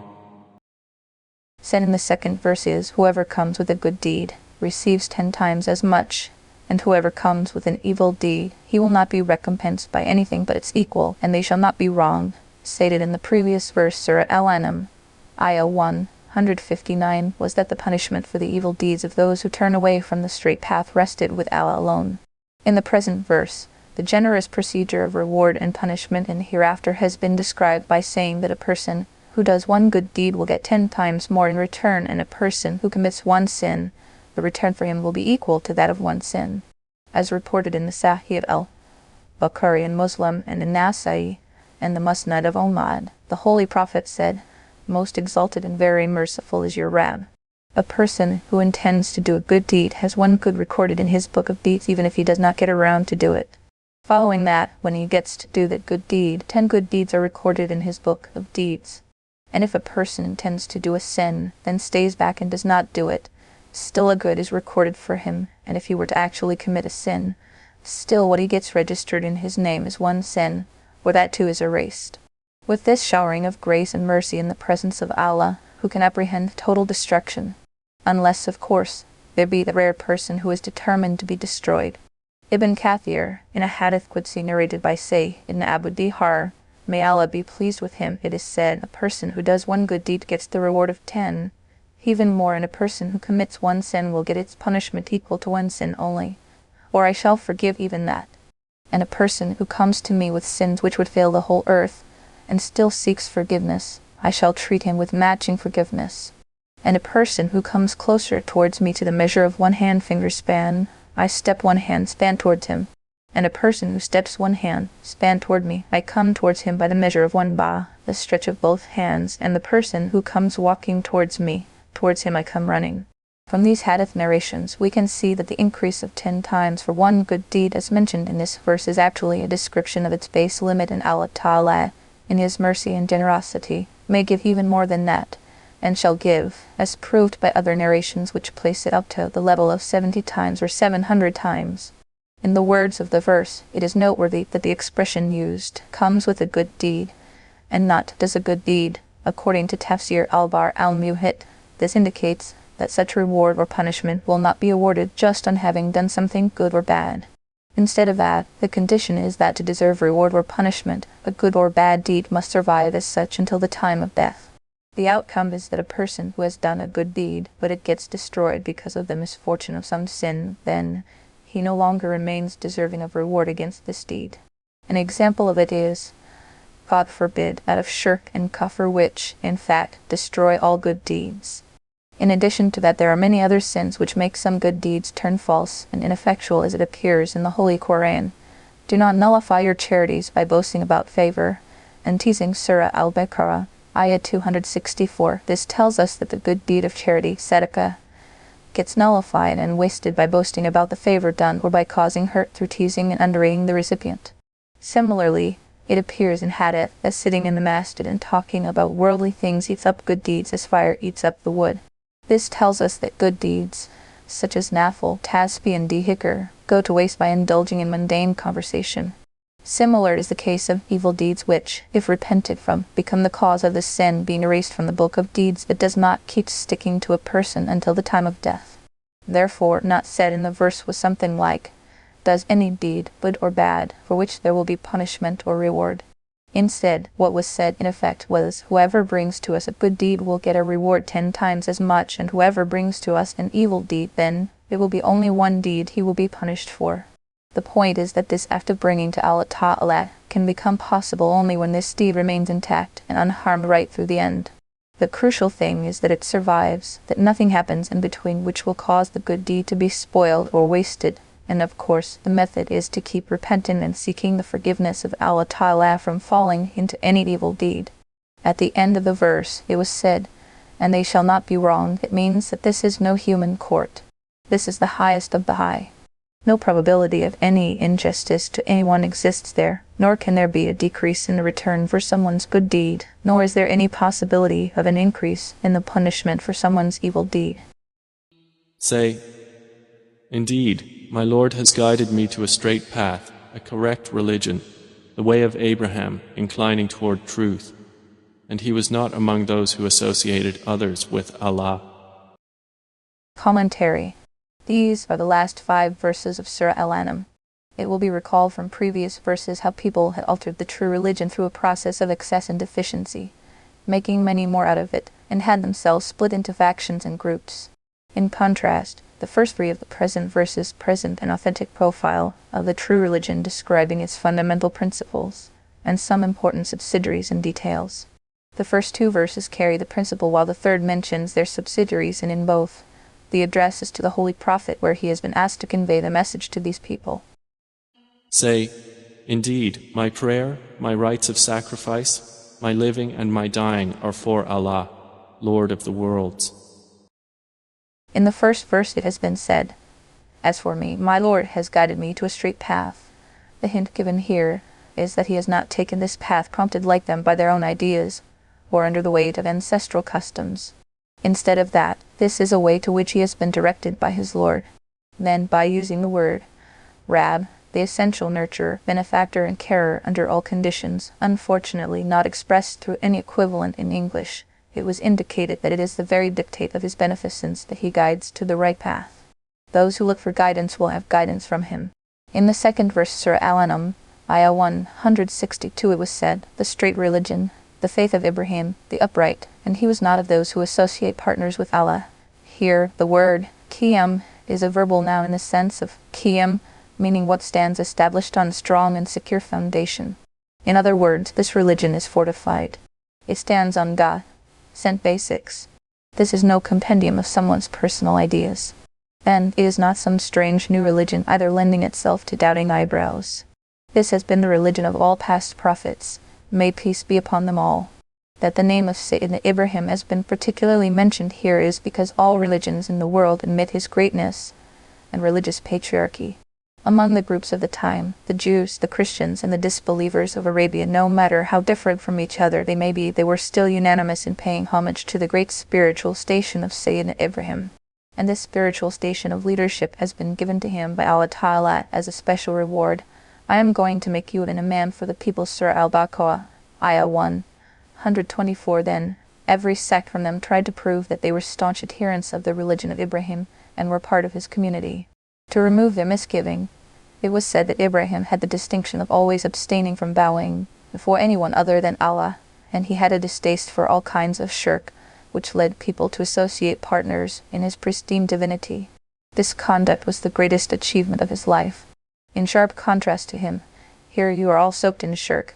Everyone took someone as partners with Allah. The Jews did, but with Sayyidina Uzair, may Allah be pleased with him, the Christians with Sayyidina Isa, and the disbelievers of Arabia were so liberal that they took thousands of rocks to be partners in the divinity of Allah.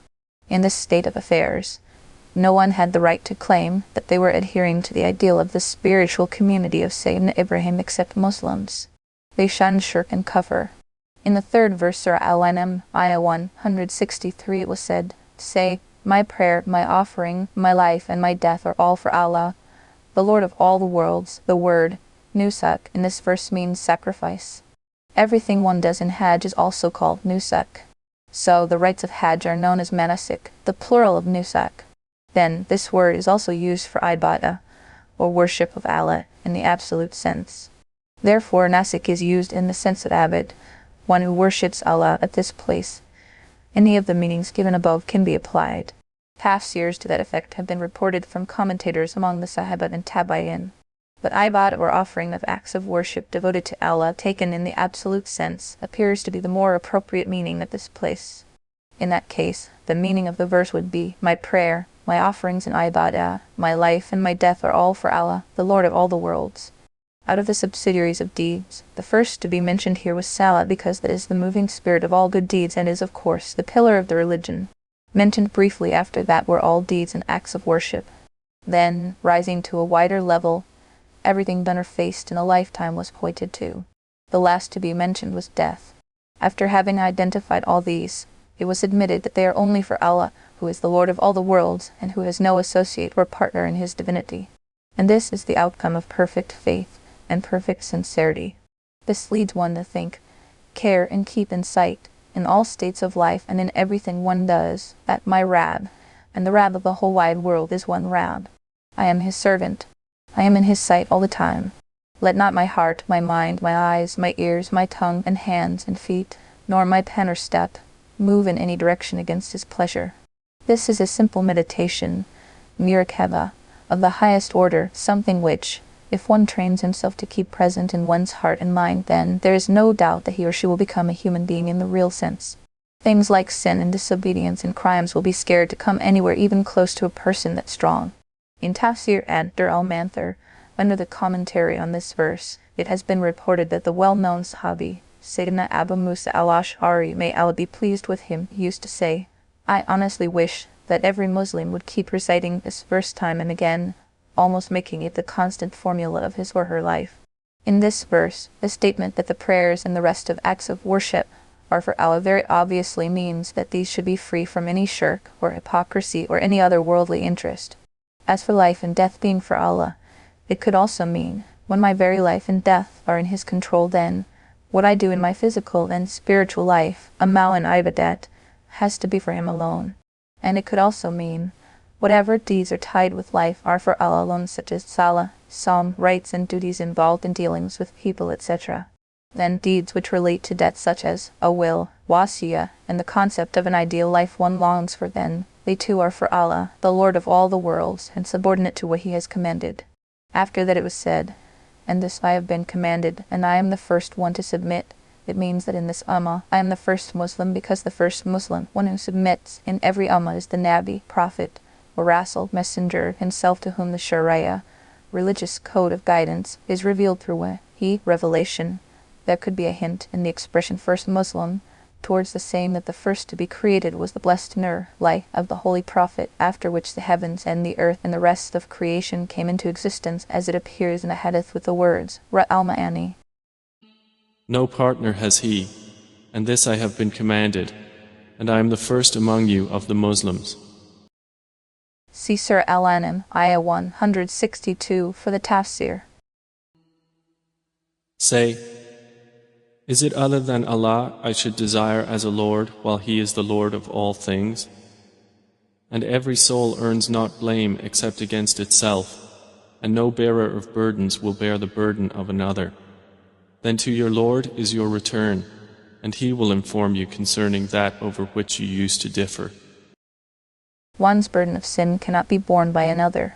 The disbelievers of Makkah al-Mukarramah, with Walid ibn Mubhir among them, used to say to the Holy Prophet and to the Muslims in general that they should return to their faith, and they will bear the burden of all their sins. This has been answered in the 4th verse Surah Al-An'am, Ayah 164. It was said, here the address is to the Holy Prophet. He is being asked to tell them, do you want me that I too, like yourself, seek and find some other Rabb other than Allah, when He is the Lord of everything? This is error and straying which you should not expect me to accept. As for your saying that you will bear the burden of our sins, this is absurd in itself. A sin committed by a person will be written in that person's record of deeds, and it will be he or she who will deserve its punishment. How can that sin be transferred to your account just by your saying so? And if the idea is that the sins will go in our account and in our book of deeds, but the punishment to be given against these will be borne by you, then that idea is not valid either. The next sentence in the verse rejects it. It was said, that is, on the day of Qiyamah, no bearer of burden of sin shall bear the burden of another. As for the disbelievers, this verse does answer their absurd saying in its own way, but it also tells Muslims at large about the rule that they too should not take the matters of Qiyamah on the analogy of their ways in the mortal world, where one person commits a crime and succeeds in putting it on someone else, especially when the other person is willing to accept it. But in the great court of Allah, there is no room for it. There, the other person can never be caught for the sin committed by someone else. It is based on the authority of this verse that the Holy Prophet said that the child born out of wedlock will not be affected by the sin of his or her parents. This hadith has been reported by Hakim from Sayyidah Isha, may Allah be pleased with him, based on sound authority. When Sayyidina Abdullah ibn Umar, may Allah be pleased with him, saw someone crying at the janazah of a deceased person, he said that the crying of the living causes punishment to the deceased. Ibn Abi Mulika says that, when he reported this saying to Sayyidah Isha, may Allah be pleased with him, she said, you are reporting the saying of a person who never lies, nor can there be any doubt in his integrity. But there are occasions when one does not hear right. In this matter, the decisive verdict of the Quran is sufficient for you. That is, the sin of one person cannot be applied to another. So, how can the crying of a living person cause punishment to descend on a dead person just for no reason?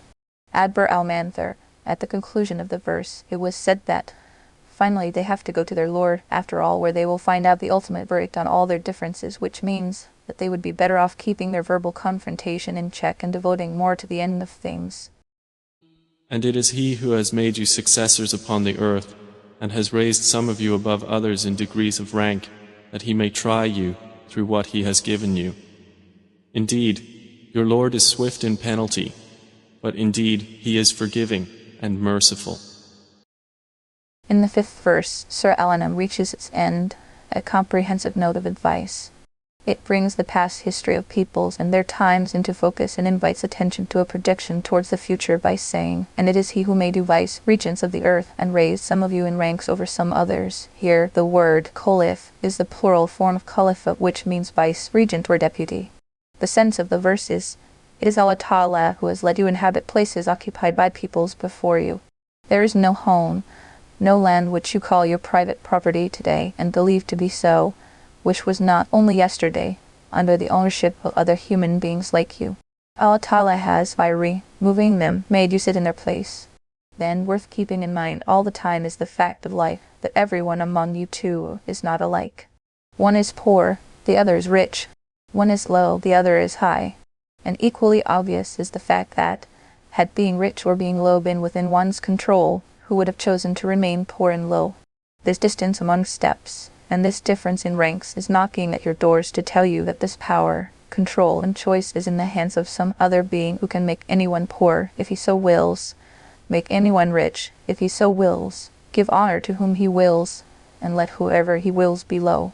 Towards the end of the verse, it was said, so that He may test you in what He has given you. It means, by making you take the place of others, and by making you owners of their wealth and property, and then by keeping you at different steps in terms of honor and wealth.